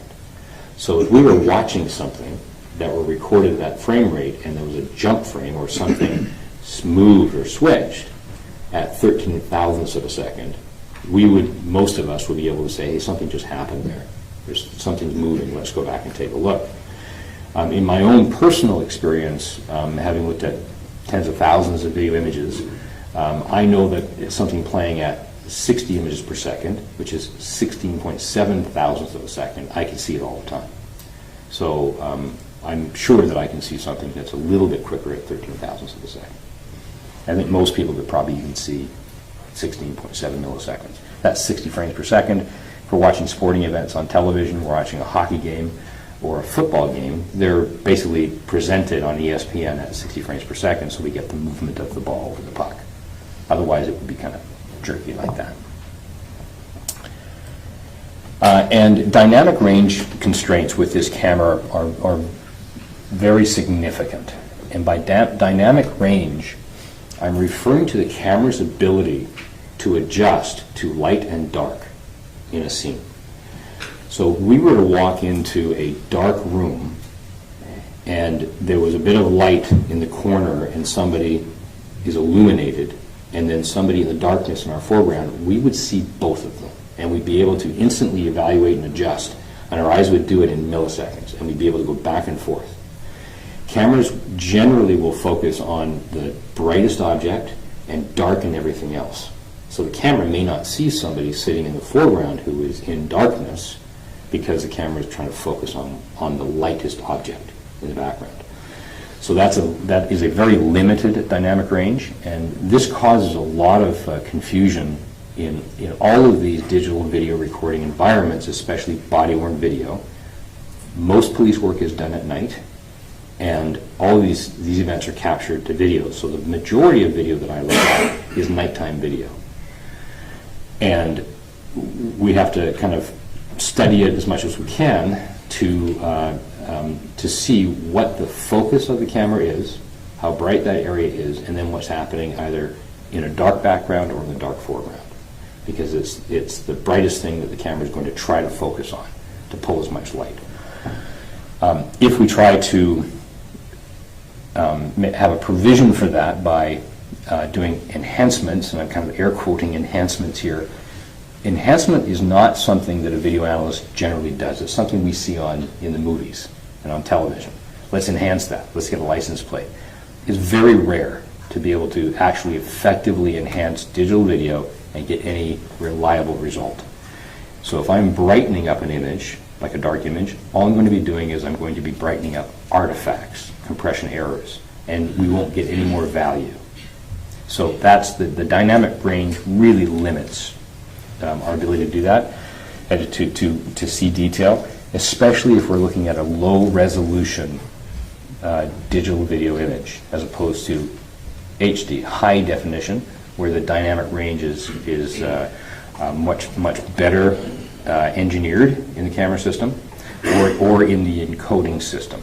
And this camera has a number of options for improving the image quality. What we're dealing with, this camera was set to the lowest image quality possible. So we're kind of hamstrung on what we see. Mr. Fredericks, directing your attention to the top of the rail there, I think Defendant's 42, the spec sheet for the cameras there. Yes. And do you have, I apologize, I hate jumping between decks, we can go to it in a second, but you also have that in your system as well, I believe, do you not? Yes, and we can go to it because I was referring to this Okay. in this discussion. Could you pull that up at this point? Right? Yes.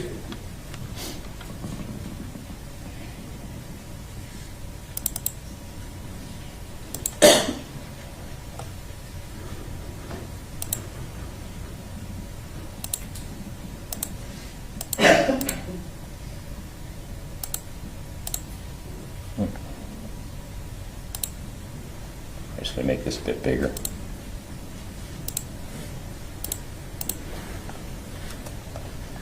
Okay. Mr. Fredericks, I believe you were just talking about the camera system that was used by Officer Dean that night had approximately 4 different resolution settings, is that correct? Yes. How does a department such as Fort Worth, does the officer pick which setting he's going to use that night? How does this take place with a camera system such as this, based on your knowledge? This is an agency request, and so in the purchasing process and the acquisition of the cameras from the manufacturer to the agency, firmware in the camera when it's delivered will dictate the quality of the images and therefore how much data will be produced per image. And so if you can imagine having hundreds of cameras recording all of the police shifts and having to upload it to the cloud, the higher the quality, the more costly it is to be stored. And so some agencies choose, based on their financial restraints, to acquire the least amount of data to approximate the scene. And so the agencies ask for these options, and these are part of a sales approach that all the body-worn video systems offer. They say, here's our system, here's how it works, and to save money, you can choose a lower resolution if you want to. On the exhibit that's on the screen, which is Defendant's 42, of the 4 options that are there under resolution, under item 8, which was this camera set at that night? Low standard definition 480p, that's 480 pixels from top to bottom, and it's progressive. And it's a WVGA resolution, which is a pretty poor resolution in today's world. The number 848 by 480 versus 1920 by 1080 under the high HD, what do those numbers in the brackets mean? 1920 is the number of pixels in the same field of view, same 102 degrees, so the same area has 1920 pixels as opposed to 848 pixels. And the second number, the 1080, means that we have 1080 pixels from top to bottom in that same area that is represented in the exhibit we have with just 480 pixels. So one is what's called a 2K image, that's the 1920 by 1080, and the other is a standard definition low resolution image. And you can see on the right-hand side that this is the cost factor for agencies, and I certainly understand it, is that every hour of high definition video takes up about 5.4 gigabytes of data. It changes depending on nighttime and how much movement is in the camera, but that's the average. Whereas the one we have takes up less than a gigabyte per hour, so significantly less resolution.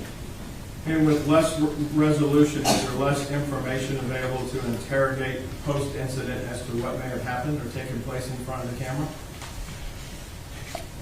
There are fewer pixels, there is more compression, and as a result of that, there is less reliability. And less visual information. The audio is not affected, it's the video that's affected. On 42 as well, on the right-hand side, this is a 2-column example for their spec sheet, is it not? It is. It is, yes. There is an item that says low light capability less than 0.1 lux. What's a lux? It's a measure of brightness, and that's fairly low, 0.1 lux. And is that 0.1 lux at the low recording value or 0.1 lux at the 2K high definition value? That's going to be at the higher value. Would you expect the number to be, the system to be less capable and low light at a lower quality resolution than it's capturing at? Can you repeat that question, please? Sure, bad question, late in the afternoon. If we get 0.1 lux on high def 2K, we're going to expect a poorer performance in capturing low light at the lower resolution capture. Would you agree with that statement? Yes. Can you take us back to your chart that is 38, if that's 38? Yes. I ended up at slide 14 on dynamic range constraints, which then we went into more detail with both lux and resolution. And on to slide 15. I've noted significant motion blur errors, especially in low light. So motion blur is a description of the position of an object within the field of view of the camera where the object appears to become smeared. And that basically is blurring. It's when, if the camera itself is moving quickly, all objects within the field of view that have any light to them will be blurred. They'll all be blurred in the same angle and in the same, we can count the pixels. So the same number of pixels, each object will have the same blur. Objects in the same plane. If the objects primarily are not in blur, but one object is in blur, then that object itself is moving, independent of the other objects. So motion blur helps us in the interrogation examination process understand a lot about what's happening in the image. What is moving, what's not moving, what's moving faster in the image than another object. And then if the whole camera is in blur, then it minimizes our ability to do too much except to say which way the camera is moving. In other words, if there's a light object, say, at the center of the image, the officer's wearing the camera on his shoulder, and all of a sudden that object begins to blur quickly, and I've got a diagonal from middle center to bottom left, then that will tell me that the officer has moved to the right and the camera has tilted up.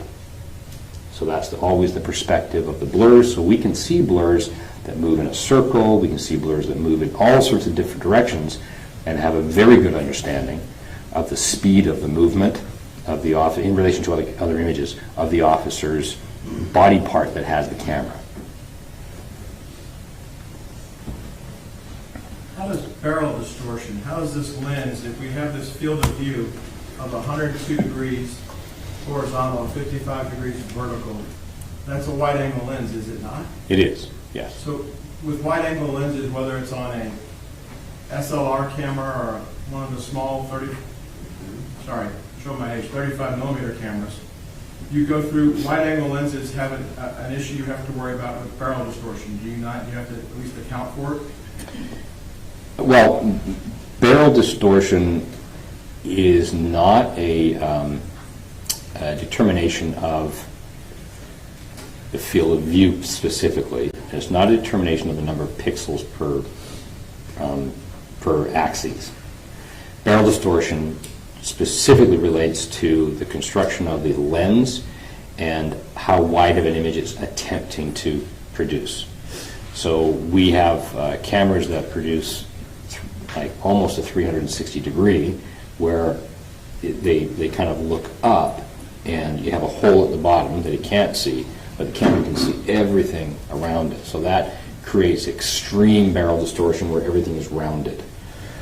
In these particular systems, camera systems, and in this particular one, we see anything that is straight on the edges will have a rounded curve to it. As the camera, say, pans to the left, the object will become straighter as it gets to the center of the image. As the camera pans to the right, the object will then curve because of the distortion of the lens. That's called barrel distortion. That has a significant impact on perception of distance. How so? These cameras, because they're wide-angle cameras, they're trying to pick up perspective, even with a limited field of view. They're trying to pick up as much on the outsides as possible. That rounding causes objects to appear further away from the camera than they actually are. So when I'm looking at a video image and I'm trying to assess what I'm seeing and the movement of, say, the officer wearing the camera and somebody they're having contact with, that person may appear further away than the officer, and I look to the barrel distortion to give me a sense of how accurate the reproduction of distance is. So the more barrel distortion, I'm going to see that as saying, as a warning to me to say, the person in field of view of the camera looks a little bit further away than one could reach out, but with the barrel distortion, they might actually be within touch distance. I have an example that we all experience. May I approach you? Yes. Mr. Fredericks, is there something in our everyday lives that most of us see that is an example of this? Yes. Show you what's been marked for identification purposes is defendant's 47. Did you bring 47 with you to help explain this position? I did, yes. And is that a fair and accurate depiction of what you prepared to explain this? Yes. What is 47? 47 is an image that is used by the National Highway Transportation Safety Authority that demonstrates how vehicle manufacturers in the United States must have a warning on the side view mirror on the driver's side. And the warning is that when you look at the mirror and you perceive an object that might be further, that appears to be further away, it's going to be actually much closer. So it's kind of a warning to drivers that if a car looks like you can see a car in your side view mirror, do a shoulder check because it might actually be right beside your passenger door. Your Honor, at this time the defense would tender to the state 47 and offer it for demonstrative purposes only. I don't have any objection, Your Honor. Okay, 47, you want it for all purposes, or just I don't for? have any objection for all purposes. All right. That's fine, Judge. Okay. Okay. Defense 47 is admitted for all purposes. You may it be published, Your Honor. Yes.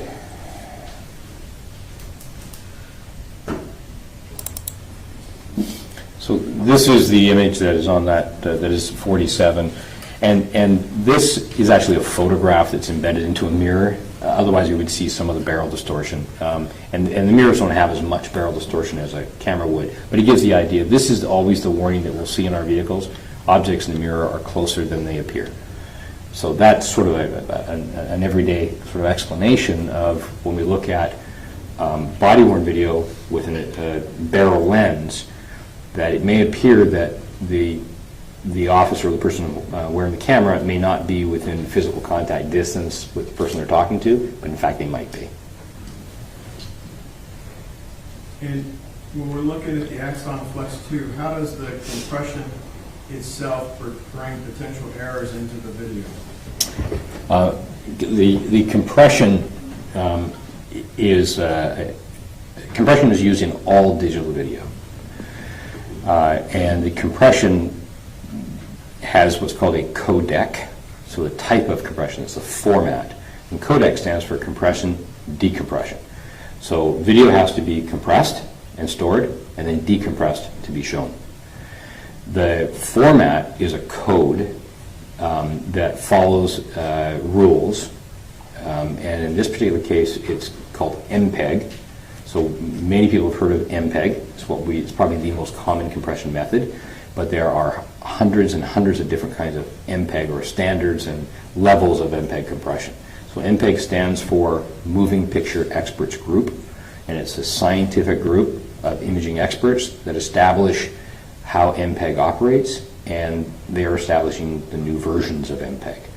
So we are now seeing, this is called H.264 MPEG, and H.265 is now propagating the security industry, visual security industry. It's the next level, and it compresses video quite differently than this video. So it's always in flux. The compression takes a series of images, 15 in this case, holds them in a buffer, and then this particular level of MPEG does comparisons between the images. And it looks to redundant data, so data that is in most of the images, and it will often reuse parts of a picture in subsequent images. And because we have them all in a buffer, and it's looking at them in billionths of a second, it can assess that the next image has information that is redundant to the image previous. So it may say, use the image, use the part of the picture that is looking forward in time, and you reuse it in the previous image. So it can get very complicated, and when we're looking at digital video, we have the ability to assess and understand how much redundant information is being reused from image to image to image that may not be accurate. So depending on the purpose of the examination, I would do what's called a macro block analysis, which would calculate what parts of the image are being reused from picture to picture, and it would remove them from the images where they weren't actually recorded at that moment in time. And so the technology I have will then create a demonstrative, an exhibit that says, here's actually what the camera initially recorded previous to the buffer. And it's quite interesting to look at because a lot of it's black. Nothing was recorded. So if we look at a spreadsheet of data, how much data is required to produce a single image, and how much data was required to produce the very next image, we can see it in a calculation of bytes. The first image in this buffer will have the most bytes that create that image because it's actually like a photograph. You take a click and you're taking a full image of the scene. It's not dependent on anything else in any other images. All of the other images in that buffered unit are looking backwards and forwards in time in that 15-frame buffer. And then when we look at our spreadsheet, we can actually see how much data is being used in the third image, in the fourth image, in the fifth. So it tells us, again, how reliable those subsequent images are. Over your decades of working in the field of video forensics, it sounds like we've gone from the VHS analog days of tape to now you say you're looking at video on a spreadsheet. Is that you're reading zeros and ones at that level? Yes, in fact, it's a very good point. When I'm given a video, the last thing I look at are the video images. I'm looking at all the data of the file in order for me to understand what is reliable that I'm about to look at. Because there's a term we use that you can't unsee something. So if you see something, you make a perception of a belief of what you're seeing, you go back and re-look at it with the technical background to know that what you thought you saw is actually not real. It's a fabrication or an error in the recording. It's hard sometimes not to unsee it. So yes, we always do the interrogation and the examination of the metadata before we start looking at pictures. And in this case, the source video that was defendant's 36, you compared that to the audit trail that's in defense 37 in the Shaw of a hash value checked out to be accurate, is that correct? Yes, it was identical, it was the same. So does that tell you then that you have what was uploaded is what you got back to work with? Well, what it tells me is what was recorded at the time of the event was what I looked at. How did you begin? Brian, can we have the lights? How did you go about starting this interrogation? What do you look at when you get the source video, I guess you go through and you're looking at all the metadata first, is what you're saying? Yes, I can show you what I saw. Can you please? Yeah. So this is called Axon Investigate. This is a tool that actually is used by thousands of police agencies around the world, and not just for Axon. In fact, it was built for looking at digital video in general, and Axon acquired this. The very first page here is called Interrogate. This is what it's designed for video analysts. When I push play, it loads the file here, and then there are a number of places I can go to begin to acquire information. So once it's loaded in, it will create what's called a hex. This is reading all of the hexadecimal code that makes up the audio and video data. And if I go through this, I can begin to find areas. I can actually search for it by code here, but I can come down. I'll just scroll down here. This is actually video and audio information. And these codes here relate to every image. At the very top of the image will have data for how wide the image should be, how tall the image should be, whether it's a reference frame, so the very beginning of that group of pictures, that 15 group of pictures, or whether it's a bidirectional image, or whether it's a predictive image. So all of that is in this file. At the very top, there's human readable information. And the human readable information, as an example, is I'm going to highlight at what we call offset 2EU. That's an offset where the file is at the beginning. And this is Ambarella AVC. That's the company that makes up that develops the codec for this camera system. And this is unique to Flex. And AVC stands for Advanced Video Codec, which is also another name for MPEG-4. So that's human readable information that helps, again, to authenticate that what I'm looking at is accurate. Also hidden at the very end is the serial number for the camera. And in this case, the serial number reads X83032147. So this is some form of metadata, and you can see this is the serial number that is embedded as an on-screen stamp. It's the same serial number, X83032147, and that's on every image, and that's embedded as a file. And it has the date and time. The other metadata here is it automatically produces the SHA-256 hash. So this number, file hash, is what is contained on the Exhibit 37. It's the same number. So on the date that this was uploaded, created the hash, today, just now, I can verify it's the same file. It hasn't changed in my possession, hasn't changed since it was uploaded. There are other pieces of information here. H.264 is the video codec. The pixel format is called YUV 420p. Again, it helps to validate that this is the way it's supposed to encode. Gives us the pixel dimensions, 848 by 480. The frame rate, 2997. It even tells us how many images there are in this particular file. Here there's 10,770. And tells us the time and other information about the audio codec. And there are other sources of metadata, other information that can be gleaned from this tool. Mr. Fredericks, on Defendants 36 that's in the deck now, is there on-screen metadata in addition to the serial number displayed in the upper right-hand corner? Sorry, 36 is which one? The source video, I believe. I think, sorry. It's going to be on a thumb drive up there. So this is what we're looking at right now. Yes, I'm sorry. I just didn't have that number here. Yes, in 36. Can you ask that question again? Sure. In fairness, I left 36 off the sheet to keep up with all the numbers. My apologies. What are we looking at up here at the top of the screen in the source video? This is the date and time. So 2019, 10/12, the time T, and this is Zulu time. It's got a Z there. For those of us that aren't in the military, what's Zulu time? Greenwich Mean Time. It's the standard for international timekeeping. This is, I think, in Mountain Time, I think this is 5 hours ahead, I think. Okay.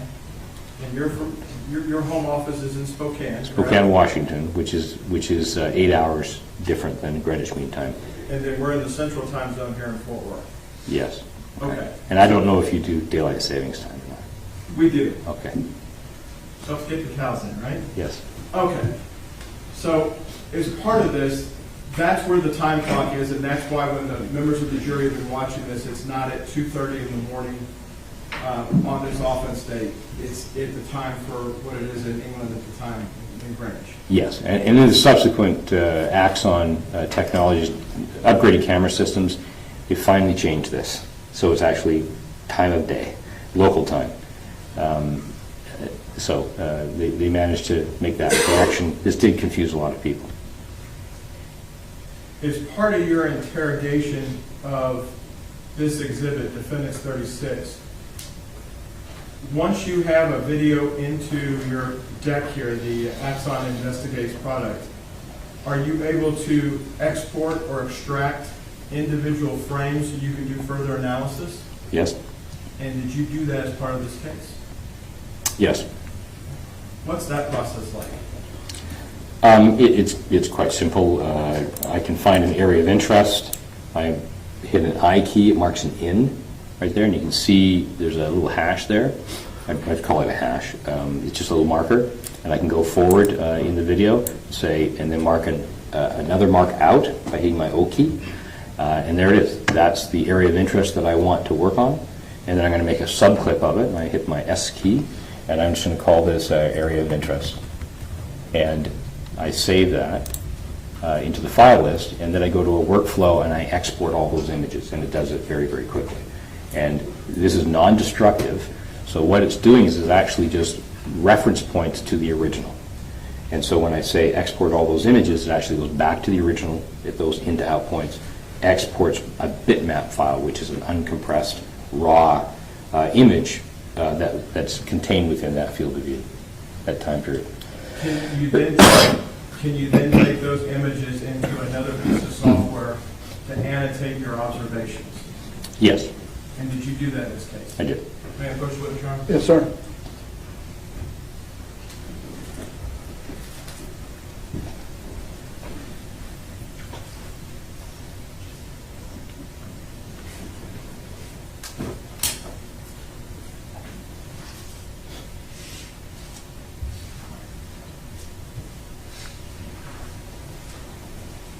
Fredericks, I'm going to show you a thumb drive that's been labeled Defendants 40.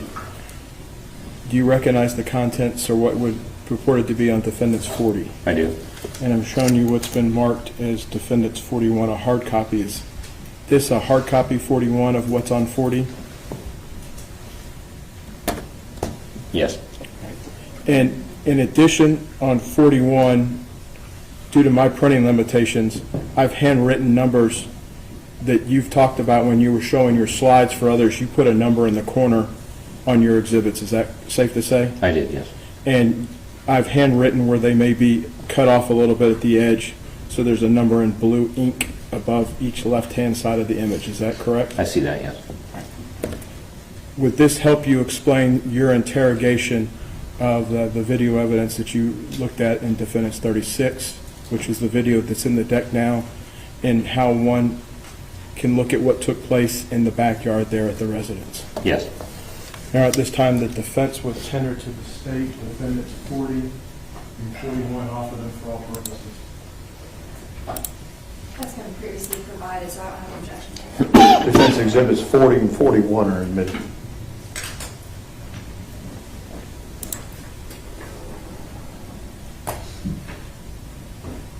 May 40 be published, Your Honor? Yes, sir. So, Mr. Fredericks, when we're looking at this exhibit, it's 40, and then the upper left-hand corner, there is a number 1 on this slide. Is that correct? Yes. And that works through and jumps through, and that's the number that I hand wrote on 41 in the upper left. Is that correct? Yes. In we take the lights down.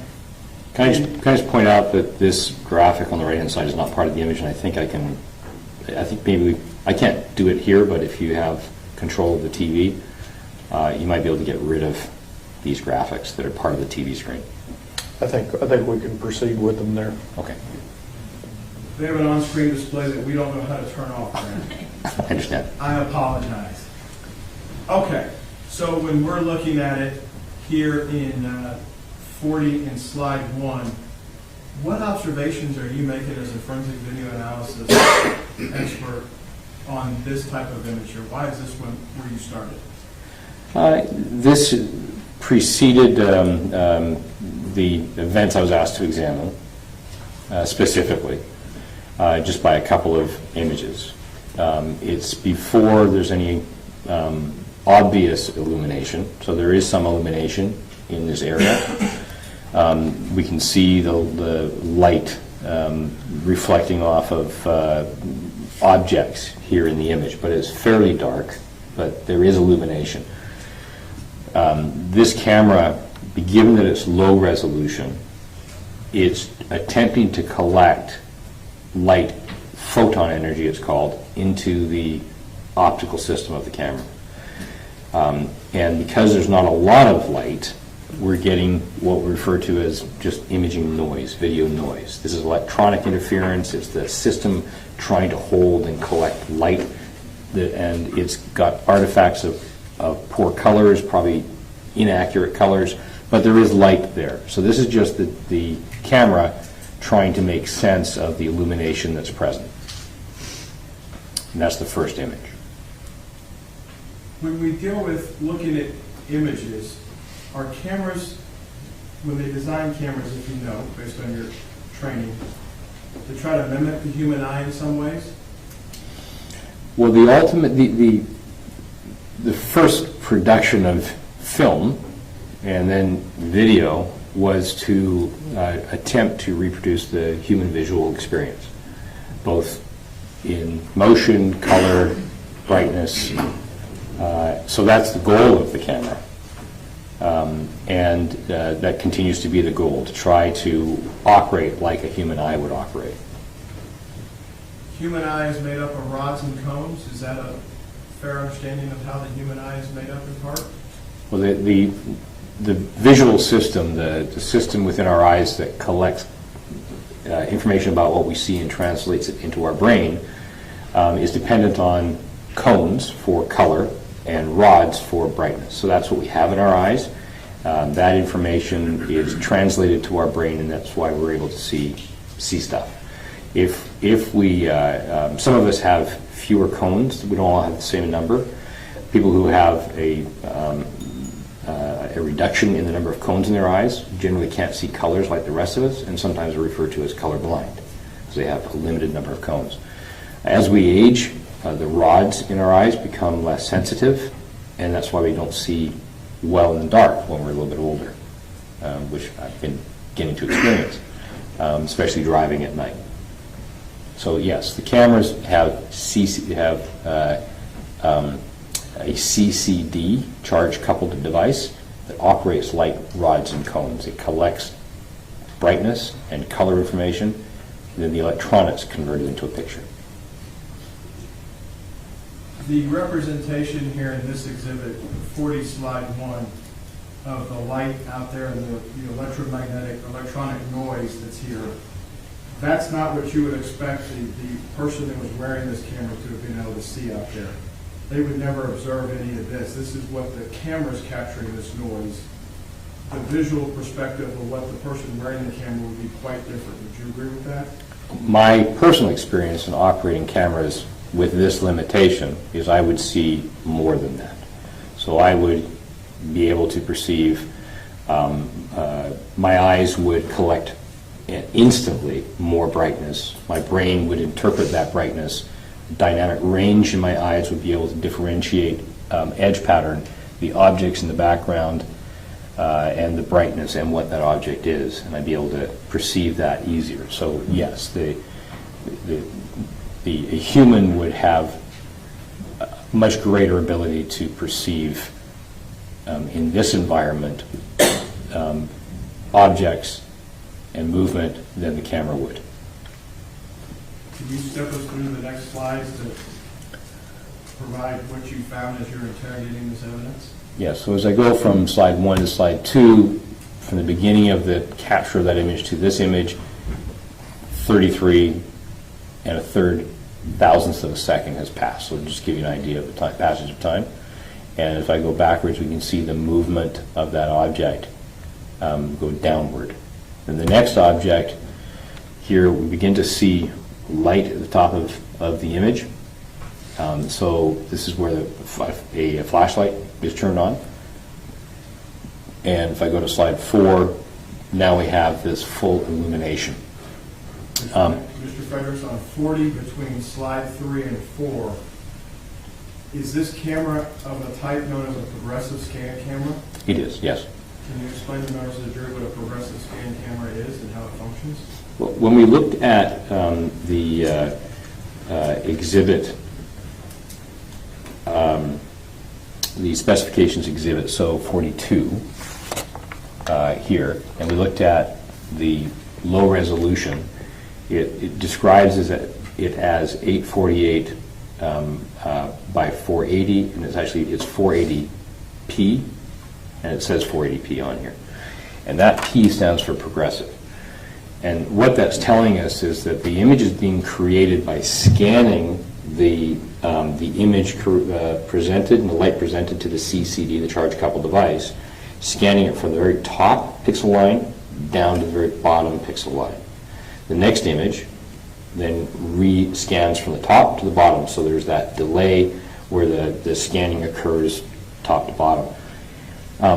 Sometimes the timing of the images gets out of timing, and it has an interesting effect, is that this line across the top here is actually the next image.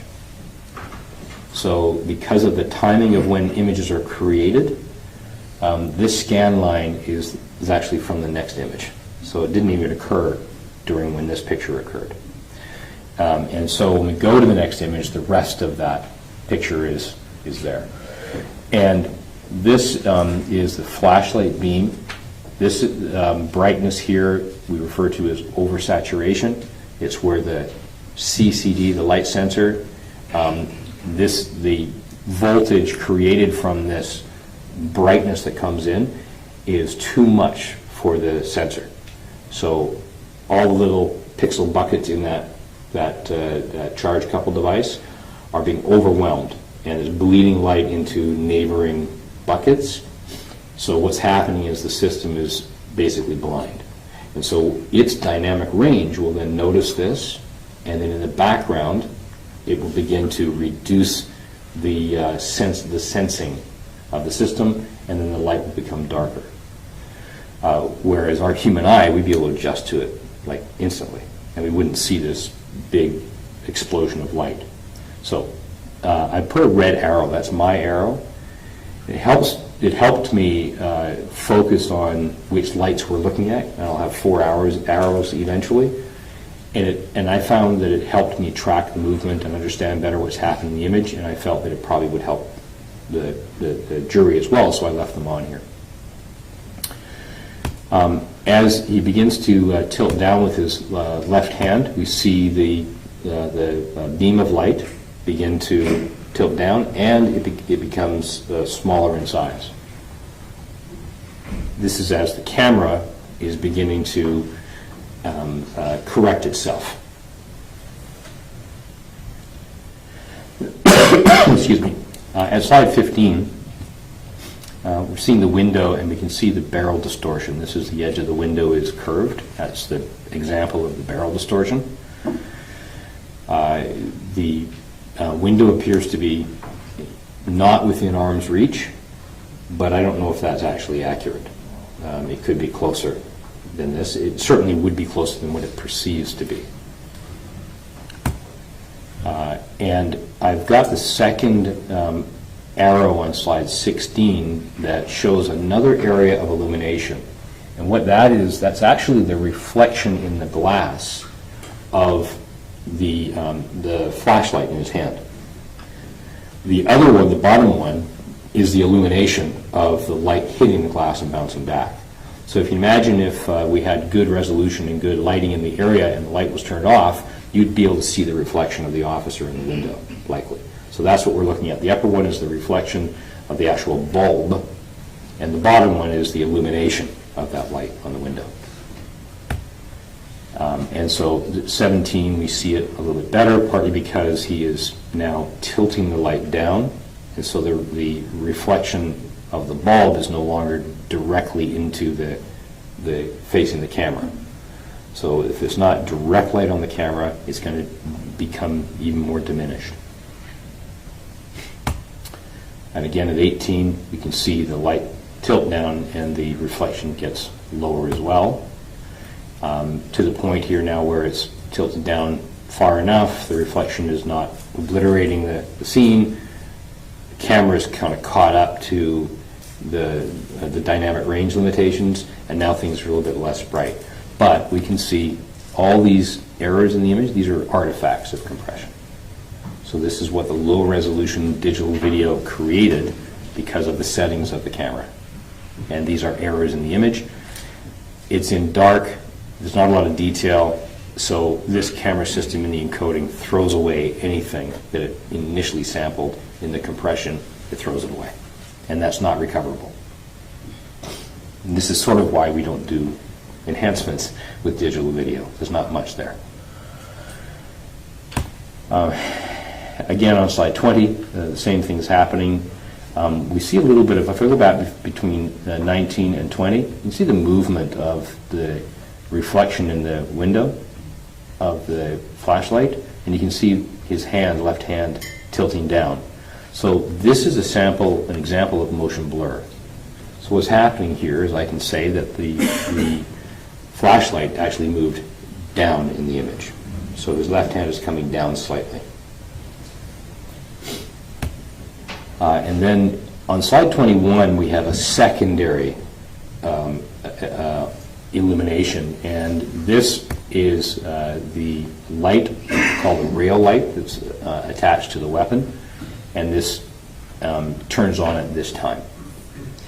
And I put a green arrow to show the area of illumination, and that's where the gun would be facing. This again is where it's getting brighter, and the camera is having a little bit of difficulty trying to control that brightness. So this again is an oversaturated area. So the camera itself sees this as an obstruction, and we don't know what's occurring past the plane of that obstruction, but the officer's eyes wouldn't be obstructed to that degree. So this is very different than the officer's experience. Mr. Fredericks, is that part of the monocular vision of the camera where you can't see, or the depth, No. dynamic range of how you look? This would have to do with the dynamic range limitations of the camera, not the perception of distance. So the camera, that light hits the plane of that window, so that once it hits the window, I'm not saying the pane, but the plane, the position of the window, it then reflects, becomes oversaturated, and the light we're seeing basically obliterates anything past that plane we can't see. That's a feature of the camera, not the human eye. As we move forward in 40, Yes, so 23, 24, and again, I'm tracking with these two arrows, I'm tracking the reflection and the pool of light. 25, 26, 27, the camera is tilting down. That means the officer is bending forward. That's what that interpretation is. The camera bends down, officer bends forward. Excuse me. And I'm moving through 31, 32, 33, 34.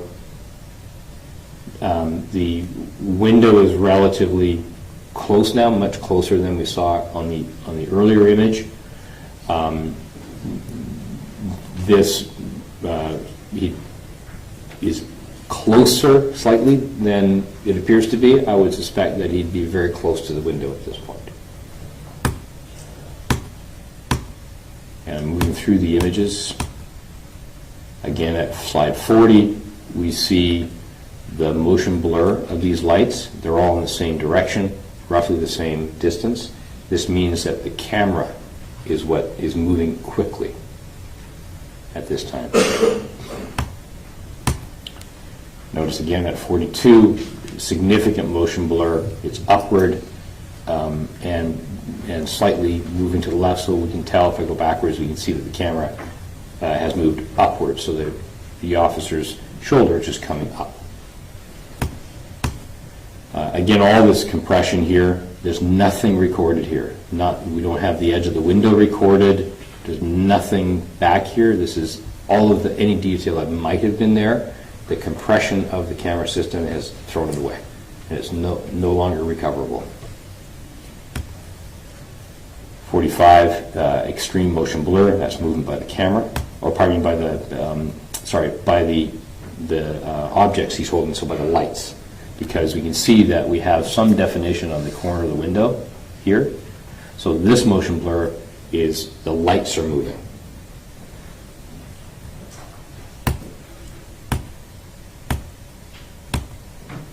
And I'm moving through the images now. And at about 52, we can see a human figure in the window. And I'll come forward as we move forward in the image. We can see that human figure more clearly. I'm pointing through the top arm of the left arrow. We can see the left arm. And then I'm going to point just underneath where it says flex. That would be the head area.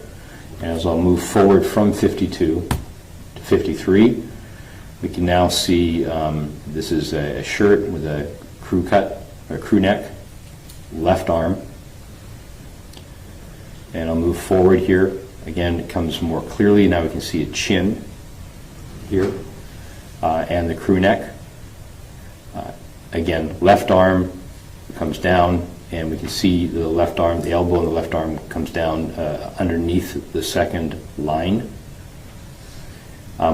This is the right arm right here, and there's reflection inside skin tone that is in front of the body at about sternum level.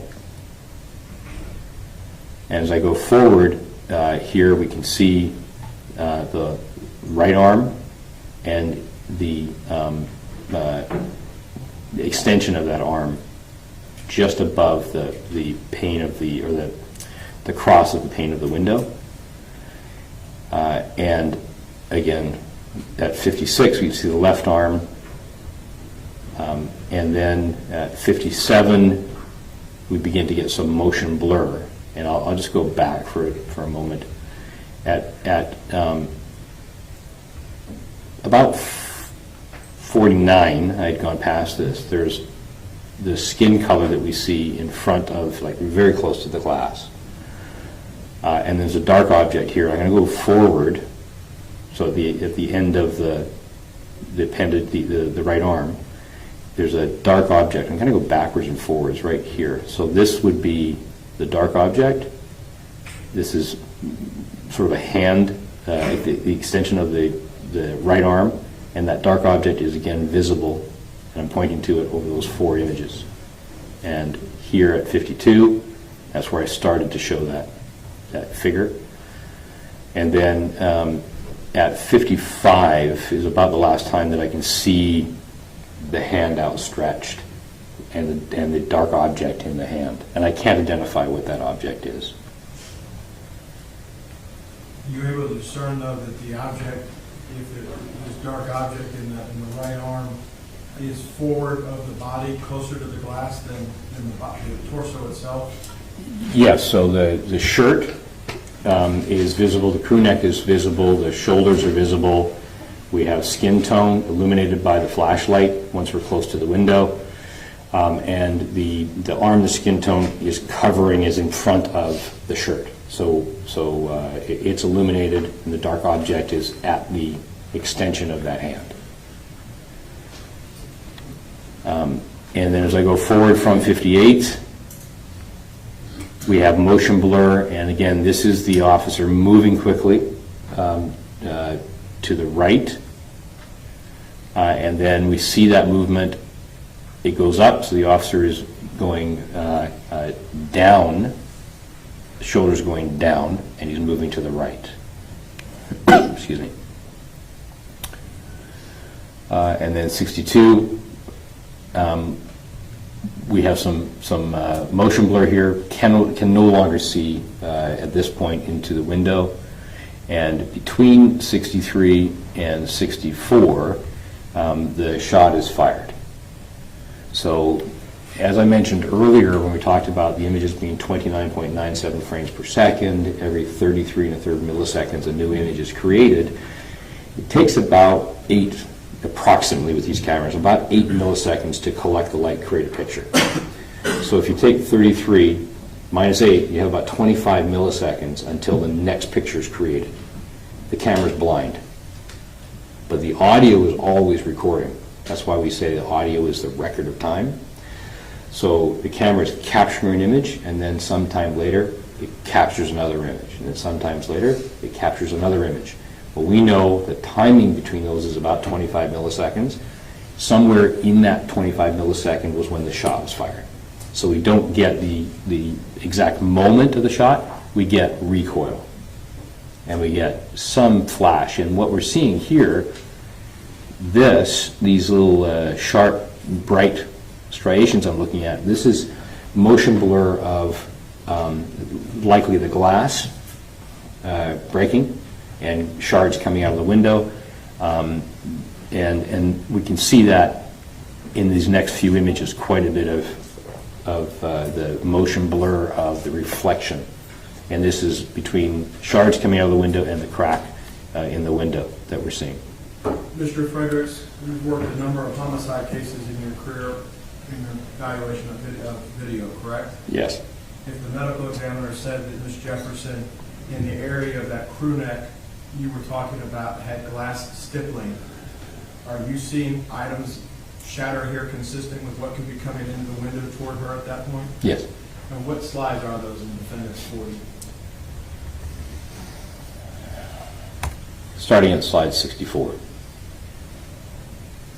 And below the second green arrow on the screen going from top to bottom, those little striations going down away from the green arrow from the right to the left?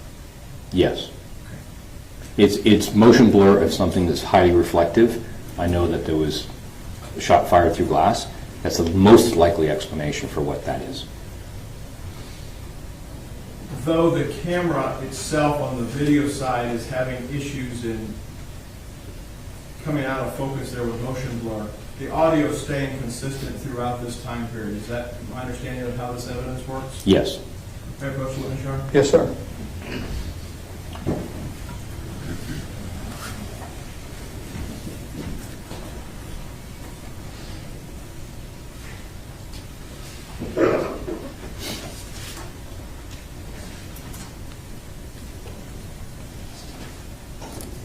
As part of your examination, you did look at the audio on this? Yes. I'll show you what's been marked for identification purposes is Defendant's 43. There's a part of your business in the forensic video world that you actually look at audio, visually look at audio, is that correct? Yes. How's that work? The audio, well, the tools that monitor audio have the ability to visualize the audio stream. And I think most people have had the experience of seeing a waveform. We have a waveform display. We also have what's called a spectral view. The spectral view tells us a little bit more than a waveform. It tells us the intensity and the frequency. So we can actually see the human voice in the spectral view as opposed to the sound of a gunshot or a siren on a police car. They'd be in a different position. So the spectral view provides us with a little bit more detail, and then we can apply accurate time references to those the visualization of the audio signal. Did you have an occasion as part of your interrogation of this to pull the audio track out and examine it in your forensic software that you have? I did. And that's what's contained on Defendant's 43? It is, yes. And with reference to defendant's 44, is that the last slide in that deck of 15 slides that's just blown up here that shows? If this has 15 on it, if this is the last one, that would be a copy of all the slides, the layer comps put together, would it not? I'm sorry, no. No, the visualization doesn't have anything to do with the images or the image numbers. Correct, I apologize. 43. That's the visualization of the audio, yes. And this is the last one in 40. Oh, I see what you're saying. So this exhibit, 43, has 15 slides in it. That, what you're showing me right now, is the last slide in that exhibit, yes. Would this aid you in your testimony the day before the jury? It would, yes. We'd offer defendants 43 and 44 of the state. Any objection, Your Honor, to 43 and 44? Defense exhibits 43 and 44 are admitted.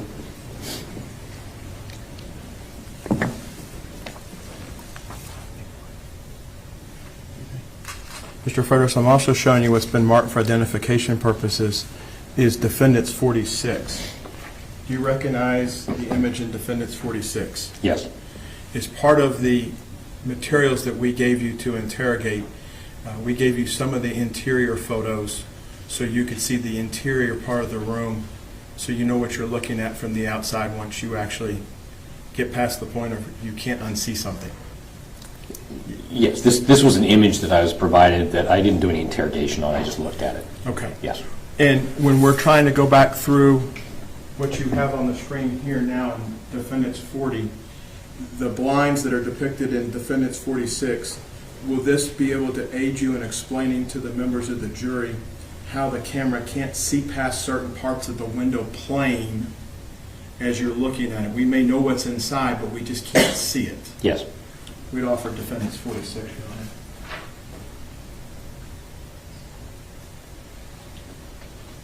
No objection. Defense exhibits 46 is admitted.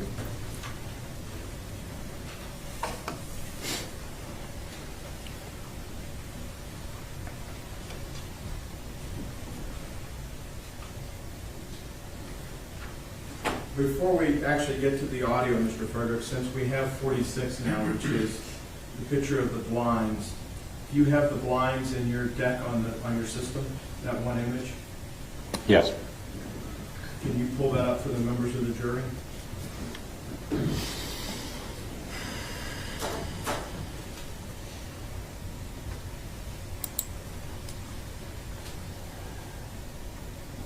I believe it's this image, and if I click on it, it might be a different one. Well, we're going to find out for everybody here. I don't think it's, yeah. No? All right. It's same perspective. There. This is the one we were just talking about. So when we look at this from the inside, there is blinds, there are many blinds. We can see space between some on the left-hand side, and it's got a tilt from the right to the left leaning down. Would you agree with that? From the perspective from inside, yes. As you go back to your exhibit that we were just showing the members of the jury to track the light tracking, are there images that you could highlight to show how the camera can't see past to make that resolution out of the blinds at certain frames? Yes. Could you take it back to that?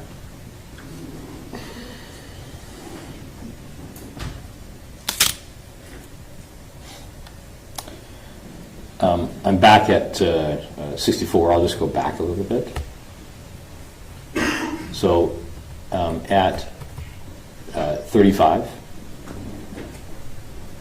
slide 35, I can see the bottom of the blinds, and I'm pointing to them, and they have that same from the outside perspective. Now they're going the other direction down, but it's in blur. And this is partly because the camera is in motion. But if I go backwards a couple of images, we can see that now we can see the blinds are cracked and open slightly. So now the camera has stabilized a little bit, so there's not as much motion, less blur, we can get more definition. And in the areas of the remaining part of the window to the left, if the camera didn't record any detail where that is, and it's thrown away. There's no enhancement, clarification in the world that can see through that glass at this point. That's correct. Come up with any image. That's correct. Can you take the members of the jury, can we switch over to your audio exhibit? You can show them how you view audio.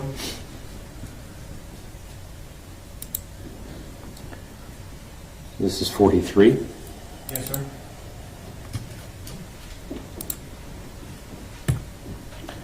So slide 1 again, labeled at the bottom.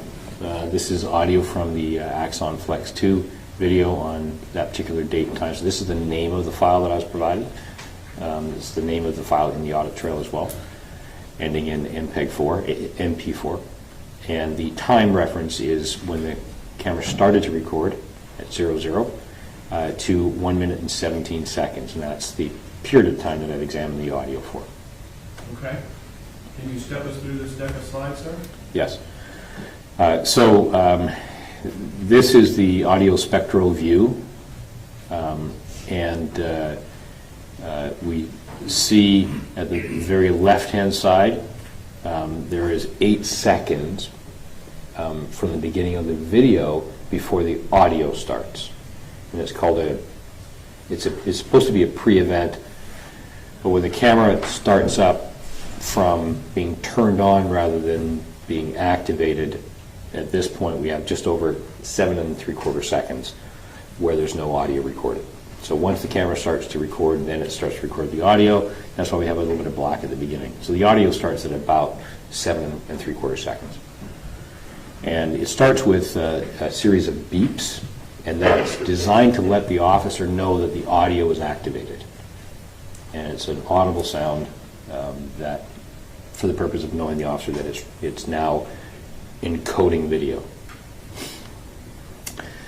And then each of these brighter orange colors, and my monitor is much more bright. This TV is a little bit muted. This tells us the intensity of the noise. And this is, when we look at objects that are lower down the image, this is basically represents the frequency. So the brighter the noise, the more intense it is, the lower the brightness, the lower the frequency. And so we'll find audio, human audio, in a certain frequency range. So what I've done is I went through this and noted the exact time to the millisecond when there's an utterance, and if I can understand that utterance, then I've replicated it. So the audio starts at 7 3/4 seconds. At 14 seconds and 142 milliseconds, I can hear a person identified to me as Officer Darch, excuse me, whispering very, very quietly, somebody, and then there's a trail off and I can't detect what else is said.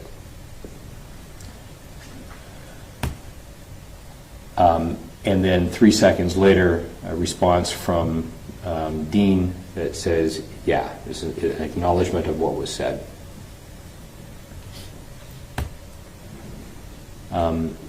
There is some sound of body brushing by something and just some scrape noises here, very, very quiet.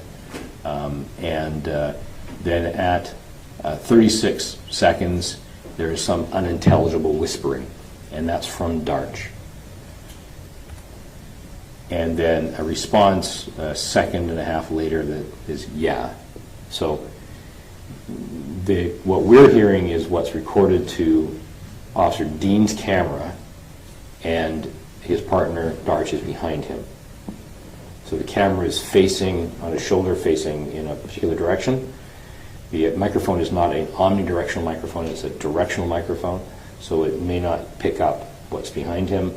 And of course, he's going to have a much better ability to hear what's being said than what the camera can reproduce. At 40 seconds, he says, there's something, and then he says, break in, and then something else, and I can't hear what he's saying. Again, Dart says something at 50 seconds, 10 seconds later that is unintelligible. It's a whisper. These are the communications between them. And then he responds with sort of a question, and he goes, it's kind of like a sort of response. And I've spelt it HM. So it's a question of, it doesn't sound like he understands what was being said. And then quite clearly, still whispered, at 1 minute into the recording, Dart is heard saying, is it their bike or someone else's bike? And I don't know who she's referring to, but that's the question. And it's a whisper again, but she's much closer to the camera and it can be heard. At 1 minute and 11 seconds, there is again a whisper, and I can't tell who is saying it. It's one of the two, either Darch or Dean, and I don't know what's being said, and no amount of audio clarification is going to help us recover that information. Then at 1:13 and 837 milliseconds, Officer Dean takes in a deep breath. And you can hear the breath coming in, and when we look at the video, he's responding to the window. So it corresponds to that move into the window, and then followed 2 seconds later with a very loud command, put your hands up, show me your hands, and then show. It stops at show, and that's the moment the shot is fired. And that occurs at 1 minute 16.428 seconds. Mr. Fredericks, are you able to, now that you've walked through visually the audio track, are you able to take us to, or right before Mr. Dean takes a deep breath on the video itself through the interrogate product? Yes. Could you do that? Yes. So go right before 113.8. Yes, sir.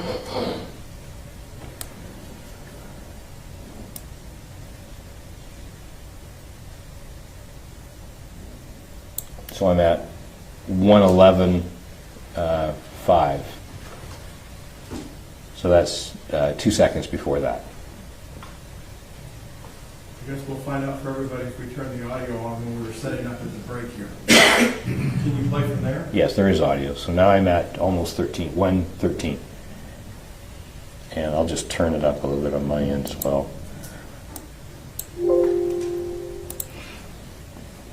Would you like me to play it from here? Please. Okay. Put your hands up! Show me your hands! So that's that piece of the audio. So we heard the breath, the commands, then the termination of the last bit of after show, the shot's fired right then. When we're in Defense Exhibit 40, the individual frames, is there a frame that goes dark around that same time period of the deep breath? Yes. Can you take us back to Defendant's 40 then and walk through the deck where that is?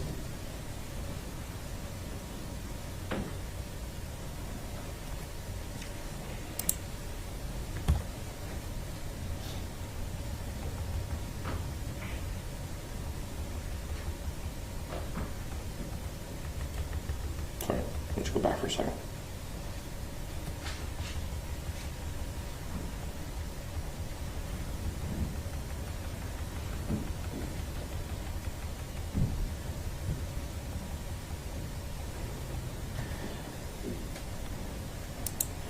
I'm going to just go by time, 1 minute, please.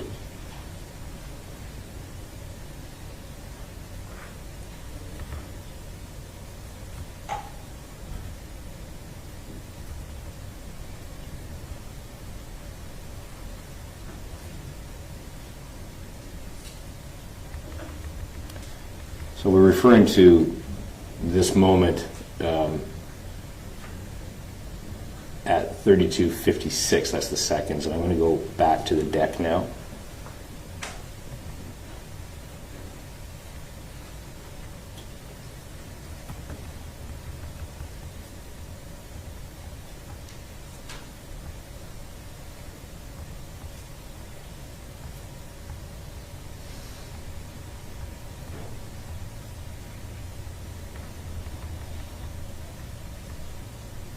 I guess this was it here.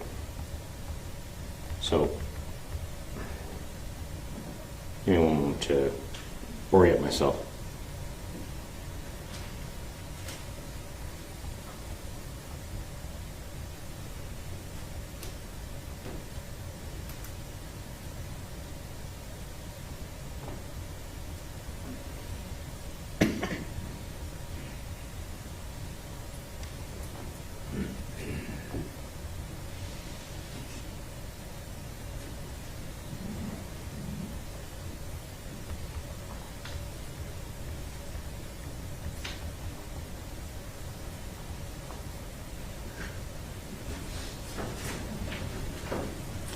This is the light turning on at slide 64.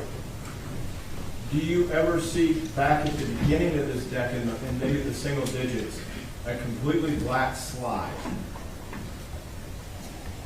Maybe slide 1? I think it was before, the reason why I'm trying to find that for you, I think it's before the slide. Okay. So it's, and I'm now into the recorded video. So defendant's 36? Yes. So Mr. Fredericks, you have not had an opportunity, and we've kept, I guess for lack of a better term, we've kept you and Mr. Dean separate when you came in town yesterday, correct? Yes. Mr. Dean arrived at our office when you came through on your way to the hotel. You two have never spoken on this case. Correct. We kept you isolated from his testimony today that he gave. Yes. If Officer Dean says at some point he had a momentary on flashlight in his left hand and slipped or turned it off by accident right before this incident took place, near the time of the deep breath, did you see in your deck as you were examining this a slide that went almost black in that area? One of the lights goes out, yes. And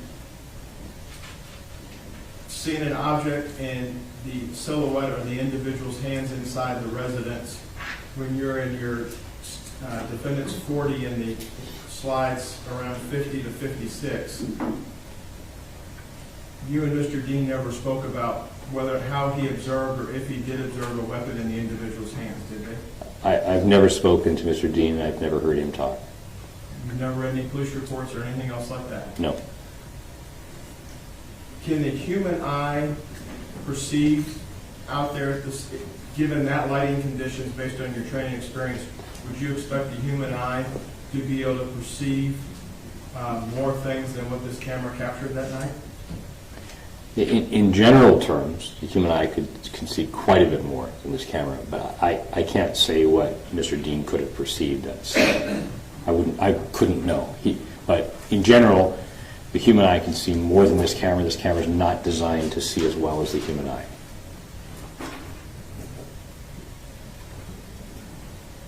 Even if Fort Worth had made the decision to spend the money to bring the best evidence to the triers of fact, such as this jury, and had it the highest resolution, would you still be able to discern everything out there on a night like this, given what this captures? No, I mean, even if they had used the high definition recording, it would have provided a lot more information, but it's still not designed to replicate the human eye. There are certain cameras, like for instance, the camera behind the judge. If you can see it, it's got little white dots around the edges. Those are infrared illuminators. So if we turned off every light in this room, that would become sensitive, and those lights would actually be initiated. We can't see them. They're outside of our ability to see. We kind of see a red glow a little bit, but what would actually happen was it would throw a beam of photon energy outside of the color spectrum, and the camera would record it. And so it would record the reflection, and we would see everybody fairly clearly. That's at least within the jury distance to the camera. Some body-worn video systems switch like that, so they would see more than the human eye would see in very, very dark conditions, but not this one. Defense counsel just pointed out you also didn't speak with Mr. Dean about this, correct? Correct. All right. Okay. So let me ask you just a little bit, when we talk about these limitations, if you'll go ahead just to the very last slide, which shows all of the limitations. I have 17 of 17. Okay. And so are you able to tell us on what I'm going to call State's Exhibit 1, which is your Defense Exhibit 36, which is the source video, okay? The body camera video that this jury's had an ability to see. Are you able to tell us that those things, those limitations, are not present on the body camera? Or are they present on the body camera? They're all present. They're all present, right? Yes. So there's these types of things, for example, there's no way to say with any degree of scientific certainty that exactly what we see on that body camera is exactly what is on the body camera, correct? Exactly what he was seeing. Okay, can you re-ask that question? Because what was on the body camera is what we see. Well, two things. Let me rephrase it this way. Yes. Exactly what we see on the body camera is exactly what happened. Can you say that? No. Because of these limitations, correct? Yes, these are a sample of some of the limitations. And there are others. Yes. And then we also can't say that what we see on the body camera footage is exactly what this defendant saw, correct? Yes, what we can see on the body cam footage with all the frailties of the recording is not the experience of the officer. Sure. Because as you said earlier, the human eye sees more than 180 degrees, correct? Yes, And so that's not the ability of a camera lens, right? correct. And the camera has, as you said, all types of frailties. We saw in a couple of your images, actually I think almost all of them, some artifacts. Yes. Just, can you make it real simple for me and tell us what artifacts are? Errors in the encoding. So if it was a perfect recording, we would see everything that was in the field of view of the camera. Again, we don't know which way the officer was looking, but it would be a very good image. Then when you add compression, information is taken away, and when that information is taken away, other information is added, and those are the errors. So we saw that blocky appearance and that it's not just the blur, but it's the blockiness of the images. That's information that didn't exist in the scene, but does exist in the images. So now let's go to, I believe it is your file number 2 labeled light tracking demonstrative. It should be Defense Exhibit 40. Yes. Okay. And I wanted to ask you if you can show us, if I can have the lights. All right, we're on number 1. And the time I know that it should be, or at least to be accurate here in Texas, would be 2:32 and 56 seconds, sir? Give or take a couple of seconds. Sure. Yes. All right, so let's go. You said earlier it was between slide 50 and 56. Can you go to that, please?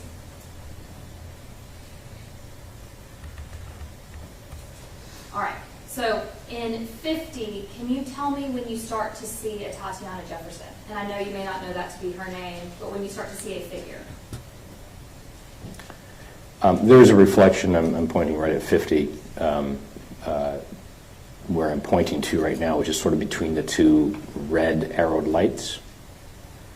And that reflection, skin tone reflection, is very close to the other side of the glass, illuminated by the flashlight, and it stays in that position. And it has the same motion blur as these other lights, which means that it's an object, it's behind the window, and it's in blur because the camera is in motion. Okay, now let's go to 52. And again, the blur goes away, that goes away, and we begin to see, you can see the left forearm, and begin to see the shirt that she was wearing. If I go forward now, that becomes more present. You see the left forearm, shoulder, shirt, crew neck. Go forward again. Now it becomes at 54 much more visible. And in 54, we can see you have 4 different arrows. You've already explained to us a bit about the lights that are going into the window and the reflection, is that right? Yes. I'm trying to make it as simple as possible. And so we have 2 different light sources that are going into a window, correct? Yes. All right. And those light sources are going to cause some reflection when they hit that window, is that right? Correct. And then any other reflective lights that are inside, what effect is that going to have on the view from the outside? Lights that are on inside, so, well, we have, one thing that I do know of, because I see the camera go inside, that there's a monitor, computer monitor, TV monitor that's on. The light levels are very low. I don't know if this camera would be able to react, perceive, and record any lights like that. The lights that we're seeing inside, like for instance, on the object that I'm pointing to, this kind of circular lighter object, and then another object that's reflective, that's all as a result of the penetration of the flashlights into the room. And it's your understanding that it was dark outside, correct? It was dark outside. Middle of the night, 2:30 in the morning, correct? Yes. And then it's also dark inside, maybe some ambient lighting from those monitors, the TV, maybe.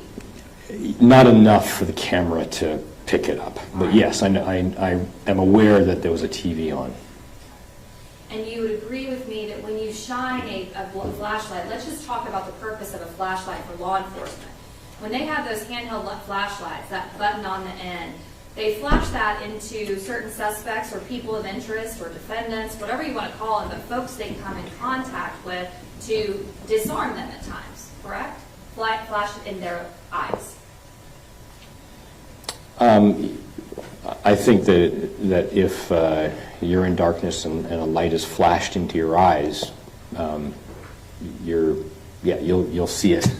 I don't know what effect an individual will have, but depending on how bright the light is, it will have an impact on your eyes. Certainly, and you've seen a flashlight. I mean, you've had a flashlight go into your eyes before, correct? Yes. You've had a photograph taken of yourself, correct? Yes. And when you have a flash that's very bright, when somebody takes a photograph, sometimes it takes a second, right? You kind of close your eyes and you think, I'm a little blinded by that flash. Yes. Correct? Yes. All right. And so when these flashlights are going into this window, is there going to be an impact that is on the defendant's eyes? What is he seeing? I can't tell you what he sees. I have to be very cautious. I can tell you what the camera sees, but I don't know, for instance, here, I doubt his eyes are closed, but I don't know, right? It would be an assumption. I'm assuming he's looking at the window, but I don't know. So you're asking me to assume things that I'm really cautious, trying not to. No, and I don't want you to do that. What I'm asking you is, generally speaking, when you have a bright light that goes into your eyes, does that cause an effect on your eyes? It will have an impact, like the cameras do, but the eyes can recover much more quickly. What is but the yes. impact that it has on your eyes? Of a bright light, Correct. the dynamic range of our eyes take a moment, I don't know how long, will take a moment to adjust to it. Obviously, if there's a bright light that's very close to your eyes, it's harder to adjust to the background. But everybody's a little bit different, but I think we've all had that common experience of a flashlight. It's a little bit different than a flash of a camera, because those are very, very bright. But a flashlight in your eyes, it takes a moment to adjust. And that's what I'm getting to. When we look at these different slides, which within, I believe it's Defense Exhibit 40, there is going to be a moment to adjust from the flashlight, the reflection back into the defendant's eyes. You may not know how long, you may not know exactly the effect, but there would be some kind of momentary effect. So the effect of light in Dean's eyes, Correct. you're saying. There would be, well, keep in mind that the camera is oversaturating the light. So he's not going to experience the light as bright as what we're seeing it, or the perception of brightness, right? We can see his face here. It's not in extreme brightness, so there's not a lot of light coming into his face here. Likewise, the woman behind the window, the light is down below. There's not, her face is lit up a little bit, but there's not a lot of light in her face. So I would say from this point of view, there isn't any direct light in their eyes. Okay. And you said earlier we were talking about what's going on at 15. I'm sorry. That's okay. 54, now let's go to 55. And 56. Okay, and then there's also, we can see in all of these, when we're looking at the window, we can see the window panes, correct? Yes. Okay. And that's going to obstruct the view in some way, no way for you to tell the jury exactly in what way, correct? The view of the camera or the view of? The view from the defendant's standpoint. Yes, I can't really say, yeah. And State's Exhibit 55 and 56, you mentioned earlier that there was a dark object in her hand, correct? And you cannot tell us what it is that right? I'm not familiar with State's Exhibit 55 I'm and sorry, 56. the slides 50 through 56 on Defense Exhibit 40. Okay, This exhibit we're looking at right now. yes. Yes, on 50 through, I have 50 through 56, you correct me if I'm wrong. You said that there was a dark object in her hand, but you could not tell what it is that right? That's correct. Okay, and we're looking here at 56, and we can see, you showed me earlier her left hand, or her left arm rather, upper arm. Can you show that to us? Yes. So I'm going, it's the easiest to see it on 54, 55, 56. You can see kind of that motion. Okay. And let me ask you this while we're looking at that. So if you'll show us now her left arm. Yes, I'm pointing to the left shoulder and going down to approximately left elbow and then left forearm. And you're going back and forth between those different slides. Can you tell us what the time is between those? You said that earlier. But I didn't. 33 milliseconds. And Give me a third- reference. 33 to 30 milliseconds between images. Can you give us a reference to what that would be in terms of a second? Yes? Tell About- us. Yeah, so if you have 3 images times 33 and a third, it's about 100 milliseconds, so it's a tenth of a second. So faster than that, right? So if that's a second, it's much faster than that. In video terms, it's different, but it's a tenth of a second. So it's Shorter quick. than a second. Yes, 1/10 of a second. Okay.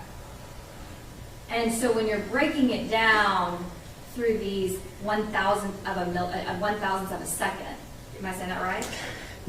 Yes, I mean I can calculate 3 images to within a thousandth of a second to say it's 100 milliseconds. But what I'm doing is I'm saying here's an image that starts at moment 1, 33 milliseconds, 33 and a third milliseconds later, moment 2, then another 33 milliseconds later, moment 3. Those 3 images occur in 100 milliseconds. And so for purposes of what your evaluation, you broke this down so that we could see each single image. Correct. That is not how the eye perceives things, correct? Correct. It is going much, at this point, you are slowing it down for us to see each single image, or capturing it, let's say, in each single image. Well, I'm not slowing anything down. I'm displaying an image, and we can look at it for an hour, or we can look at it very quickly. So I got to be careful that I don't want to give the jury the impression that I am playing it back at a given speed. Well, that's why I guess when I asked, I said capturing the image. I mean, you're capturing an image and we're showing it. That is different than the perception of what the human eye sees. Yes, absolutely. All right. Yeah. And so you said earlier also that this perspective that we're looking at here, it's from his shoulder or wherever the body camera is affixed. Were you given that information of exactly where it was affixed? No, it's a common placement. I can see his left chin and slightly lower, so usually the cameras would be around the shoulder area. They're often on the chest, sometimes they're on the duty belt, but this is clearly in that left shoulder area. Can you tell us on Defense Exhibit 40, all of these different slides, if you see any lights from the inside of the room coming out? I do not. Can you tell me the slides that we're looking at, 55, and you went back a bit, 53, 54, 55, can you tell us which particular slide the shot is? Please? Yes, and let me go back to answer that question. You asked me if I see any lights coming outside from inside the room. Mm-hmm. Well, there's reflection. So a reflection is different from your referencing a light. You're asking if a light source or if light is penetrating the window. my question, thank you for correcting me, is there an original source of light coming from the inside out, or is it reflection we're seeing? We're seeing reflection, Okay? yes. So now going to my question regarding, can you tell me which particular slide within Defense Exhibit 40 shows the shot?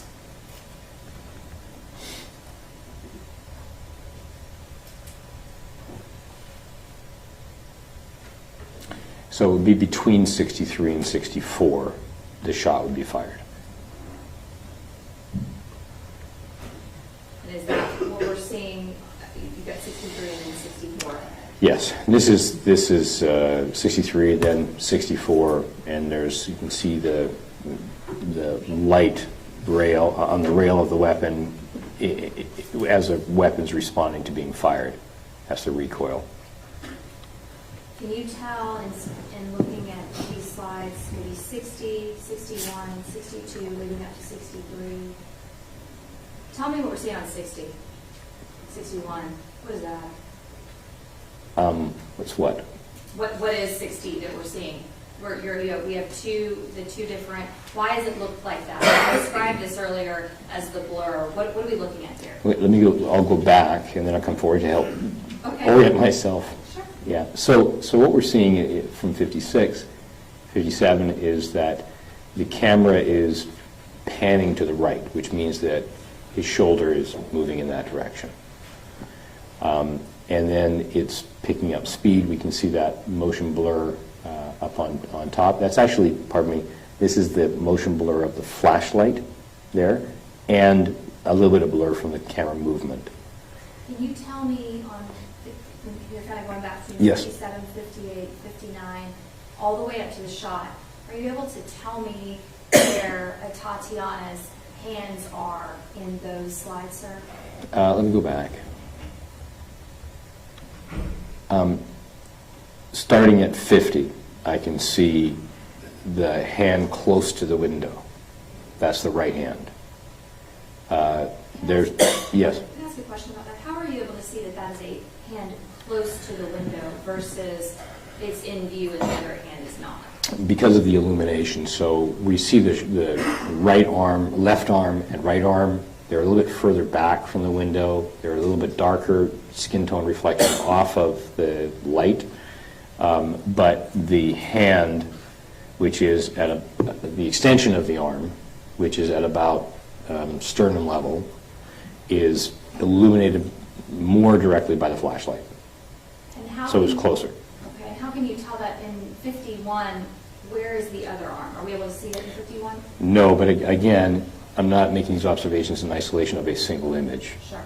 I have to get the reference. So we know what, I've described what we're looking at here, and as I go forward, that object stays in that rough position, and it's independent of these lights and independent of motion.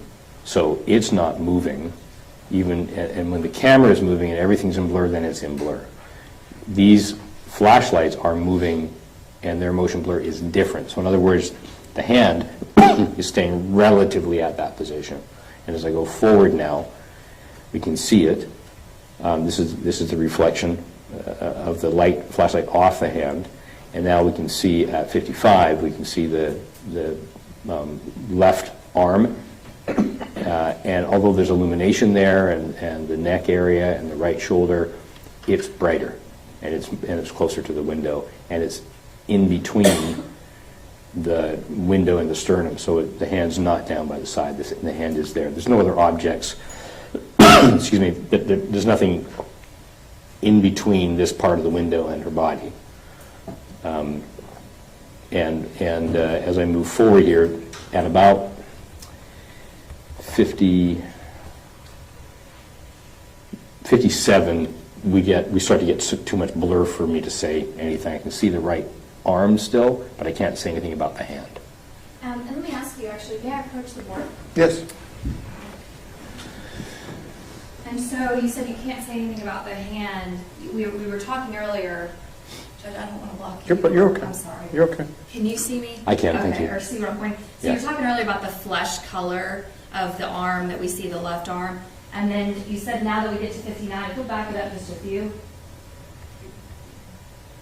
Okay, so keep backing up just a bit.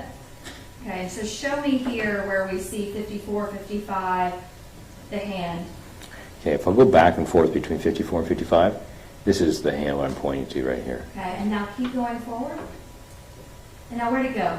Then I can't, as I said, once we get to 57, Go forward?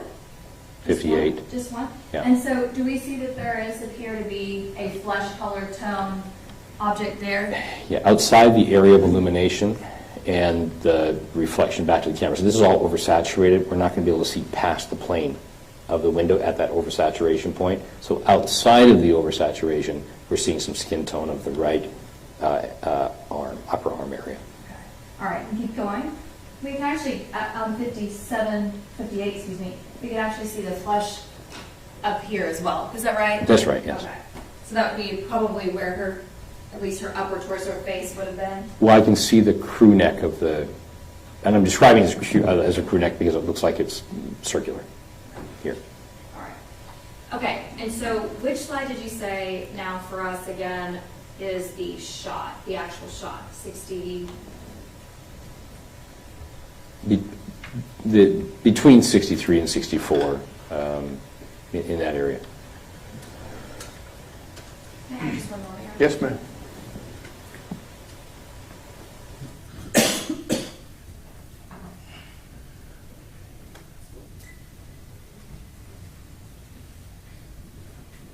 Now can we go to Defense Exhibit 43 and 44, I believe, I don't know, 44, yeah. 43 is the Yes. audio, yes. Excuse me. Okay, that's all right. So before we get into the audio, I wanted to ask you, you've testified for both the state and the defense many, many, many times in your career, correct? Yes.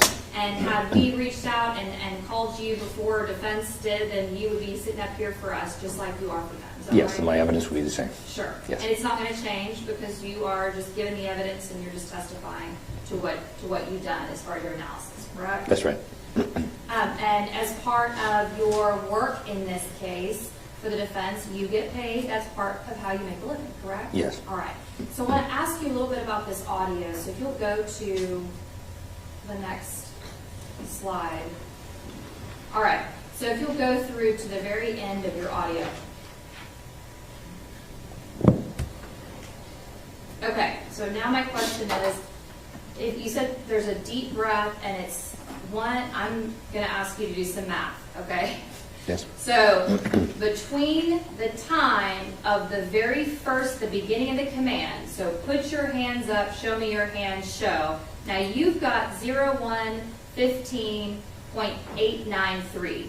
Is that the beginning of the command, or is that the end of the command, or where is it in that command? That's the very beginning of the first utterance of the first word. So right as he's saying put, like just right there, that's the 01:15.893. That's right. All right. Then we see shot fired 01:16.428. Yes. How many seconds, what's the time difference between the beginning of that command to the time that that shot is fired? Approximately 600 milliseconds. Okay. So is that even a second? No, just over a half a second. Just over a half a second. Yes. And that's from the time that the command starts to the time that the shot is fired. Correct. All right. And there is no way to be able to tell us what Atatiana Jefferson could see inside of her bedroom outside, correct? Yes, I have no, I don't know. And there's no way to tell what this defendant saw from the outside looking in, correct?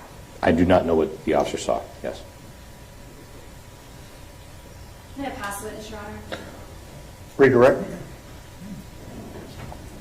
No, Your Honor. May, We would ask that he, if we're going to excuse him, he's finally excused due to travel. any objections? I don't have any objection to that. Okay. Mr. Frederick, if you'll unhook that microphone for me, you may step down.